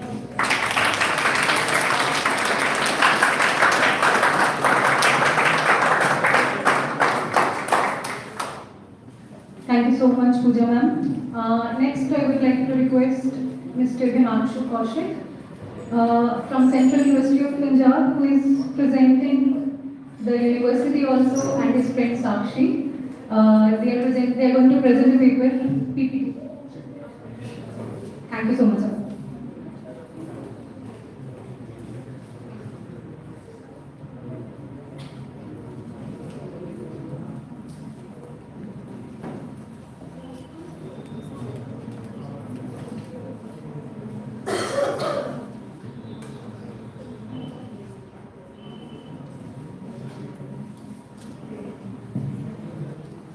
Good afternoon to one and all present here, respected faculty members and my dear friends. Myself Nanak CollegeKillianwali and with my co-author Sakshi Sharma going to present this paper entitled Pulse-led Crop Diversification for Sustainable Agriculture in Punjab. So starting with the background, Punjab is one of India's leading agriculture. Punjab is one of India's leading agricultural states and a major contributor to central food grain food. Since the Green Revolution, the state has predominantly followed a rice wheat culture, assured procurement under FCI and MSP policies encourage this monoculture pattern. The rice wheat production is characterized by intensive usage, including high yielding varieties, chemical fertilizers, mechanization, and extensive groundwater extraction to fructose. Although the system initially boosted productivity, no doubt, but later on it has questioned long-term sustainability due to groundwater depletion, soil degradation, declining productivity, and environmental issues such as stubble burning, as we all are aware of the stubble burning. So the increasing dominance of rice wheat has led to significant crop concentration, reducing diversification towards pulses, oilseeds, and other less water-intensive crops.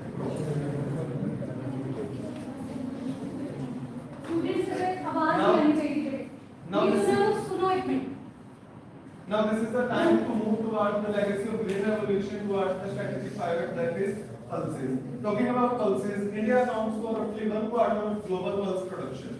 India may rank among the top global producer, but still we are importing. Like this is the latest data of 2023. We have imported 47.38 lakh tons pulses. Pulses, also referred to as rich man's vegetable and poor man's meat, are significant sources of proteins as well as vitamins and minerals. If we're talking about Punjab, Punjab had about 413,000 hectares in the pulses in 1970, but this has sharply declined to 33,700 hectares by 2021 and 22. And I have also mentioned this graph from Punjab Economic Survey. You can see this green zone. This is the crop-wise percentage share of crop area of pulses. That is 19.1%, and this is declined to only 0.2% in 2022 and 23. So this right wheat monoculture, keynote speakers have also talked about this. So persistent rice wheat monoculture has intensified ecological stress in Punjab. Sharp groundwater depletion, we all are aware of that. These districts, Moga, Patiala, these districts have more than 40% depth to water level. Water level has come very down. So soil nutrient imbalance is also there. Stagnation in factor productivity despite high input use, and economic vulnerability due to over dependence on MSP and cereals. So this is the need of crop diversification. Like we have to shift from cereal production to the pulses. They have lot of advantages. like it is water efficient crop. They also fix nitrogen, so they are soil fertile. They use lower input cost, so it is cost effective. Also, there is increasing market demand, and most importantly, it leads to sustainability. But still, there are some production as well as marketing constraints of pulses, like weak procurement mechanisms. As we have talked about rice and wheat, government procure 100% of rice and wheat. But in case of pulses, government is making policies to procure, like in pulse mission, they have introduced for 3 pulses, arhar, moong and urad for procurement, like poor post harvest infrastructure, limited processing capacity. So these are the constraints which government needs to wrap up. So these are the recent government initiatives, like pulse mission introduced in union budget, prioritize pulse cultivation, MSP based procurement. Then this crop diversification program under Pradhan Mantri Rashtriya Krishi Vikas Yojana actively targets green revolution states like Panjab to shift land from rice towards pulses.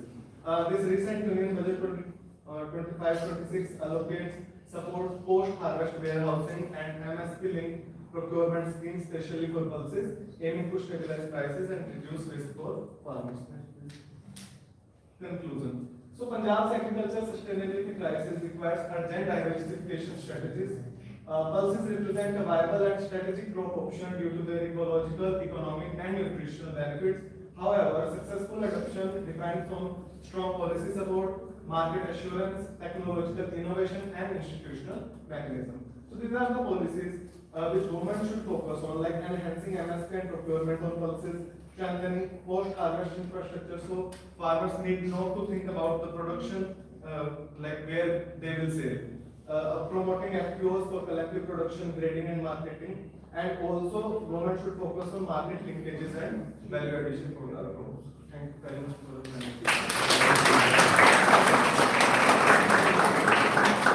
Thank you so much, Himanshu sir. Now I would like to request Ma'am Sakshi, the research scholar from Central University of Punjab, to present her paper. Please, ma'am.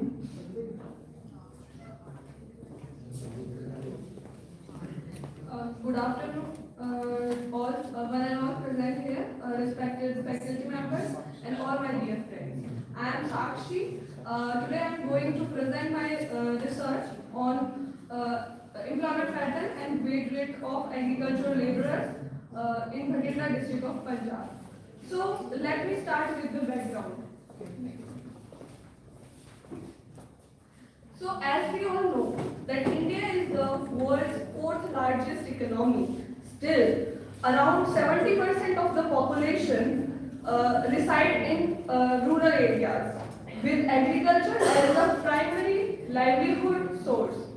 So agriculture employs around 55 to 58% of the workforce, but contribute only approximately 14% of the GDP, indicating structural imbalance. So agricultural laborers constitute one of the most economically and socially vulnerable section of our society. So census data shows a declining share of cultivators and rising share of agricultural laborers. In Panjab, agriculture employs around 36% of the workforce, with the share of the agricultural laborers rising from 41.6% in 2001 to 45.1% in 2011 as per the census data. So Bhatinda district, a major agricultural region in Punjab, has witnessed a steady increase in agricultural labor, making it a crucial site for examining employment patterns and wage rate dynamics. Evidence suggests change in labor composition within agriculture, yet district level analysis of wage rate and employment pattern remain limited. Despite higher agricultural productivities in Punjab, agricultural laborers remain economically vulnerable. Rising casualization and seasonal nature of the farm work led to income instability, and employment uncertainty. This raises concerns about the sustainability and inclusiveness of the agricultural growth. So my research objectives are as follows: to examine the employment pattern of the agricultural laborers in Bhatinda district of Punjab, to analyze the wage rate of agricultural laborers in Bhatinda district of Punjab, and the third one is to access the level of awareness of the government employment generating program, that is Manrega, among agricultural laborers in Bhatinda district of Punjab. My data and methods are as follows. My source of data is primary data collected through structural field survey, in which I have collected 100 respondents, 50 from each village, and I took 2 villages for that. So secondary source of my data is Census of India Statistical Abstract, NSSO data, and agricultural statistics. Key variables of my study is employment days, wage rate, and socio-economic conditions. The analysis of my study was done by descriptive statistics using MS Excel to take out the mean and percentages from the data. And I did Shapiro-Wilk test with the help of SPSS to know the normality of my data. Key findings of my studies has been divided into 3 parts. So first of all, I will going to present the first one, socio-economic conditions of the agricultural laborers. So the agricultural laborers is predominantly male, reflecting gendered participation in agricultural laborers in Bhatinda district of Panjab. So a large majority of the agricultural laborers are landless, indicating their dependence on wage employment and belong to socially disadvantaged section of the society. More than half of the agricultural laborers reported no saving, suggesting income instability and financial vulnerability among them. Income instability affects living standards of the agricultural laborers in the Bhatinda district of Panjab. My second key finding is divided into 2 parts. First is employment pattern and the wage rate. So agricultural laborers is overwhelmingly casual in nature, which indicates high employment insecurity among them.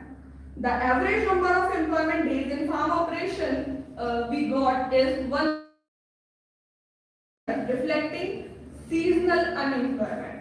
Non-farm employment remains limited but act as a supplemental income source. So this is the data I have collected. So on the basis of that, we concluded that male members receiving consistently higher wages than female across agricultural operation, indicating persistent gender wage disparity. This bar graph is showing the average number of employment days among different farm operations. Next slide. The final finding of my study is 88% of the respondents are aware of the scheme, suggesting strong outreach. But around 50% of the respondents are able to work in Manrega, and the reasons were like they are lacking the number of days given by the scheme and the delay in the wage payments. So which weakens the scheme's role in the society experiment. Next. This is the conclusion part of my study. So by concluding, I am saying that agricultural labor in Bhatinda are a highly vulnerable socio-economic position with low income insecurities as well as limited social protection.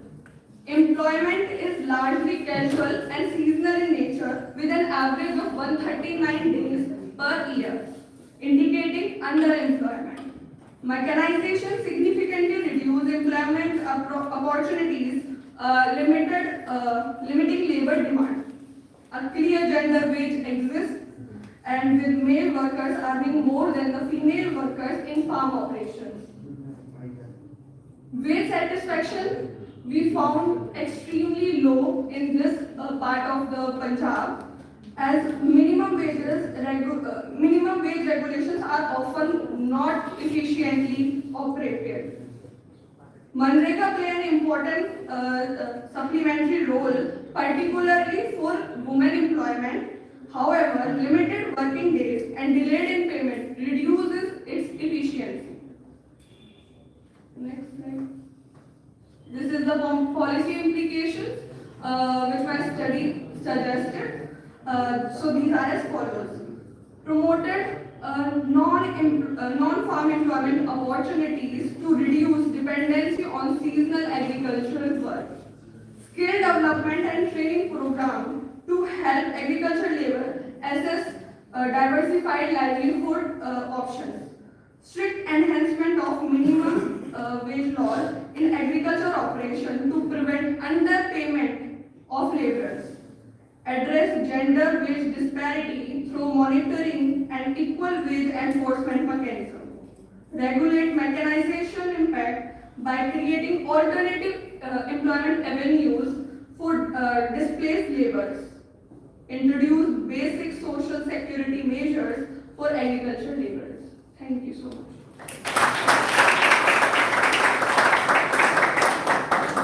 Thank you so much, Sakshi ma'am. Now I would like to request Mr. Satendra Singh from IARI, Indian Agriculture Research Institute, Delhi, to come forward and share his PPT with us.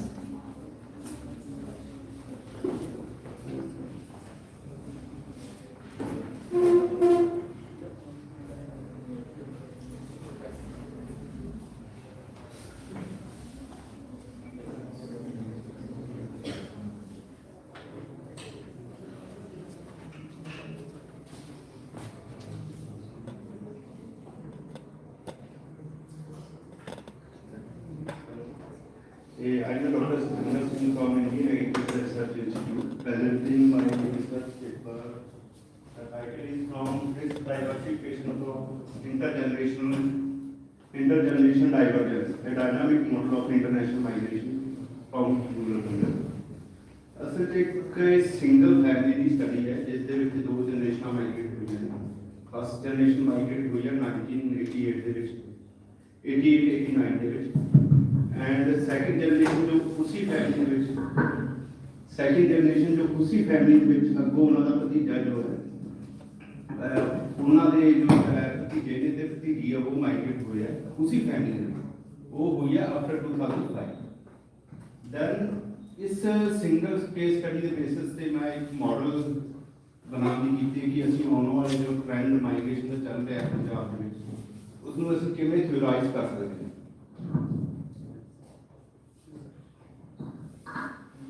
This is my background of my research. As you know, पहला आप देख रहे थे कि migration क्या होनी सी. Economic necessity सी, लोगों को अपॉर्चुनिटी घट सी, इतने अपॉर्चुनिटी इतने यानी कि असी फैमिली मैंबर उन्होंने एक फैमिली मैंबर फॉर्म चला जाता सी तो विक्टर के तौर पर उन्होंने सारा कंपनसेट करता सी जो भी सी तो वो इतने लैंड कंसोलिडेशन होती सी या कोई भी वेल्थ जनरेट इसे बेसिस पे जो हिस्ट्री है पंजाब की वो एक strong linkages with US, Canada, Australia, New Zealand and other European countries.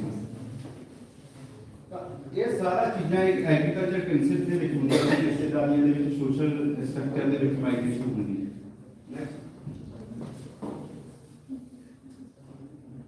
But now the research problem is that कि जो भी माइग्रेशन हो रही है आप माइग्रेशन एक वेलफेयर कंसेप्ट के तौर पर देखिए जो माइग्रेट होंगी है वो रिमिटेंस भेजूगा तो जो भी साडी फैमिली ऐसे बैकग्राउंड है उन्होंने इकोनॉमिकली जो भी इकोनॉमिकली वीकनेस है या इकोनॉमिकली हेल्थ है वो परफेक्ट होगी as for migration. This is a welfare concept of migration.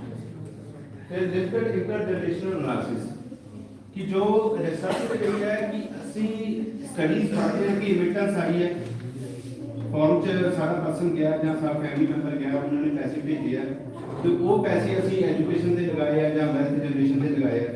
इतों तक की रिसर्च है ਬਟ ਕੀ ਉਹ ਇੰਟਰਜਨਰੇਸ਼ਨਲ ਇੱਕ ਸੇਮ ਫੈਮਿਲੀ ਦੇ ਵਿੱਚ ਜਦੋਂ ਦੋ ਜਨਰੇਸ਼ਨਾਂ ਮਾਈਗ੍ਰੇਟ ਹੁੰਦੀਆਂ ਨੇ, ਇਹੋ ਜਿਹੀ ਪੂਰੀ ਸਟੱਡੀ ਬਹੁਤ ਘੱਟ ਹੈ, ਵੈਸੇ ਤਾਂ ਹੈ ਨਹੀਂ ਬਟ ਬਹੁਤ ਘੱਟ ਹੈ।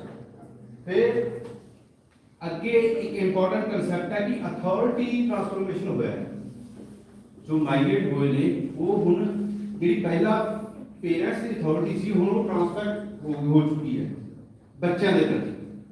यानी कि वो ਜਿਹੜਾ ਪਹਿਲਾਂ ਡਿਸੀਜਨ ਬੱਚਿਆਂ ਪ੍ਰਤੀ ਆਪਣਾ ਅਥਾਰਟੀ ਦੇ ਤੌਰ ਤੇ ਲੈਂਦੇ ਸੀ, ਹੁਣ ਉਹ ਡਿਸੀਜਨ ਨੈਗੋਸ਼ੀਏਸ਼ਨ ਦਾ ਹੋ ਗਿਆ। ਇਹ ਇੱਕ ਗੈਪ ਹੈ ਰਿਸਰਚ ਗੈਪ, ਜਿਸ ਨੂੰ ਅਸੀਂ ਕਰਨ ਦੀ ਕੋਸ਼ਿਸ਼ ਕੀਤੀ ਹੈ। ਤਾਂ ਰਿਸਰਚ ਆਬਜੈਕਟਿਵ ਨੇ first generation migration as a risk diversification ਕਿ ਪੰਜਾਬ ਦੇ ਵਿੱਚ ਇਨਸਿਕਿਉਰਿਟੀ ਹੈ 1985 ਤੋਂ ਬਾਅਦ, ਤਾਂ ਉਸੇ ਰਿਸਕ ਡਾਈਵਰਸਿਫਿਕੇਸ਼ਨ ਤੋਂ ਬਾਅਦ ਹੋਇਆ ਕਿ ਯੂਥ ਮਾਈਗ੍ਰੇਟ ਕਰ ਰਹੇ ਹਨ।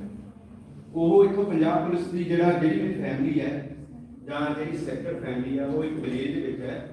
ਉਹ ਵਿਲੇਜ ਦੇ ਵਿੱਚ ਇੱਕ ਜੋ ਸਿੱਖ ਮਿਲੀਟੈਂਟ ਦੁਆਰਾ ਕਾਂਗਰਸ ਜੋ ਵਰਕਰ ਦੀ ਹੱਤਿਆ ਹੋ ਜਾਂਦੀ ਹੈ ਤਾਂ ਇੱਕ ਇਨਸਿਕਿਉਰਿਟੀ ਪੈਦਾ ਹੋ ਜਾਂਦੀ ਹੈ, ਜਿਸ ਦੇ ਬੇਸਿਸ ਦੇ ਵਿੱਚ ਮੈਂ ਗੱਲ ਕਰ ਰਿਹਾ 1985 ਉਸ ਟਾਈਮ ਦੇ ਵਿੱਚ ਜਿਹੜੇ ਵੀ ਯੂਥ ਪੰਜਾਬ ਪੁਲਿਸ ਦੇ ਵਿੱਚ ਜਾਂ ਸਰਕਾਰੀ ਨੌਕਰੀ ਕਰ ਰਹੇ ਆ ਉਹ ਨੌਕਰੀ ਛੱਡ ਕੇ ਘਰ ਆਏ ਹੋਏ, ਤਾਂ ਉਹ ਇੱਕ ਇਨਸਿਕਿਉਰਿਟੀ ਪੈਦਾ ਹੋ ਜਾਂਦੀ ਹੈ ਯੂਥ ਦੇ ਵਿੱਚ। ਜਿਹੜਾ ਮੇਰਾ ਕੇਸ ਹੈ ਉਸ ਟਾਈਮ ਉਹ ਕਾਲਜ ਦੇ ਵਿੱਚ ਦੇ ਵਿੱਚ ਆ, ਉਹਦੇ ਲਈ ਉਹ ਇਨਸਿਕਿਉਰਿਟੀ ਪੈਦਾ ਹੋ ਜਾਂਦੀ ਕਿ ਮੈਂ ਕੱਲ ਨੂੰ ਜੇ ਗਵਰਨਮੈਂਟ ਜੌਬ ਵੀ ਕਰਦਾ ਤਾਂ ਵੀ ਮੈਂ ਕੋਈ ਸਿਕਿਉਰ ਨਹੀਂ ਹਾਂ, ਨਾ ਹੀ ਫਾਈਨੈਂਸ਼ੀਅਲ ਸਿਕਿਉਰ ਹਾਂ ਨਾ ਹੀ ਮੈਂ ਸੋਸ਼ਲੀ ਸਿਕਿਉਰ।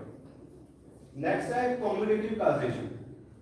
ਪਰ ਜਦੋਂ ਹੀ ਉਹ ਮਾਈਗ੍ਰੇਸ਼ਨ ਹੁੰਦੀ ਹੈ ਨੈਕਸਟ ਉਹਦੇ ਭਤੀਜੇ ਜੋ 2005 ਤੋਂ ਬਾਅਦ ਹੈ, ਉਸ ਤੋਂ ਬਾਅਦ ਸਿਚੁਏਸ਼ਨਾਂ ਚੇਂਜ ਹੋ ਗਈਆਂ ਨੇ। ਉਸ ਤੋਂ ਬਾਅਦ ਮਾਈਗ੍ਰੇਸ਼ਨ ਇੱਕ ਕਲਚਰ ਬਣ ਚੁੱਕਾ ਹੈ, ਇੱਕ ਸੋਸ਼ਲ ਅਸੈਪਟੈਂਸ ਹੈ। ਅਸੀਂ ਉਸ ਤੋਂ ਬਾਅਦ ਇੱਕ ਵੇ ਬਣ ਗਏ ਨੇ, ਐਜੂਕੇਸ਼ਨ ਵੀਜ਼ੇ ਆ ਗਏ ਨੇ, ਤਾਂ ਕਿ ਜੋ ਇਲੀਗਲ ਮਾਈਗ੍ਰੇਸ਼ਨ ਉਹ ਵੀ ਰੁਕ ਗਈ ਹੈ।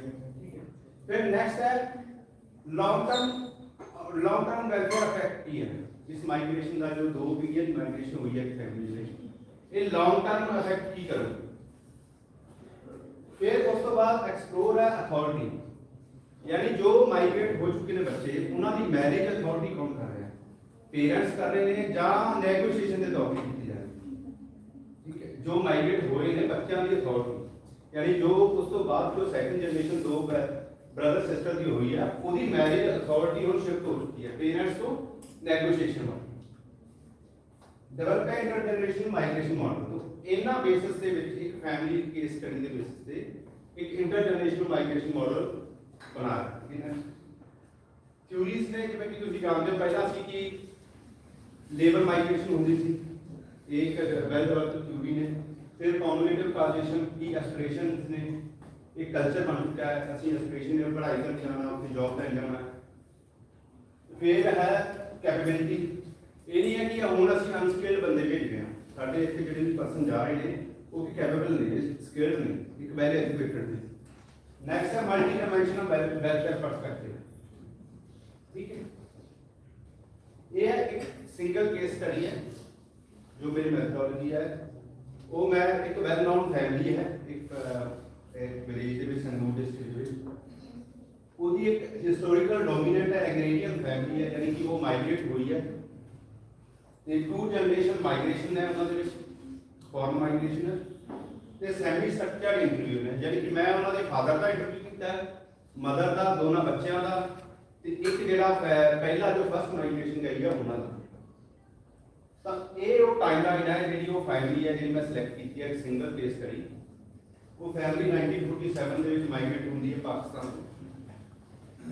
1970 ਦੇ ਵਿੱਚ ਜਦੋਂ ਗ੍ਰੀਨ ਰੈਵੋਲੂਸ਼ਨ ਹੁੰਦਾ ਤਾਂ ਲੈ ਉਹ ਉਹਨਾਂ ਦਾ, ਕਿਉਂਕਿ ਲੈਂਡ ਜੋ ਵੀ ਇੱਥੇ ਮਾਈਗ੍ਰੇਟ ਹੋਏ ਨੇ ਪਾਕਿਸਤਾਨ ਤੋਂ ਉਹਨਾਂ ਨੂੰ ਲੈਂਡ ਘੱਟ ਮਿਲੀ ਹੈ, ਉੱਥੇ 400 ਤੋਂ ਇੱਥੇ 25% ਹੀ ਮਿਲੀ ਹੈ, ਤਾਂ ਉਹ ਆਪਣੀ ਲੈਂਡ ਕੰਸੋਲੀਡੇਟ ਕਰਦੇ ਨੇ। ਇਹ ਫੈਮਿਲੀ ਦੀ ਹਿਸਟਰੀ ਦੱਸ ਰਹੇ ਨੇ, ਜੋ ਵੀ ਮੈਂ ਕੇਸ ਸਿਲੈਕਟ ਕੀਤਾ ਉਸ ਦੀ ਹਿਸਟਰੀ ਹੈ। ਤਾਂ ਕੰਸੋਲੀਡੇਟਡ ਲੈਂਡ ਯਾਨੀ ਕਿ ਉਹ ਆਪਣੀ ਜੋ ਲੈਂਡ ਨੂੰ ਕੰਸੋਲੀਡੇਟ ਕਰਦੇ ਨੇ, ਮਿਹਨਤ ਕਰਦੇ ਨੇ, ਪੋਲੀਟੀਕਲੀ ਪੂਰੇ ਐਸਟੈਬਲਿਸ਼ ਹੋ ਜਾਂਦੇ ਨੇ, ਪਿੰਡ ਦੀ ਸਰਪੰਚੀ ਲੰਬੜਦਾਰੀ ਜੋ ਸਭ ਕੁਝ ਉਹਨਾਂ ਕੋਲ ਹੈ। ਉਹ ਹੋਇਆ 1970 ਤੋਂ 80 ਦੇ ਵਿੱਚ। 1985 ਦੇ ਵਿੱਚ ਜੋ ਮੈਂ ਤੁਹਾਨੂੰ ਪਹਿਲਾਂ ਇੱਕ ਟ੍ਰਿਗਰ ਇਵੈਂਟ ਹੁੰਦਾ ਕਿ ਪਿੰਡ ਦੇ ਵਿੱਚ ਉਹ ਇੱਕ ਹੱਤਿਆ ਹੋ ਜਾਂਦੀ ਹੈ, ਤਾਂ ਉਹਨਾਂ ਦਾ ਜਿਹੜਾ ਫੈਮਿਲੀ ਮੈਂਬਰ ਹੈ ਉਸ ਟਾਈਮ ਕਾਲਜ 'ਚ ਆ, ਉਹ ਮਾਈਗ੍ਰੇਟ ਕਰਨ ਦੀ ਸੋਚ ਰਿਹਾ। ਉਹ ਮਾਈਗ੍ਰੇਟ ਕਰਦਾ ਯੂਐਸ ਦੇ ਵਿੱਚ 5 ਤੋਂ 6 ਲੱਖ ਰੁਪਇਆ ਕਰਜ਼ਾ ਲੈ ਕੇ ਉਹ ਮਾਈਗ੍ਰੇਟ ਕਰਦਾ 1989 90 ਦੇ ਦਹਾਕੇ। ਫਿਰ ਉਸ ਤੋਂ ਬਾਅਦ ਕੀ ਹੁੰਦਾ ਕਿ ਉਹ ਜਿੱਥੇ ਜੌਬ ਕਰ ਰਿਹਾ ਉੱਥੋਂ ਦੀ ਜਿਹੜੇ ਹਸਬੰਡ ਦੀ ਡੈਥ ਹੋ ਜਾਂਦੀ ਹੈ ਅਮਰੀਕਾ ਦੇ ਵਿੱਚ। ਉਹ ਹਸਬੰਡ ਦੀ ਜਿਹੜੀ ਮਿਸਿਸ ਹੁੰਦੀ ਆ ਉਹ ਇਹਨਾਂ ਨੂੰ ਅਡਾਪਟ ਕਰ ਲੈਂਦੀ ਹੈ ਤਾਂ ਕਿ ਫਿਰ ਉਹ ਜਿਹੜੇ ਸਾਰੇ ਪੈਟਰੋਲ ਪੰਪ ਨੇ ਯਾਨੀ ਕਿ ਵੈਲਥ ਉੱਥੇ ਬਣ ਗਏ। ਇਹ ਯੂਐਸਏ ਦੇ ਵਿੱਚ ਗੱਲ ਕਰ ਰਿਹਾ 2002 ਦੀ। ਫਿਰ ਉਸ ਤੋਂ ਬਾਅਦ ਉਹ ਜਿਹੜਾ ਉੱਥੋਂ ਇੱਕ ਇਨਕਮ ਸੋਰਸਸ ਬਣ ਜਾਂਦਾ, ਉਹ ਇਨਕਮ ਸੋਰਸਸ ਰਿਮਿਟੈਂਸ ਦੇ ਥਰੂ ਪੰਜਾਬ ਚ ਆ ਰਿਹਾ। ਤਾਂ ਉਹ ਜਿਹੜਾ ਰਿਮਿਟੈਂਸ ਆ ਰਹੀ ਹੈ ਉਸ ਟਾਈਮ ਉਹ 10 ਤੋਂ 15 ਕਿੱਲੇ ਇੱਕ ਵਾਰ ਲੈਂਡ ਵੀ ਲੈਂਦੇ ਨੇ, ਕਾਫੀ ਵੈਲ ਐਸਟੈਬਲਿਸ਼ ਹੋ ਜਾਂਦੇ ਨੇ, ਸੋਸ਼ਲੀ ਪ੍ਰੈਸਟੀਜੀਅਸ ਵੀ ਹੋ ਜਾਂਦੇ ਨੇ, ਇਕਨੋਮਿਕਲੀ ਸਟਰੋਂਗ ਹੋ ਜਾਂਦੇ ਨੇ। ਠੀਕ ਹੈ। ਫਿਰ ਨੈਕਸਟ ਜੋ ਸੈਕੰਡ ਜਨਰੇਸ਼ਨ ਆਉਂਦੀ ਉਹਨਾਂ ਦਾ ਭਤੀਜਾ, ਉਸੇ ਫੈਮਿਲੀ ਦੇ ਵਿੱਚ ਉਹਨਾਂ ਦਾ ਭਤੀਜਾ, ਉਹ ਵੀ ਹਾਲਾਂਕਿ ਕਾਲਜ ਦੇ ਚੰਗੇ ਕਾਲਜ ਦੇ ਵਿੱਚ ਪੜ੍ਹ ਰਿਹਾ, ਬਟ ਉਹਨੂੰ ਇੱਥੋਂ ਦੀ ਗਰੋਥ ਨਹੀਂ ਦਿਖ ਰਹੀ। ਉਹਨੂੰ ਇਹ ਕਹਿ ਰਿਹਾ ਵੀ ਜਿਹੜੀ ਯੂਐਸ ਦੇ ਵਿੱਚ ਜਿਹੜਾ ਮੇਰਾ ਅੰਕਲ ਗਿਆ ਉਹ ਉਸ ਦੀ ਗਰੋਥ ਜ਼ਿਆਦਾ ਹੈ। ਇਹ ਮੈਂ ਉਹਨਾਂ ਦੇ ਇੰਟਰਵਿਊ ਦੀ ਜਿਹੜੀ ਸਟੇਟਮੈਂਟ ਹੈ ਉਹ ਮੈਂ ਪੇਪਰ 'ਚ ਲਿਖੀ ਹੋਈ ਹੈ ਸਾਰੀਆਂ। ਤਾਂ ਉਹਨੂੰ ਆਪਣੇ ਯੂਐਸ ਅੰਕਲ ਗਿਆ ਉਹਨਾਂ ਦੀ ਗਰੋਥ ਜ਼ਿਆਦਾ ਦਿਸ ਰਹੀ ਹੈ ਐਜ਼ ਕੰਪੇਅਰ ਟੂ ਜਿਹੜੀ ਉੱਥੇ ਇਹਨਾਂ ਦੀ ਇੱਥੇ 18 ਤੋਂ 20 ਕਿੱਲੇ ਜ਼ਮੀਨ ਆ ਉਹਨੂੰ ਗਰੋਥ ਨਹੀਂ ਆ ਰਹੀ। ਨੈਕਸਟ ਹੈ ਕਿ ਉਹ ਆਪਣੇ ਫਾਦਰ ਨੂੰ ਫੋਰਸ ਕਰ ਰਿਹਾ ਹੈ ਕਿ ਮੈਨੂੰ ਆਪਣੇ ਚਾਚੇ ਦੇ ਅੰਕਲ ਦੇ ਕੋਲ ਭੇਜਿਆ ਜਾਵੇ, ਬਟ ਉਸ ਟਾਈਮ ਯੂਐਸ ਦੀ ਮਾਈਗ੍ਰੇਸ਼ਨ ਹੈ ਜੋ ਇਲੀਗਲ ਹੈ, ਜਿਹੜੀ ਕਿ ਇੰਨੀ ਸਿੰਪਲ ਨਹੀਂ ਹੁੰਦੀ। ਤਾਂ ਉਹ ਇੱਕ ਆਸਟ੍ਰੇਲੀਆ ਦਾ ਜੋ ਵਰਕ ਵੀਜ਼ਾ ਹੈ ਜਾਂ ਸਟੱਡੀ ਵੀਜ਼ਾ ਉਹ ਲੈ ਕੇ ਆਸਟ੍ਰੇਲੀਆ ਚਲੇ। ਠੀਕ ਹੈ। ਇਹ ਗੱਲ ਹੋਈ ਹੈ 2011। ਠੀਕ ਹੈ। ਇਹ ਯਾਨੀ ਕਿ ਮੈਂ ਹੁਣ ਗੱਲ ਕਰ ਰਿਹਾ ਫਸਟ ਜਨਰੇਸ਼ਨ ਇੱਕ ਦਾ ਔਰਤਾਂ ਮਾਰ ਚੁੱਕਾ ਹੈ, लैंड का कंसोलिडेशन हो चुका है, रिमिटेंस आ रही है, वो first generation. Second generation migrate कर रही है, बट वो एक लीगल वे दे तौर यानी कि इतने वे बहुत हो गए, जब एजुकेशन आ गई है, वर्क परमिट आ गए, तब वो माइग्रेट कर रहा है आस्ट्रेलिया। आस्ट्रेलिया तो बाद फिर वो मैरिज हो जाती है आस्ट्रेलिया के उत्तों की लड़की के नाल, यानी कि वो दोनों उसके वेल सेटल हो जाते हैं। फिर नेक्स्ट आता उसकी सिस्टर का, ਉਹਦੀ ਸਿਸਟਰ ਜੋ ਕੀ ਹੈ ਉਹ ਵੀ ਇੱਥੇ ਚੰਗੇ ਕਾਲਜ ਦੇ ਵਿੱਚ ਫੈਸ਼ਨ ਡਿਜ਼ਾਈਨਿੰਗ ਦਾ ਕੋਰਸ ਕਰ ਰਹੀ ਹੈ।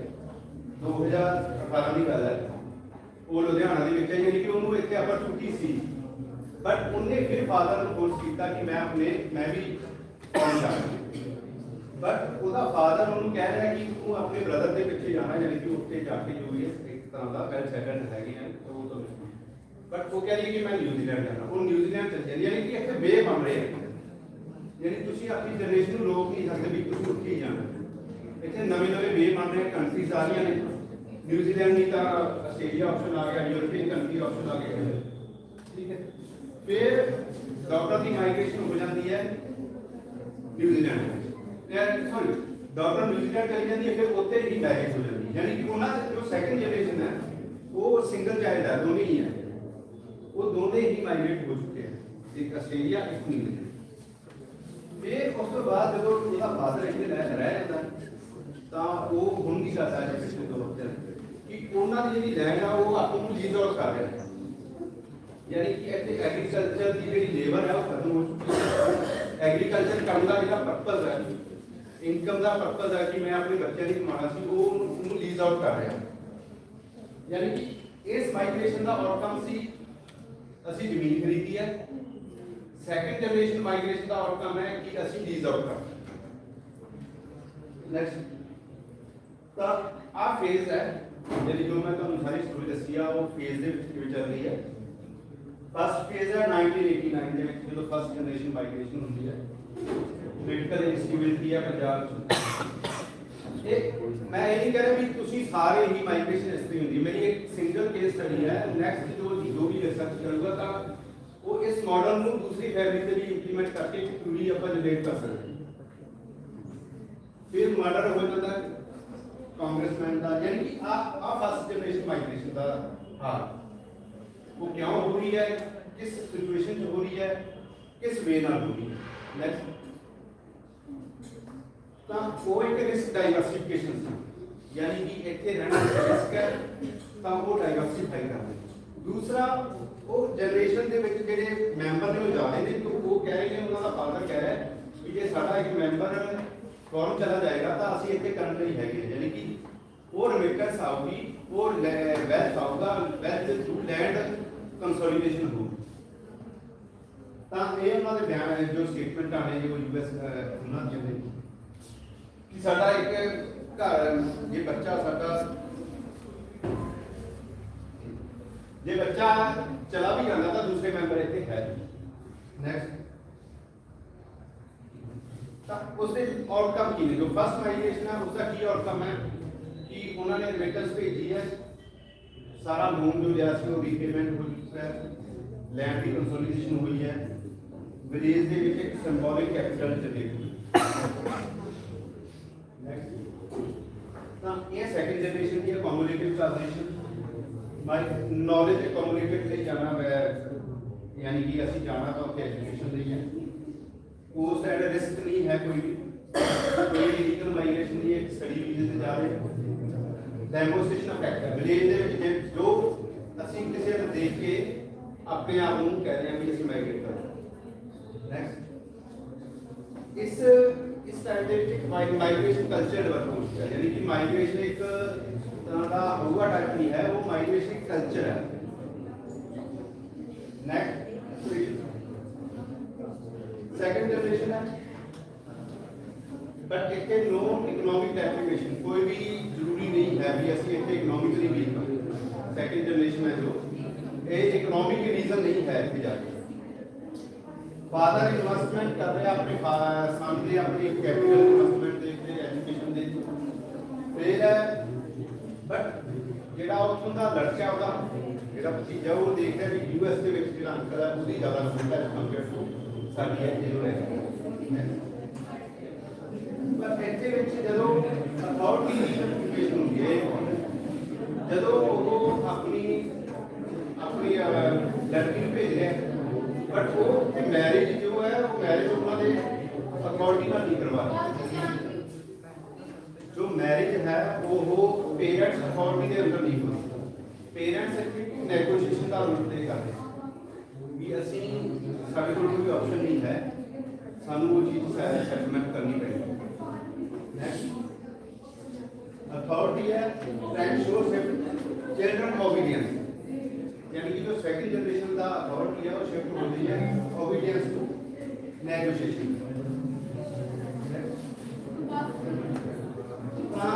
जो इससे सेकंड के भी आउटकम ने वो ने भी रिमिटेंस खत्म हो चुकी है फॉरन को पैसा नहीं आ रहा जो कि उत्थे ही एजुकेशन के उत्थे उन्होंने जो भी लाइवलीहुड है उन्होंने खर्चे बहुत ज़्यादा पेरेंट्स एक तो सेंडिंग कर रहे लीज ऑफ लैंड जो साड़ी कैपिटल है वो असं लीज आउट कर रहे क्योंकि इतने करने वाला कोई नहीं है इमोशनल इजोलेशन है जो पेरेंट्स थे वो इमोशनली वीक हो चुके थे shift from economic gain to national vulnerability भी एक तरह का वल्नरेबल हो गया कदेपन दे विच आ चुकी है शॉर्ट टर्म पैरेंट जो इतने पैरेंट यानी कि जो पहली माइग्रेशन सी वो एक माइग्रेट करता सी तो उन्होंने रिमिटेंस मिलने कंपनसेट हो गया सी कैलोरिक्स क्राइटेरिया जो है हेल्प करता बट इतने हो गया कोई भी पैसे तक समझ नहीं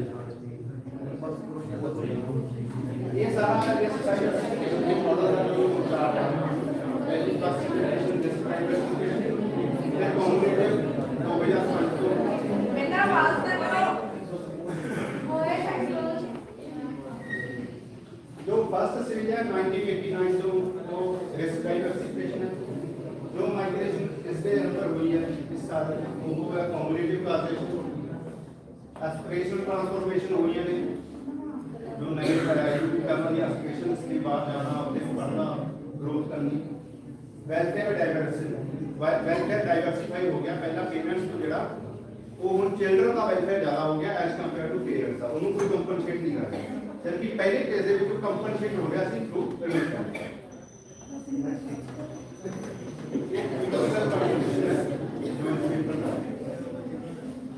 इंट्रोड्यूस जनरेशन वेलफेयर डाइवर्जेंस जो model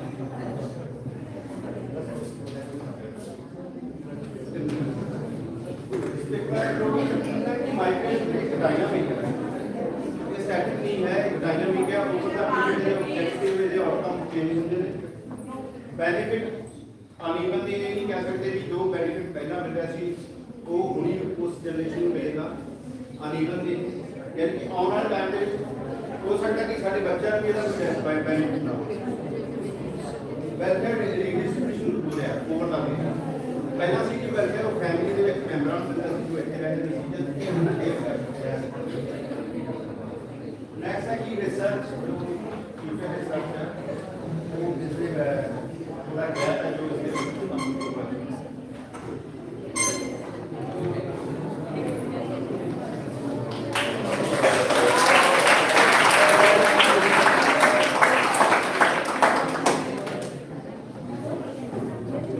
Thank you so much. Next candidate is Sunil Singh from Punjabi University.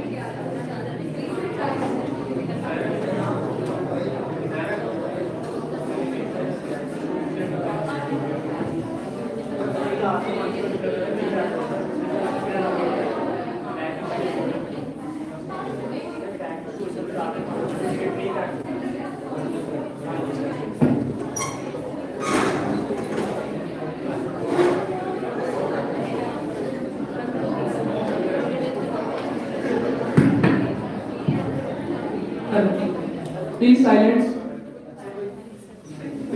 5 minutes. Good afternoon to all of you. My topic of presentation is diaspora engagement in Punjab elements, economic, social and cultural dimensions. Myself, Gurpreet Singh, research scholar, Department of Economics, Punjab University, Panjab. Introduction. Migration has been an integral part of Punjab history for decades. Punjabis have gone abroad in search of better employment, education and living standards. Over time, these migrants formed strong overseas communities known as Punjabi diaspora. Despite living abroad, they maintain emotional, cultural and financial ties with their homelands. Their engagements has gradually become an important factor influencing the Punjab's economy and society. Concept of diaspora engagements. Diaspora engagements refers to an active involvement of overseas communities in the development of their place of origin through investment, philanthropy, knowledge sharing, political participation and cultural exchange. It is not limited to financial remittances but also includes the social capital, professional expertise and global networking. Next, objective of the study to analyze the nature, scope and impact of diaspora engagement in Punjab development. Discussion. Economic contributions. Remittances are the one of the most visible contributions of Punjabi diaspora families in Punjab. Receive regular financial support from relatives abroad, which improves the household income, living standards, and consumption patterns. These funds also indirectly stimulate the local market and rural economies. Next, investment and entrepreneurship. Non-resident Indians invest in real estate, agriculture, small business, hospitality sectors. Such investment creates employment opportunity and increase regional economic activity.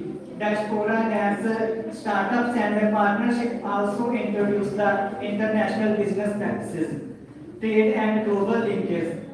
The diaspora acts as the bridge between the Punjab and international markets by promoting export, tourism and cross-border collaborations. These networks enhance Punjabi global visibility and economic integrations. Next, social and cultural contributions. Education and health. Many diaspora members fund schools, scholarships, libraries and hospitals in their native villages. Philanthropic donations help improve the educational quality and healthcare accessibility, particularly in the rural areas. Cultural preservation. The diaspora plays a major role in preserving Punjabi language, music, festivals and traditions. Globally, cultural exchange strengthens the identity and promotes the tourism and soft power for Punjab. Knowledge and skill transfers.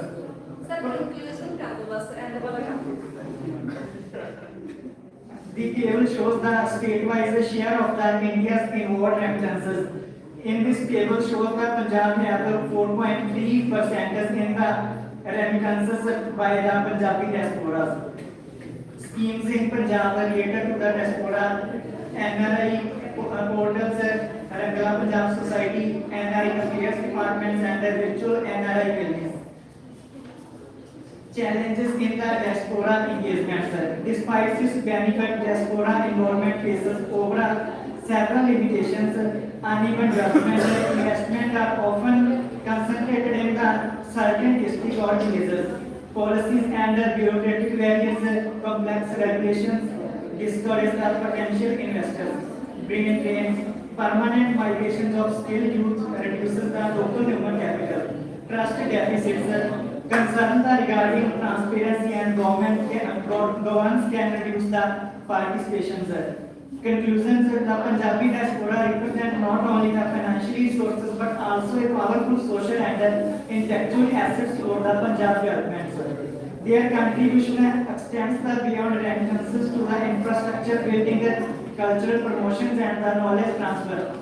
However, structural policies, transparency and inclusive planning are essential to ensure that diaspora engagement results in sustainable and equitable development. With proper institutional support, Punjabi diaspora can become a long-term strategic partner in Punjab economic and social transformation. Policy implications and recommendations. To maximize the diaspora potentials, the government and institutions should create a single window clearance system for NRI investments, strengthening public-private partnerships involving diaspora professionals, promoting transparent governance and digital monitoring in the development projects, encourage knowledge and exchange programs in temporary return schemes, develop district level diaspora engagement policies for balanced growth. Thank you.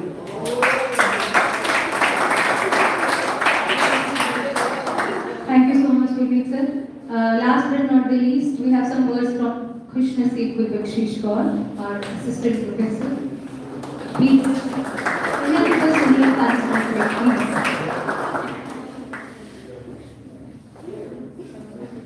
ਹਾਂਜੀ ਪਿਆਰੇ ਵਿਦਿਆਰਥੀਓ, ਸਵੇਰ ਤੋਂ ਹੀ ਆਪਾਂ ਜਿਹੜਾ ਹੈ ਚਰਚਾ ਦੇ ਵਿਸ਼ੇ ਦੇ ਵਿੱਚ ਆਪਾਂ ਇਕਨੋਮਿਕਸ ਦੇ according balancing growth and sustainability ਦੇ ਬਾਰੇ ਗੱਲ ਕਰ ਰਹੇ ਹਾਂ।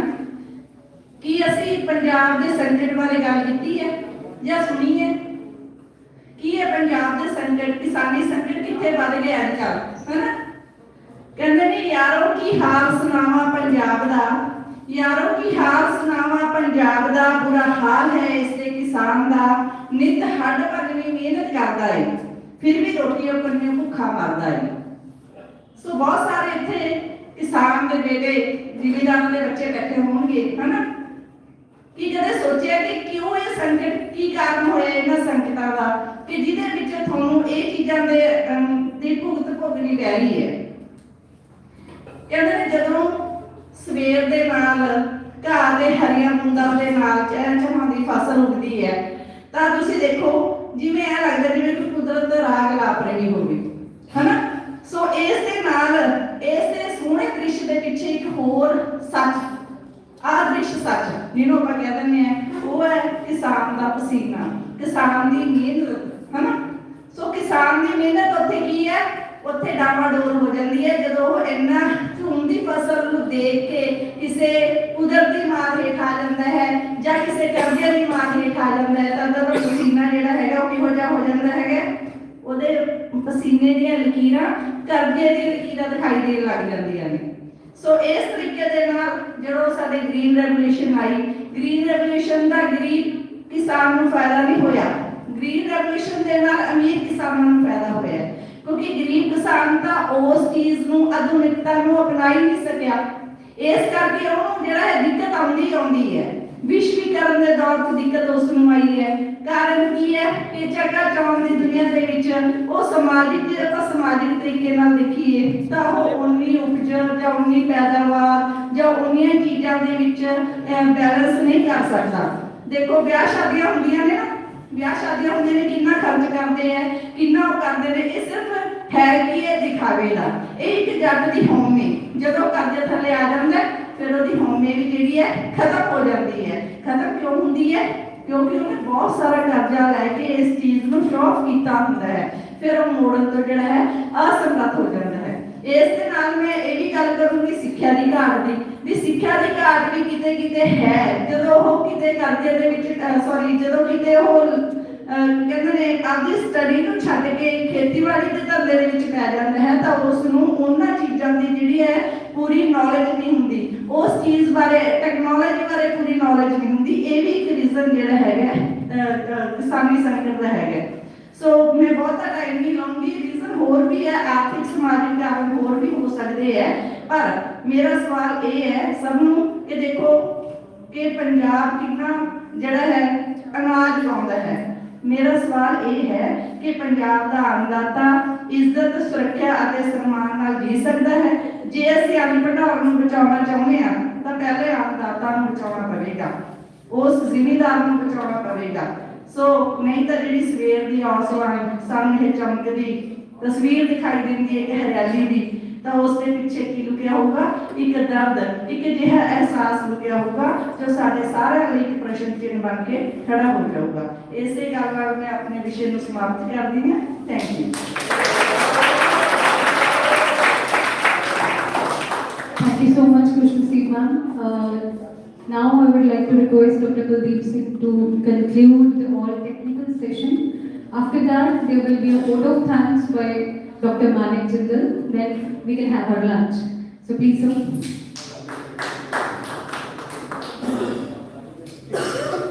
Thank you. This session has been extremely insightful. The papers presented highlighted key issues related to structure, transformation, sustainability, employment, international migration, green revolution, Manrega, and industrial development in Punjab.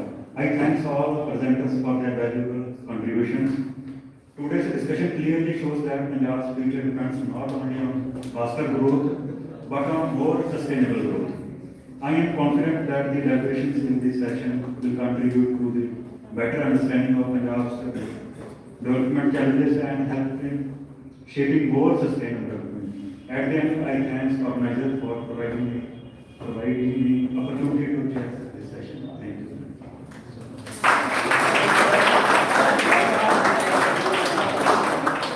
Thank you so much, sir, for understanding the time lapse. Thank you so much all for sitting here. Now I would like to request the last but not the least our Dr. Manik Jindal to conclude and give the vote of thanks. Please, sir.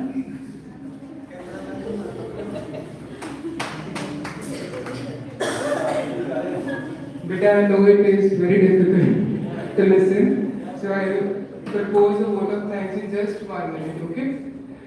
Very pleasant good afternoon to all. On behalf of Department of Economics and the organizing committee, it is my proud privilege to propose a vote of thanks for the today's national seminar. First of all, I want to thank all the distinguished guests for sparing their valuable time with us.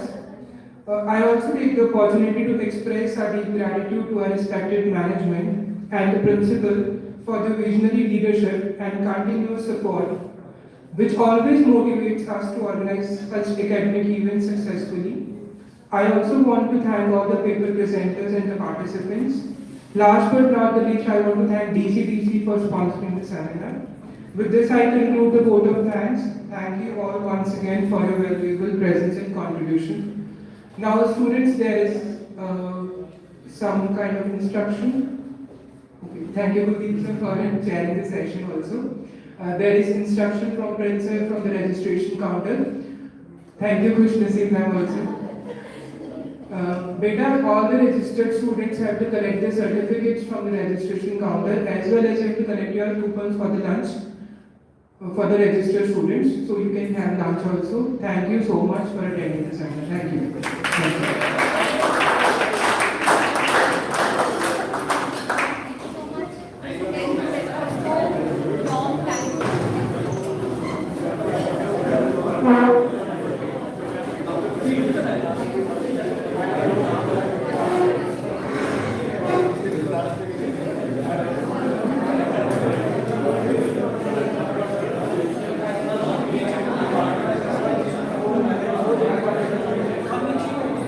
you.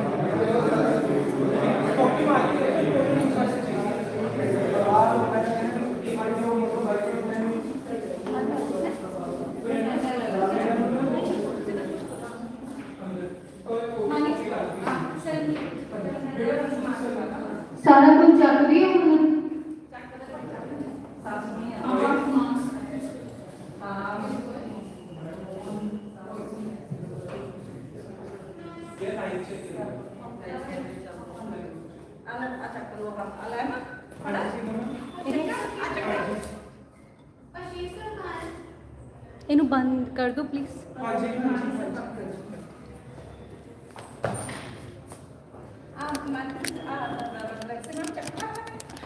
ਇੱਕ minute ਇਹਨਾਂ ਬਾਹਰੋਂ ਨਿਕਲ ਜਾਏਗਾ।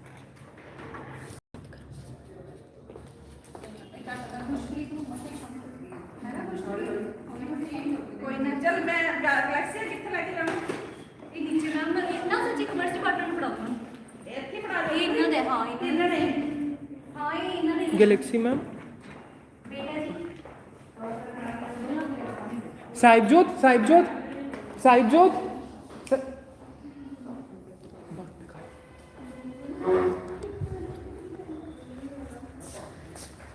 दोस्तों live हो चुका है of bye bye दोस्तों रिकॉर्डिंग भेजी है।